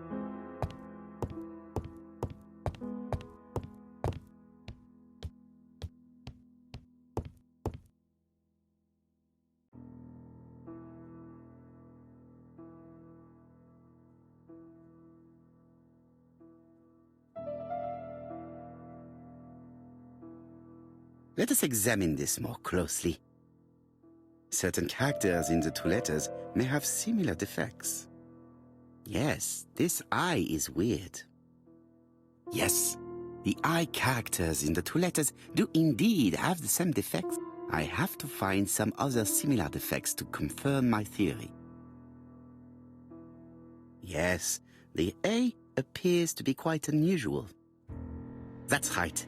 The A characters in the two letters do indeed have the same defects. I have to find some other... The W is not printed properly. Of course, the W characters in the two letters do indeed have the same defects. My theory was right. These two letters were written with the same typewriter. Hastings, he strikes tomorrow. Chief Inspector Japp? He's on another line. Can I take a message? Yes, please, mademoiselle. It is from Hercule Poirot. Tell him ABC strikes tomorrow in Doncaster. He must call me back. Very well, sir. Bien, now I'm going to see what I can find from these burnt documents. I've received the product I need. Hastings, if you do not mind, I would like you to take a few notes. Yes, yes.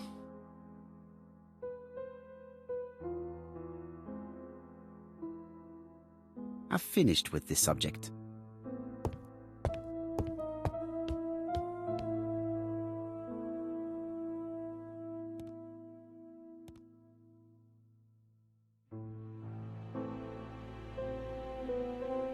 If someone has tried to get rid of these documents, they may be...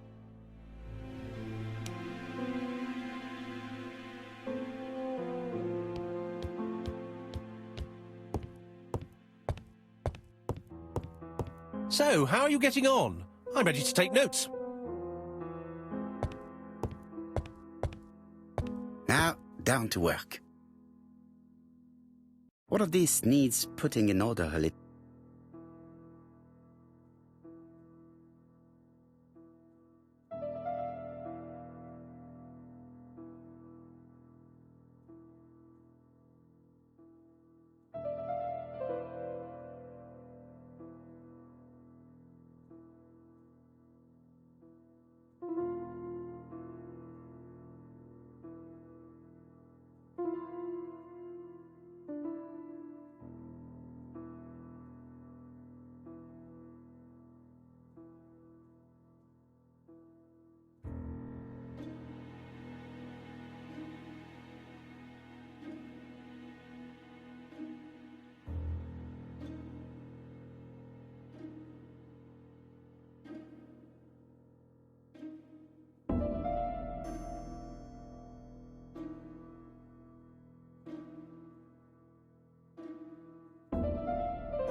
I think that this is right. This page is finished. That's done. 3 more to go.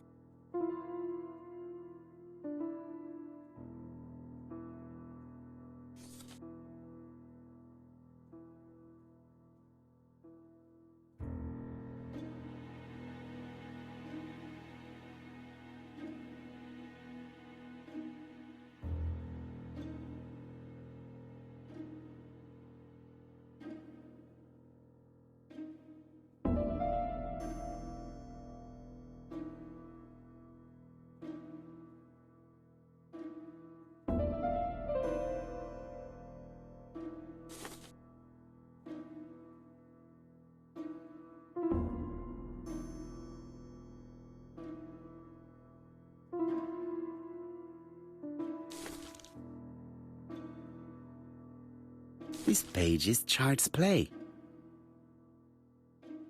This page is finished. And that's 2 done. It's easier than I thought.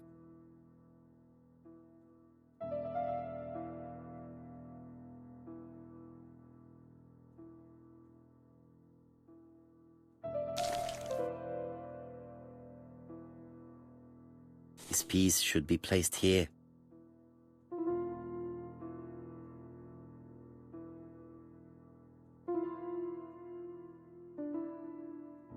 This page will be reconstructed in a flash.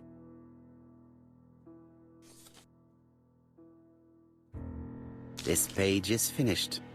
Only one more. Keep going.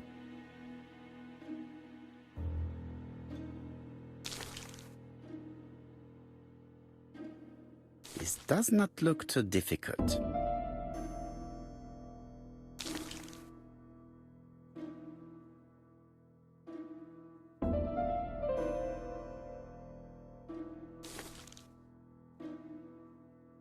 This page is finished.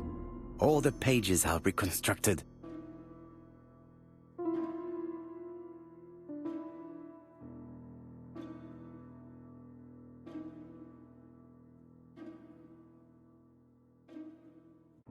A bottle of solvent. A dry cloth.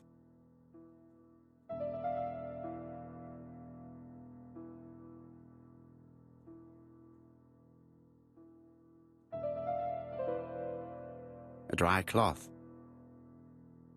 A dry cloth.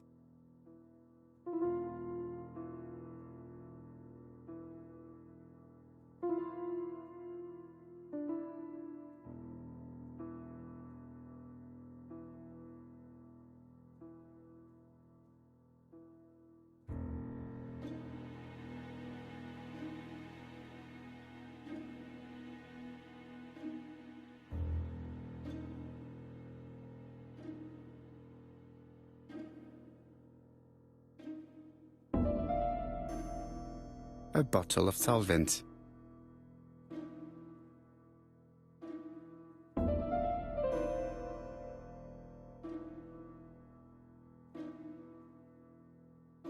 A bottle of solvent. A dry cloth.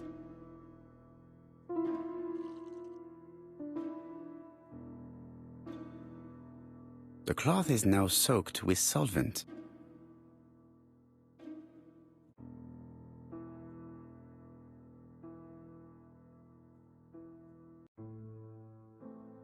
Got it! Make a note, Hastings, make a note. Mrs. Alice Asher, shop owner in Andover. Tracheitis, hemoptysis, prescribed laudanum. I got it. Look. Poirot, where on earth did you find these files? On a fire at the bottom of the garden at campsite. All right, but where did the person who burned them find them?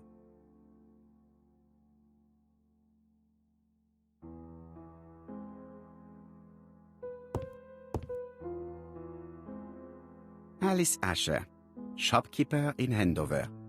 Tracheitis, hemoptysis, chronic cough with loss of blood. Prescribed laudanum-based cough medicine. Betty Barnard, waitress in Bexhill. Chronic bronchitis causing dysphonia. Advised to stop smoking. Alexander Bonaparte Cust. War wounded, mustard gas and head trauma. Pulmonary emphysema. Hemoptysis. Coughing fits with blood. Suffers from absences and amnesia. Dick Dudley Dunbar, owner of the Black Swan Hotel in Doncaster. Asthmatic, heart disease, heart condition. Let us now try and get our brain cells to work.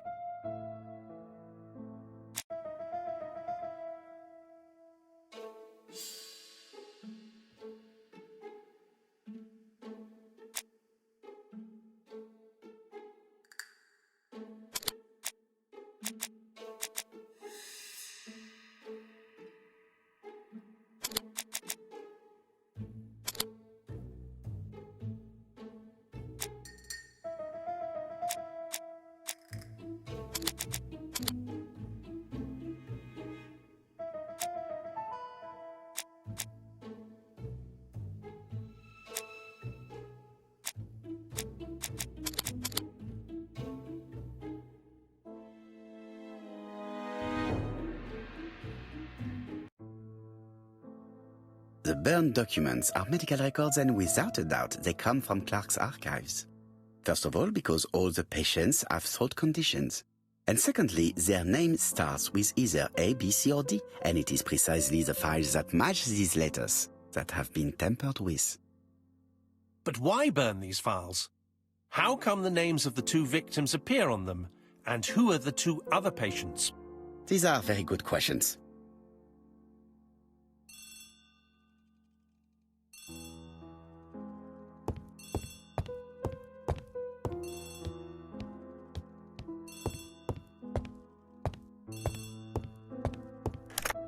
Hello, Poirot?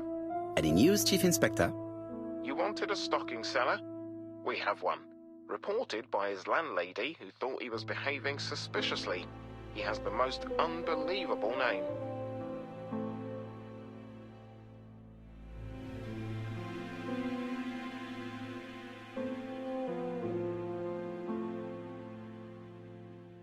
Dick Dudley Dunbar. You're wrong. He's called Alexander Bonaparte Cust. ABC. It's a serious lead. I called Doncaster. A person matching Cust's description has been seen at the station. He got off the train from London, but after that, nobody knows where he went.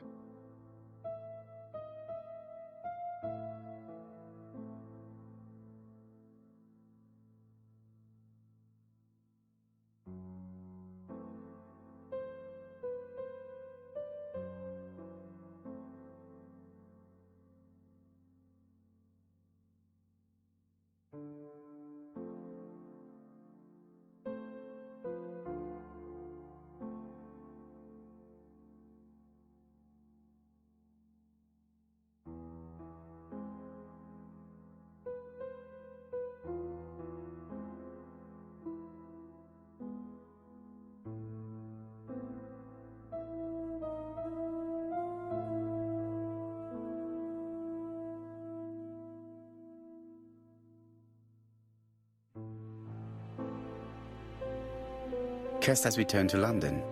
Returned to London? After announcing that he'd kill in Doncaster tomorrow? I find that hard to believe. It appears that all our hopes rest on the local police. I trust that they will be up to the task. Something is bothering me. Can you reread the burnt documents? Look at the fourth file. Dick Dudley Dunbar, Black Swan Hotel, Doncaster. Mon Dieu, Hastings, bien sûr. It's the fourth victim. We must warn Mr. Dunbar immediately. I'll call the Black Swan. Hello, the Black Swan. Hercule Poirot here. May I speak to the owner? Speaking. Dick Dudley Dunbar. How can I help you? Is there Mr. Cust among your guests? He arrived today. Shall I call him for you?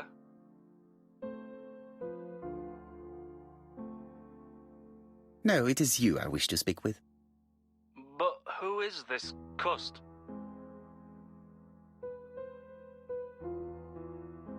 A murderer. A murderer? Under my roof? It's not possible. I don't believe it. Do you think that Cust might be dangerous? Oh, I do hope you're wrong. He seems so harmless, you know. Yes, completely harmless.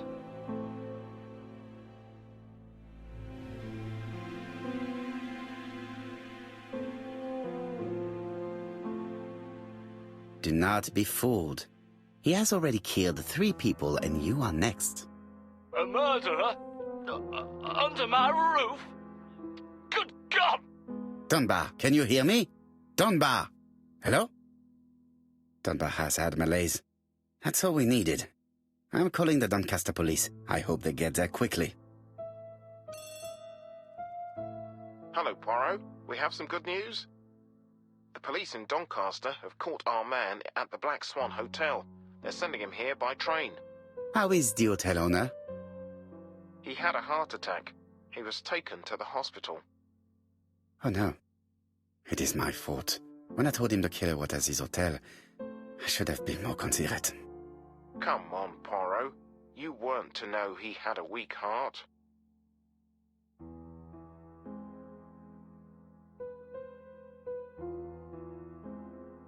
No, of course.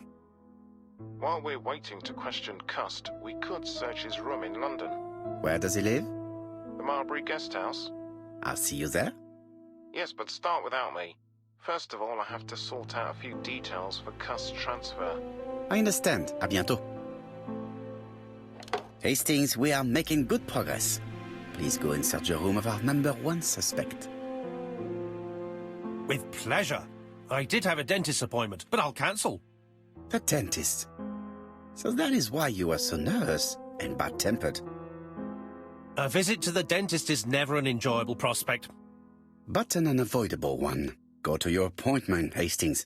I will manage on my own.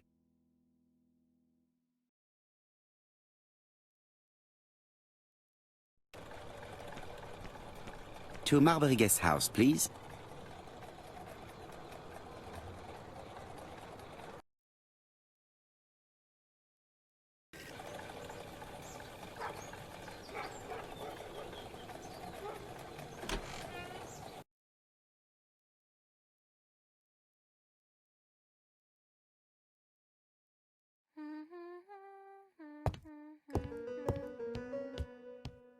I should check the register.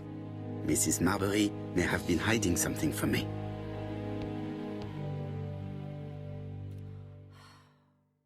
It looks like I've found the real master of this house.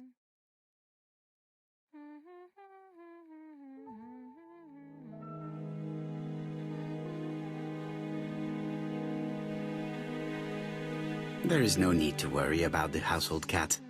I'm sure that Mrs. Marbury lets it do what it pleases.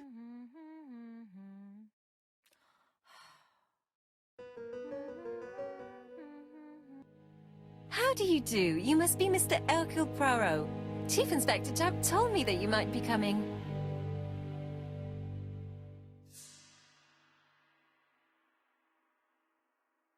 Madame, you may be of valuable help to me. It would be my pleasure to help you. Will there be some journalists there as well? I think you might even be interviewed. You are key witness. I've suspected him for some time, but he appeared so harmless. Oh yes, sometimes he got angry and waved his arms about. But even then, he wasn't frightening. And he was as gentle as a lamb again immediately afterwards. It was only this morning that I understood. He told me he was going to Cheltenham, but my daughter saw him at Euston Station. It's not the right station. To get to Cheltenham, you have to take the train from Paddington. And what's more, Mr. Cust left behind an ABC with Doncaster underlined. As you can imagine, when I saw that, I called Scotland Yard.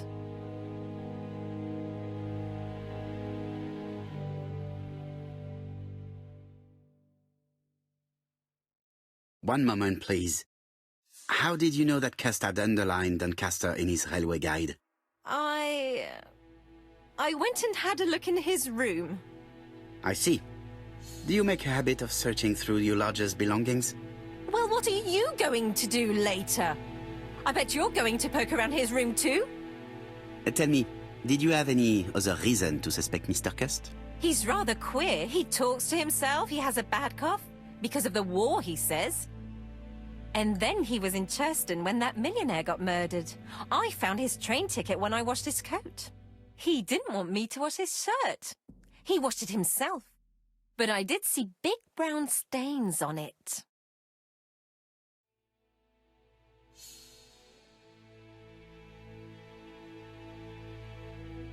Where were the stains on the shirt?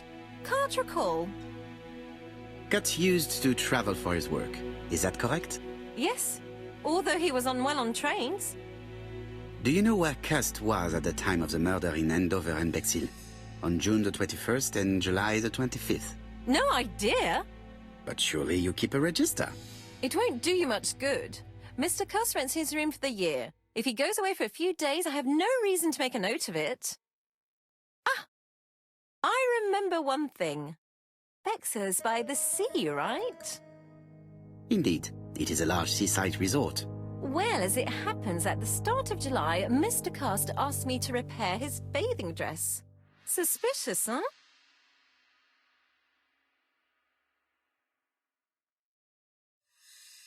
Very interesting. Please continue. I also forgot to say that he started buying newspapers that talked about the case.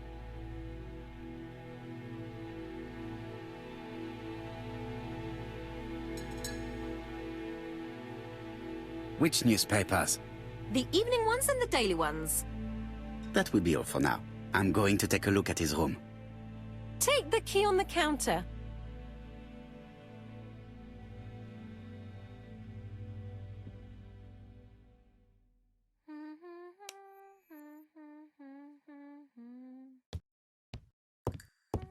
I should check the register.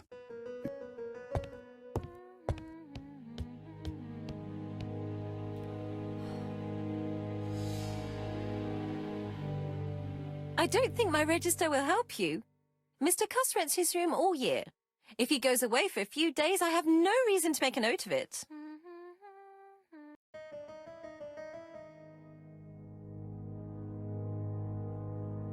The truth is becoming apparent, and I have something to say to Mrs. Marbury.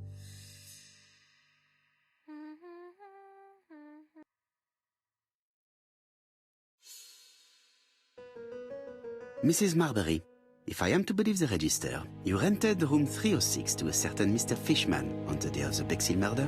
Room 306 is Cust's room. Can you explain yourself? If I did, it was because Mr. Cust wasn't here. What about it?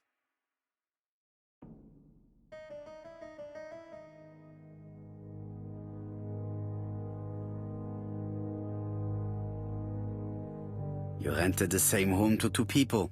That's fraud. Calm down, Mr. Poirot.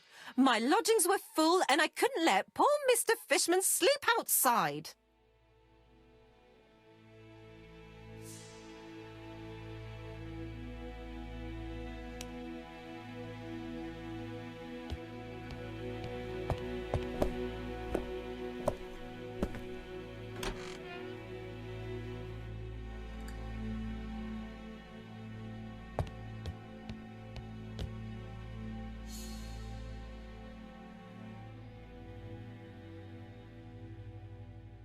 I have to get the ribbon.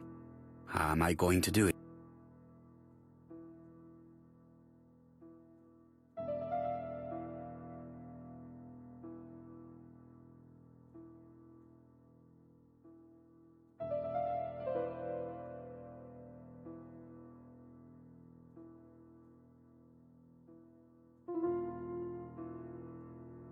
Something is blocking the ribbon.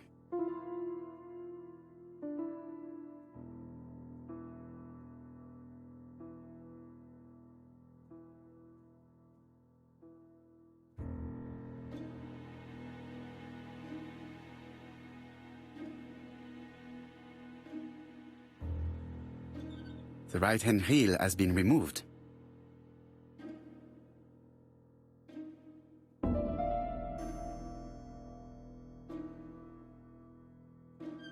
The left-hand heel has been removed.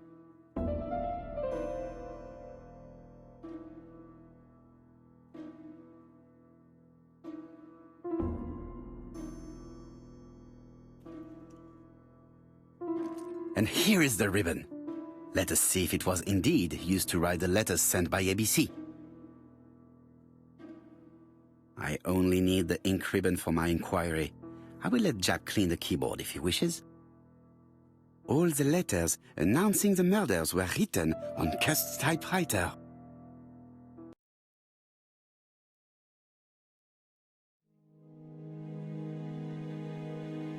John Milligan, Managing Director, Silky Legs, Frederick Street, Leicester. To A.B. Cust, Marbury's Guest House, 1935, May the 21st.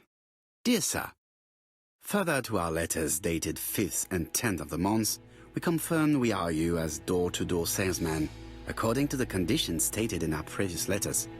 We will send you the articles by mail and also a Redfield typewriter you will be using for every business letter. Regarding the schedule of your rounds, please do as following. June 21, Andover. Arrive by train the 20th in the evening and get a room at Station Hotel. Start your turn in the north part of the town. This letter establishes that Cust went to Andover, but the ink has hidden the destinations of his other trips. I know from Mrs. Marbury that he went to Churston. I just have to show that he went to Bexhill, and I will have proved that he was present at all the crime scene.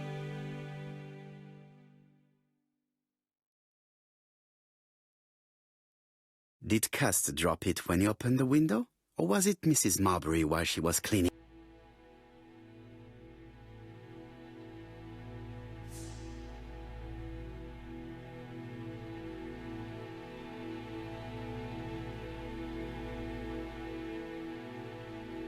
A long-bladed knife. A murderer's weapon. This object would probably be useful to me.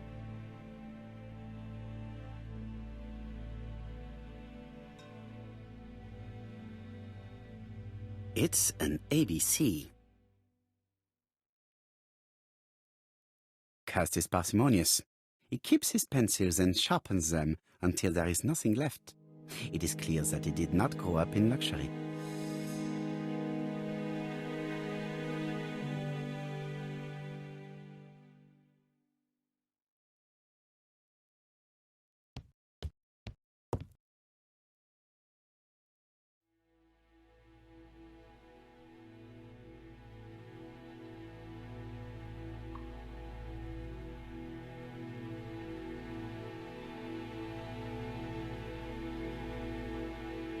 Laudanum Cameron's chemists. Laudanum, a medicine for coughs.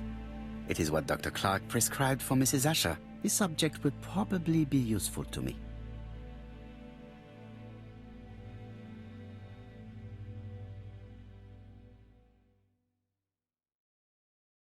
Diethyl barbituric acid, Johnson Company. I know this medicine.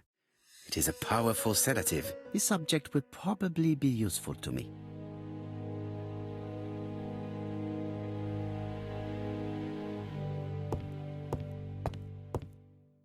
ABC guys, enough to sign about a dozen murders. ABC guys, enough to sign about a dozen murders. It's close.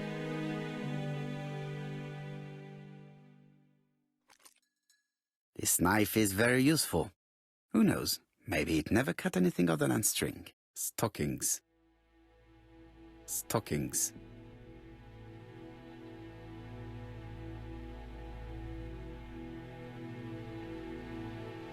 Trousers, white shirts. Everything has been washed very well. The Bexhill Daily paper, dated from the day of the Bexhill murder. Most probably the basting dress repaired by Mrs. Marbury's expert hands. All the main articles referring to the ABC case are here, from the Churston murder onwards. Nothing before that date.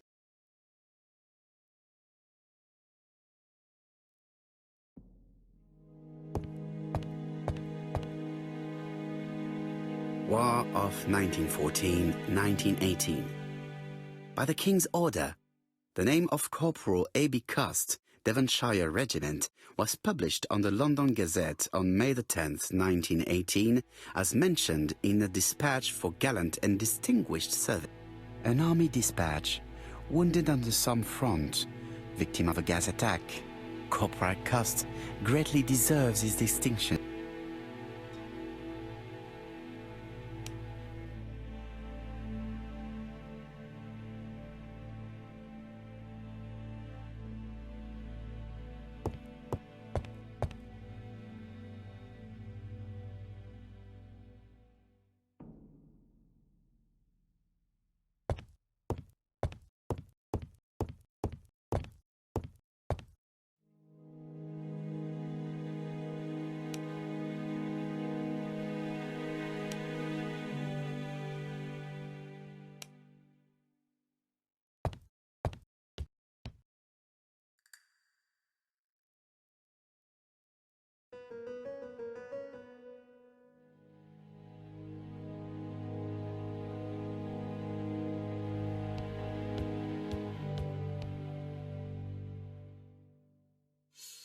How hopeful. This place is a real mess.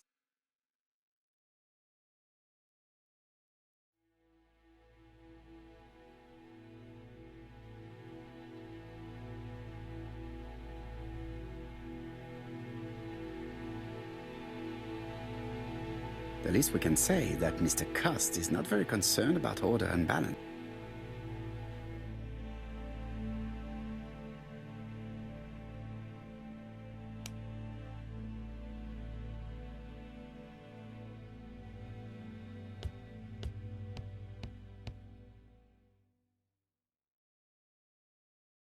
This dark stain.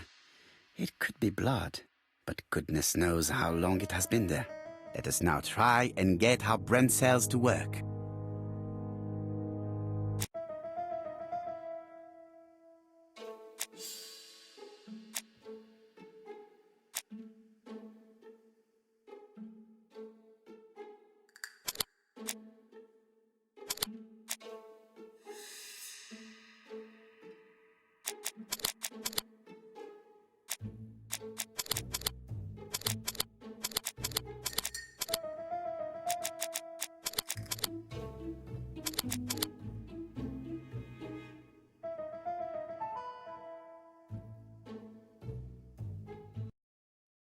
The register shows that Cust did not sleep at the guest house on the day of the murder. Where was he? Bexhill. The Bexhill paper reveals it. Cust bought this newspaper in Bexhill on July the 25th. No use continuing the inspection of this room. I've seen all there is to see.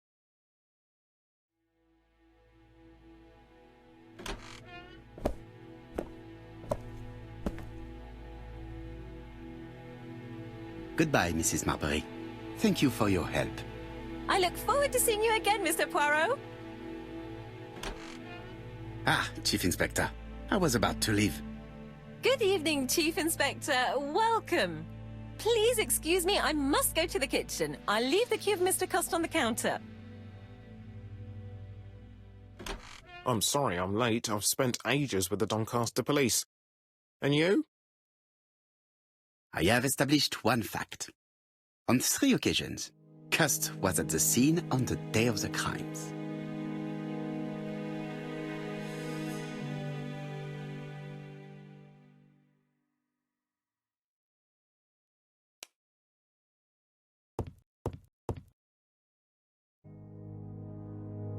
I've listened closely to what you have to say, Poirot. For me, there's no doubt Cust is guilty. Do you have any element that might prove the contrary? That is what we're going to look for. Let us now try and get our brain cells to work.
The evidence against Cust is overwhelming. His presence at the scenes, the knife, the blood-stained shirt, the ABCs in a box. C'est vrai. However, the blood Mrs. Marbury saw on Cust's shirt may have been his own. According to his medical records, he suffers from hemoptysis. The murderer cut Sir Carmichael's throat from behind, and the blood spurted outwards. You would expect the murderer's shirt to be stained on the sleeves, not on the buttonholes. Yet we see quite the opposite. You would expect the murderer to keep the newspaper articles about his crimes. But Cust's collection starts in Cheston, as if it discovered the case rather late. I agree it's troubling, but it doesn't change my mind. There's small details that we should be able to clear up by questioning Cust. When can we talk to him? Doncaster is sending him to us on the first train. Are they questioning him already? He says he can't remember a thing. It's plausible. Doctors say he suffers from absences and amnesia. Mrs. Marbury has confirmed this. He may have done the murders in an altered state. A familiar situation. It's not enough to clear his name. Dr. Thompson insisted that even if you don't know what you're doing, you never commit a murder without wanting to. Très intéressant. I shall remember that. Right. I'll go and examine the suspect's room. Chief Inspector, I took the liberty of removing a few clues to examinatum. All right, we'll discuss them tomorrow. In the meantime, I'm going to see if you've missed something.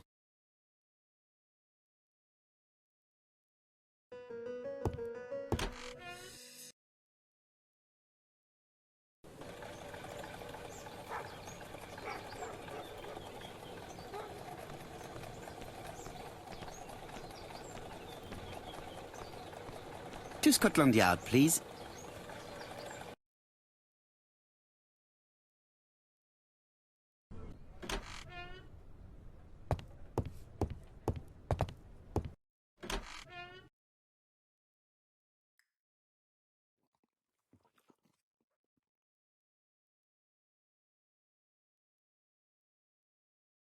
This man is not in good shape.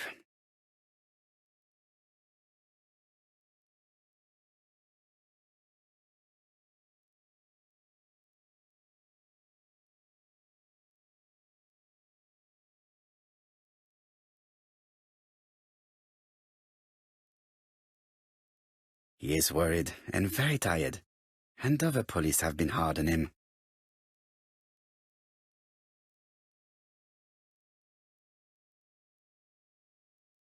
What do you want from me?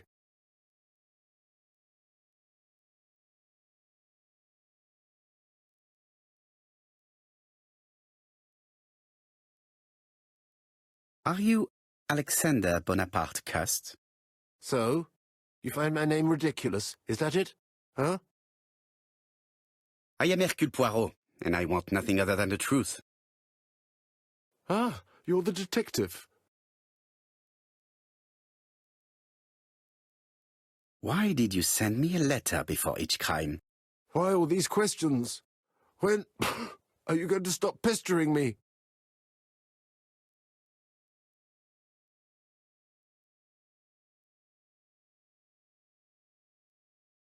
Maybe you forgot that you wrote this letter. Yes, it's true. Sometimes I forget. Maybe I did type them.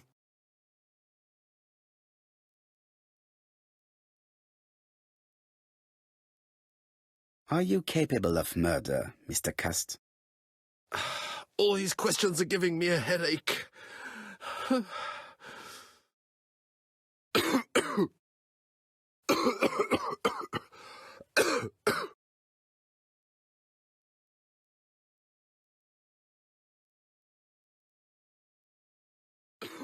Poor man. If only I could help him. He is in no state to reply. I am not going to leave before having finished questioning him.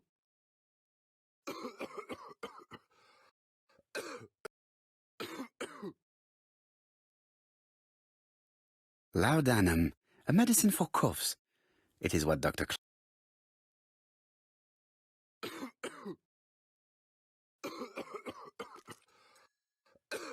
Take this. It will help you. Thank you.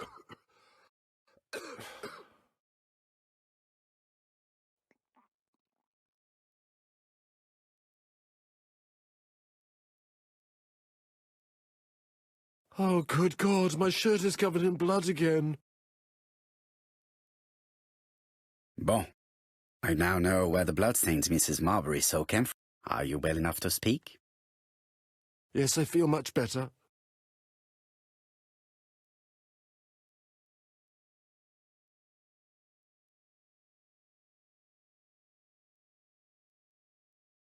Are you capable of murder, Mr. Cust? All these questions are giving me a headache.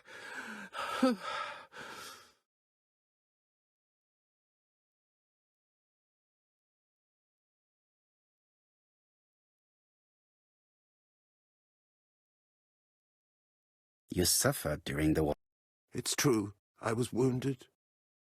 I suffered. But the army was the only place I didn't feel inferior. No questions. Just orders to follow. But ever since you were wounded, you have absences, bouts of amnesia. And headaches. Professor Clark treated you. Yes, a few years ago he really helped me with my burned throat.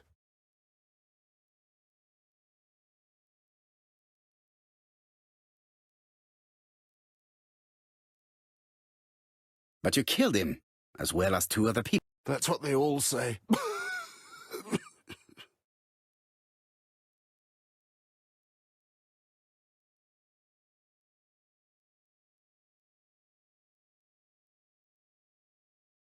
Do you deny being at the scene of the crime? So? There was no harm in being there. It was only for my work. You were seen at all the crime scenes. Yes, I was. I travel a lot, but not for pleasure. I am terribly unwell in trains. But I had to respect my engagements. My employer gave me very precise written instructions about the towns I had to visit. Let's see. The company you claim to work for, Silky Legs, has never heard of you. And as for these letters they sent you, they were written on your own typewriter. The company sent me the typewriter when I started working for them. Yes, but the letters were received afterwards.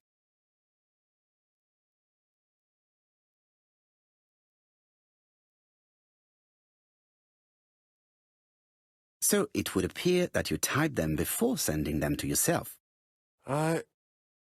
I don't remember. Good God! I don't know what's happening to me. My head hurts terribly.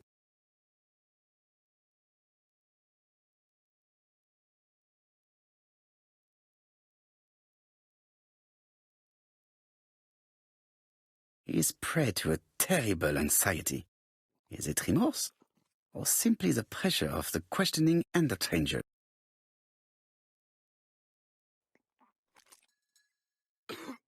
Take this. It will help you.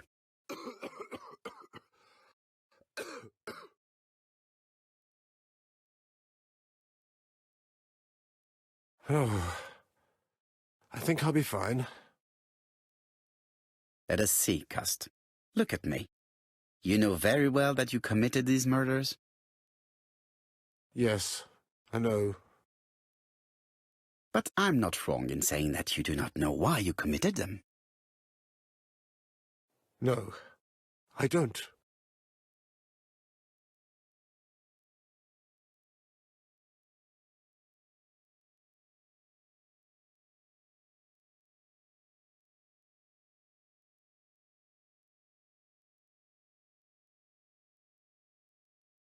Let us leave Cust alone. He's at the end of his tether.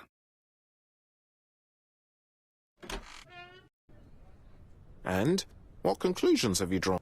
Plenty. It might help us to understand him a little better.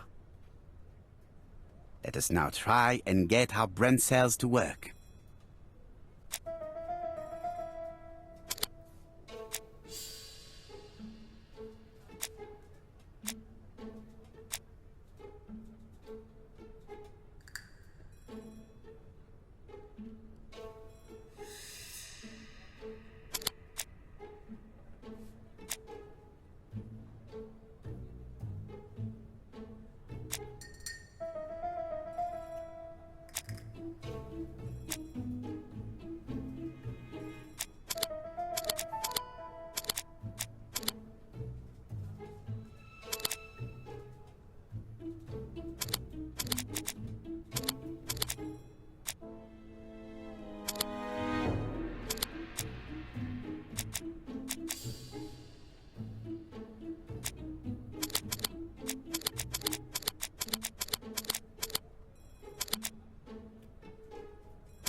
I don't see any clearer than before.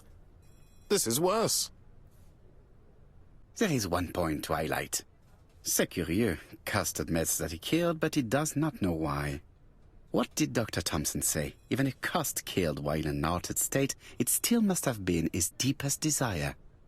He must have had a motive. Let's keep it simple. Never mind his motive. He confessed. But you see, he can confess to anything and everything. He denied the murders and then confessed to them. He confirmed that he never typed the letters. Then, with great ease, I managed to get him say quite the opposite. Come on, he behaved like a guilty man. He lied to his landlady. Because deep down he believes himself guilty. From the papers, he noticed that he had always been at the scene of the crimes.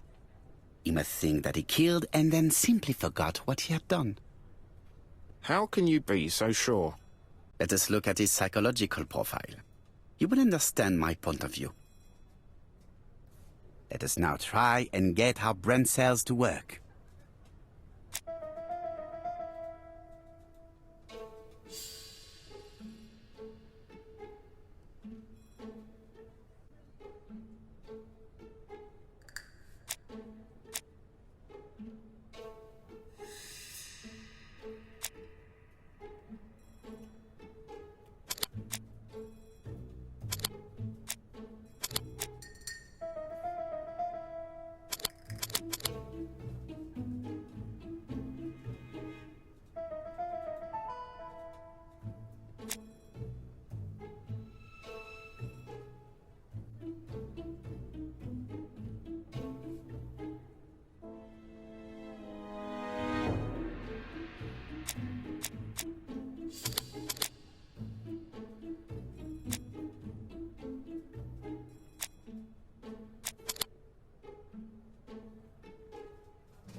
You see? Cust's character is quite the opposite of the murderer's. But if he's a madman, can we really talk about his character? You know very well that our murderer does not behave like a psychopath. Apart from the signature, there is no ritual repetition in the choice of victims. Very well, you're right as always. So we have no confession, no culprit, no suspects, nothing. And all that after 2 months of inquiry? What should I do? Have faith. Just give me 24 hours.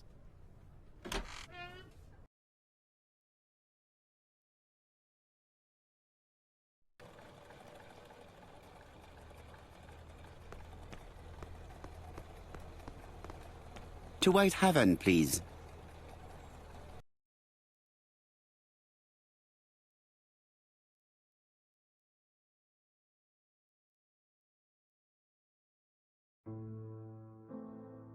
Cust's arrest is a great success for you, Poirot. It's all clear now, except maybe 1 or 2 details. Details. Ah, mon ami. The devil is in the detail, as we say. Excuse me? Patience, Hastings. Everything will be clear once our guests arrive. Best be prepared. Slip a revolver into your pocket before they do. A revolver? But Poirot, what are you afraid of? Trust me. It is important you carry a weapon for this meeting. I will lend you mine. What about telling me what you have in mind? Surtout pas. You wouldn't be able to play your role. Wait 1 moment, I will bring you my weapon.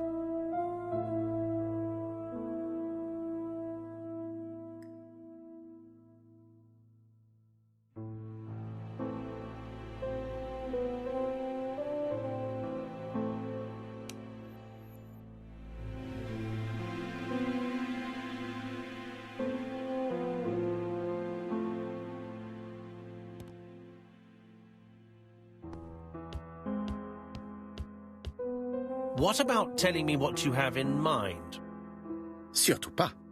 You wouldn't be able to play your role. Wait one moment, I will bring you my weapon.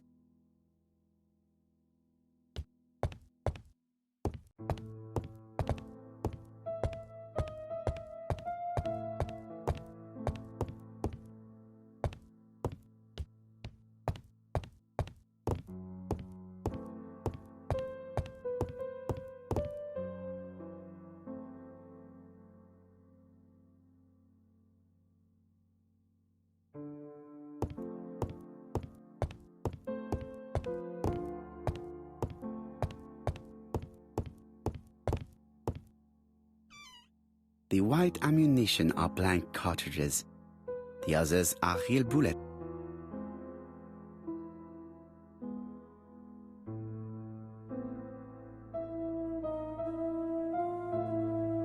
I have to choose the type of bullets to load.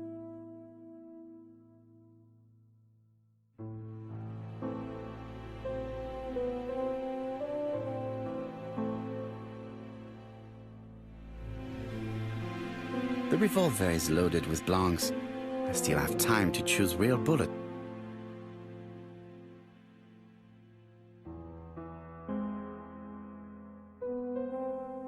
The revolver is loaded with real bullets. I still have time to choose blank.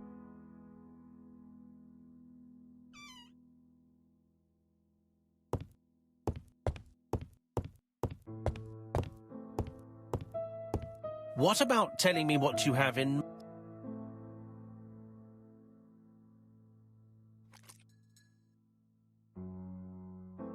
Voila, I entrust you with my weapon. It has hardly been used, it is almost new.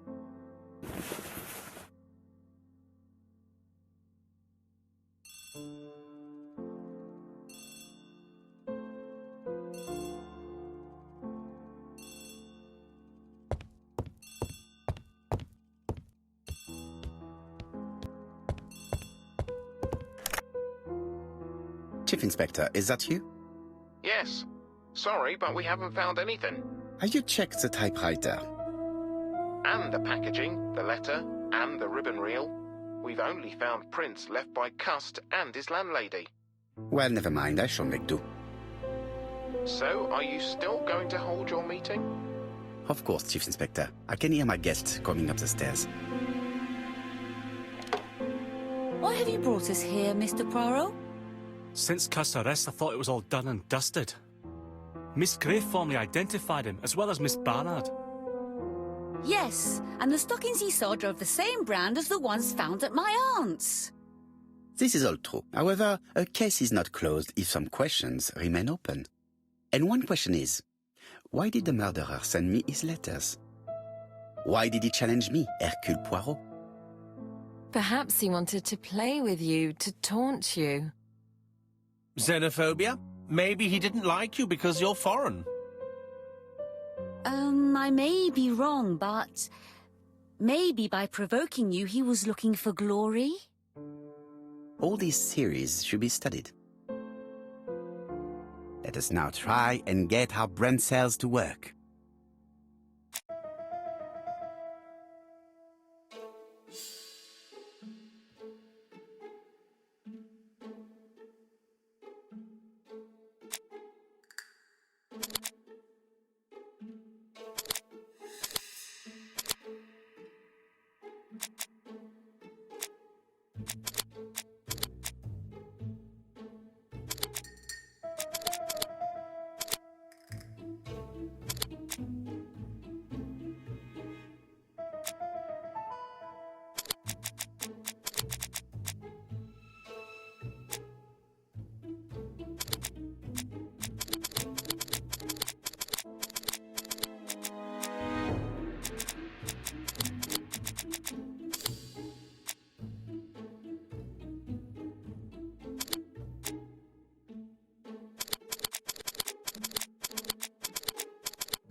Is everything clear now?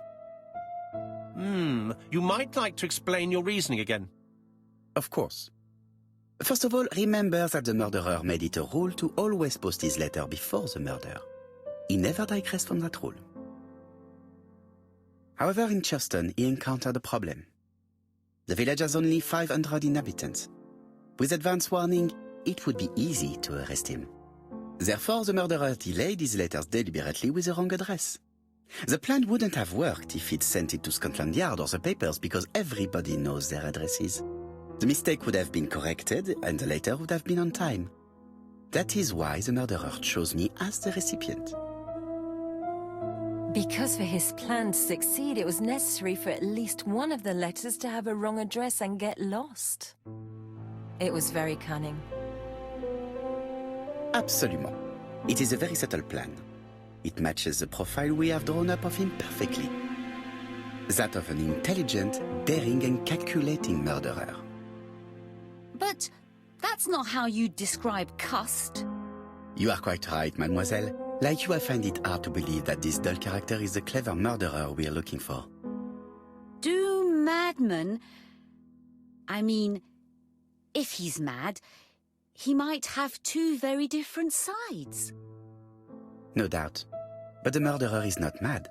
All the specialists agree that he does not have the profile of the psychopath. But if Cust is not guilty, how do you explain his presence at the scene of the crimes? Mr. Clark, the answer to your question is in the medical records of your brother's patients. Documents which Cust most certainly did not have access to. Let us now try and get our brain cells to work.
Dr. Clark's patients' records provided a very useful list of potential victims, sorted by alphabetical order.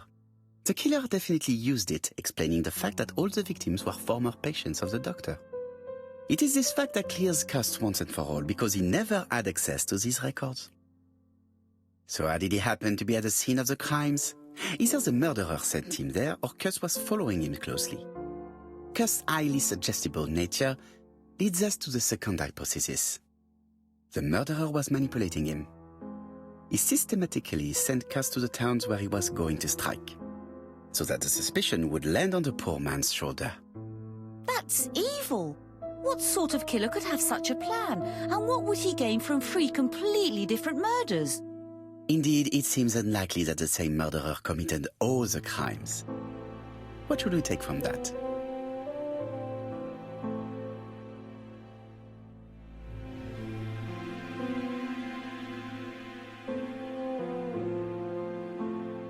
The murderer first killed for money, but then began to enjoy it. But Mr. Poirot, the first murder was my aunt, and nobody had anything to gain from killing her. Ah, certes. Therefore, this is not what happened.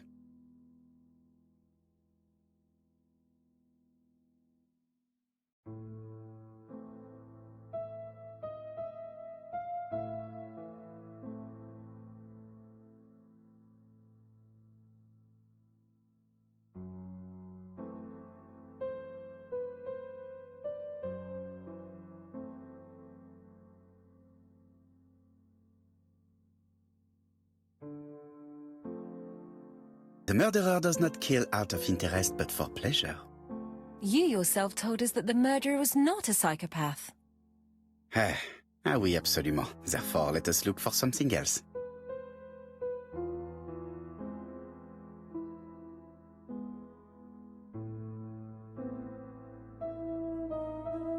Just one murder was of benefit to the murderer. The others were just diversions. On reflection, there is only one conclusion. The murderer killed once out of interest and twice to divert our attention. This reasoning points at 2 potential culprits. Franklin Clark. Donald Fraser? Yes, mademoiselle. That's good thinking. Mr. Fraser may have killed Betty out of jealousy. Mr. Clark may have killed his brother in order to inherit his large fortune. Both have a motive. But Donald did not have access to Dr. Clark's records. Please allow me to disagree with you, mademoiselle.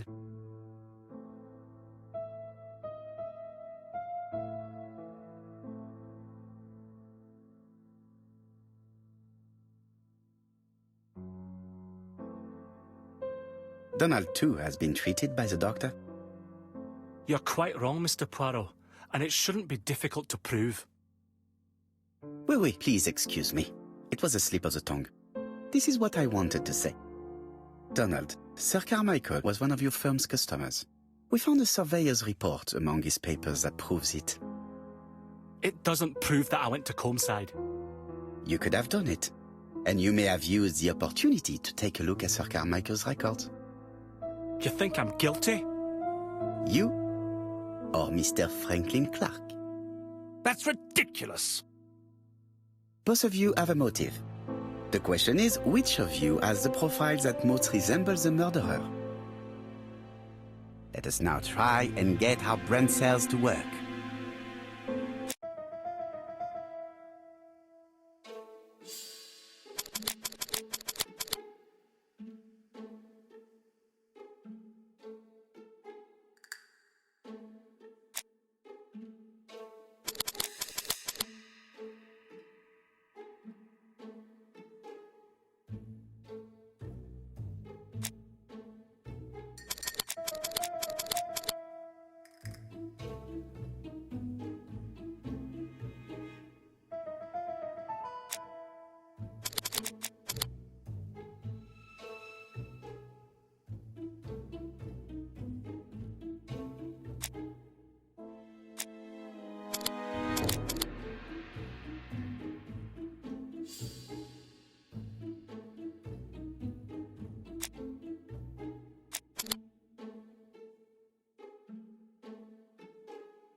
Ladies and gentlemen, Donald may share many character traits with the murderer, but he does not have his cold indifference. He has a temper.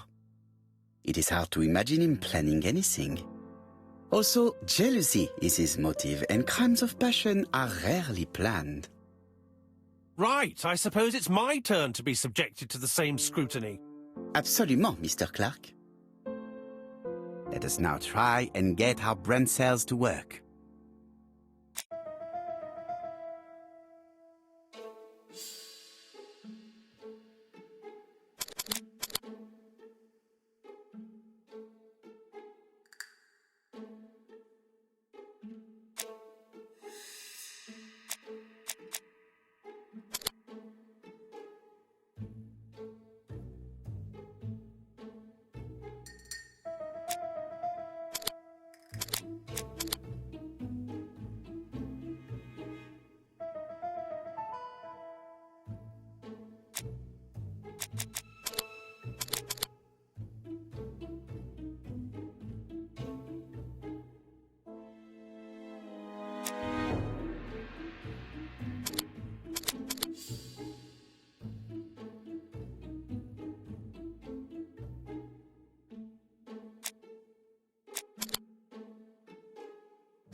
As you have all seen, there is a disturbing similarity between Mr. Clark's profile and that of the killer. In actual fact, it is exactly the same. Mr. Poirot, your psychological studies are interesting, but your conclusions do not add up. Why would I have wished my brother's death? The inheritance is lawfully mine. I just have to wait. No, you had to act quickly.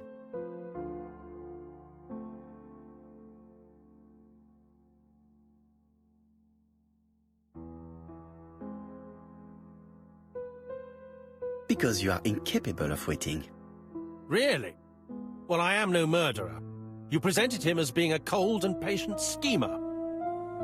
Certes, normalement. But Lady Clark's imminent death precipitated events.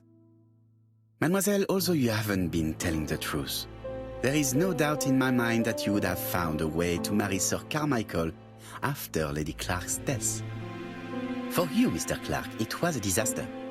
If Miss Grey had children by your brother, you would not have inherited a thing.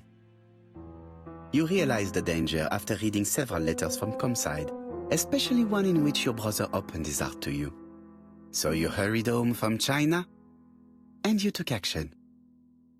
In truth, Cust was no more than a puppet manipulated by the real culprit. You, Mr. Clark. Such an imagination, Mr. Poirot. In fact, nobody manipulated Cust. The famous instructions he received by post. He wrote them on the typewriter. We know that for sure. Oh no, you know perfectly well. That is not true. Eh bien voilà, light has now been shed on the ABC murders. Your theories are ingenious, but you haven't any proof. One point to him. For the moment, I have no material proof. Either I admit to it, or I bluff.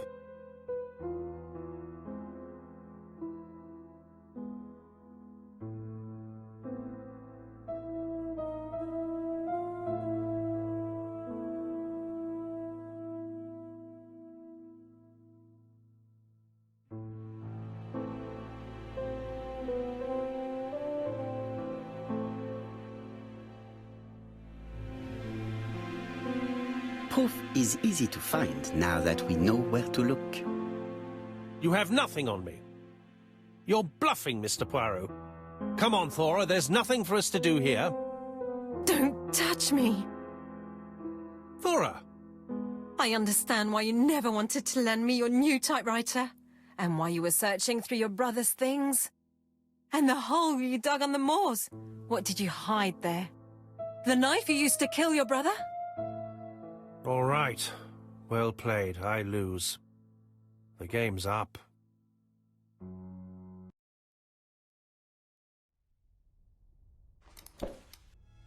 Don't come near me! I'll never let you take me, Mr. Poirot.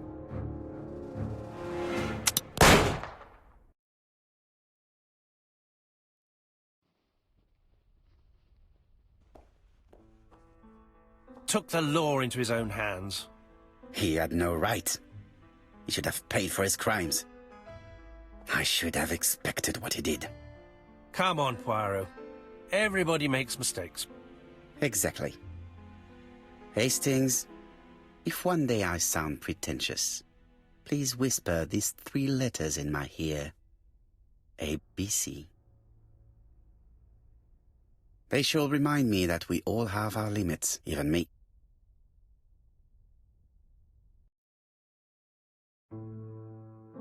Disappointed at having missed the chance to become Lady Clark, Thora Grey left England. Donald Fraser and Megan Barnard married. On Poirot's recommendation, Mary Drower started to work for Lady Clark. The elderly lady's condition suddenly took a turn for the better. And a few months later, to Dr. Logan's great surprise, she was back on her feet again. According to this eminent physician, it appears to be an extremely rare case of spontaneous remission. Lady Clark has enjoyed very good health ever since.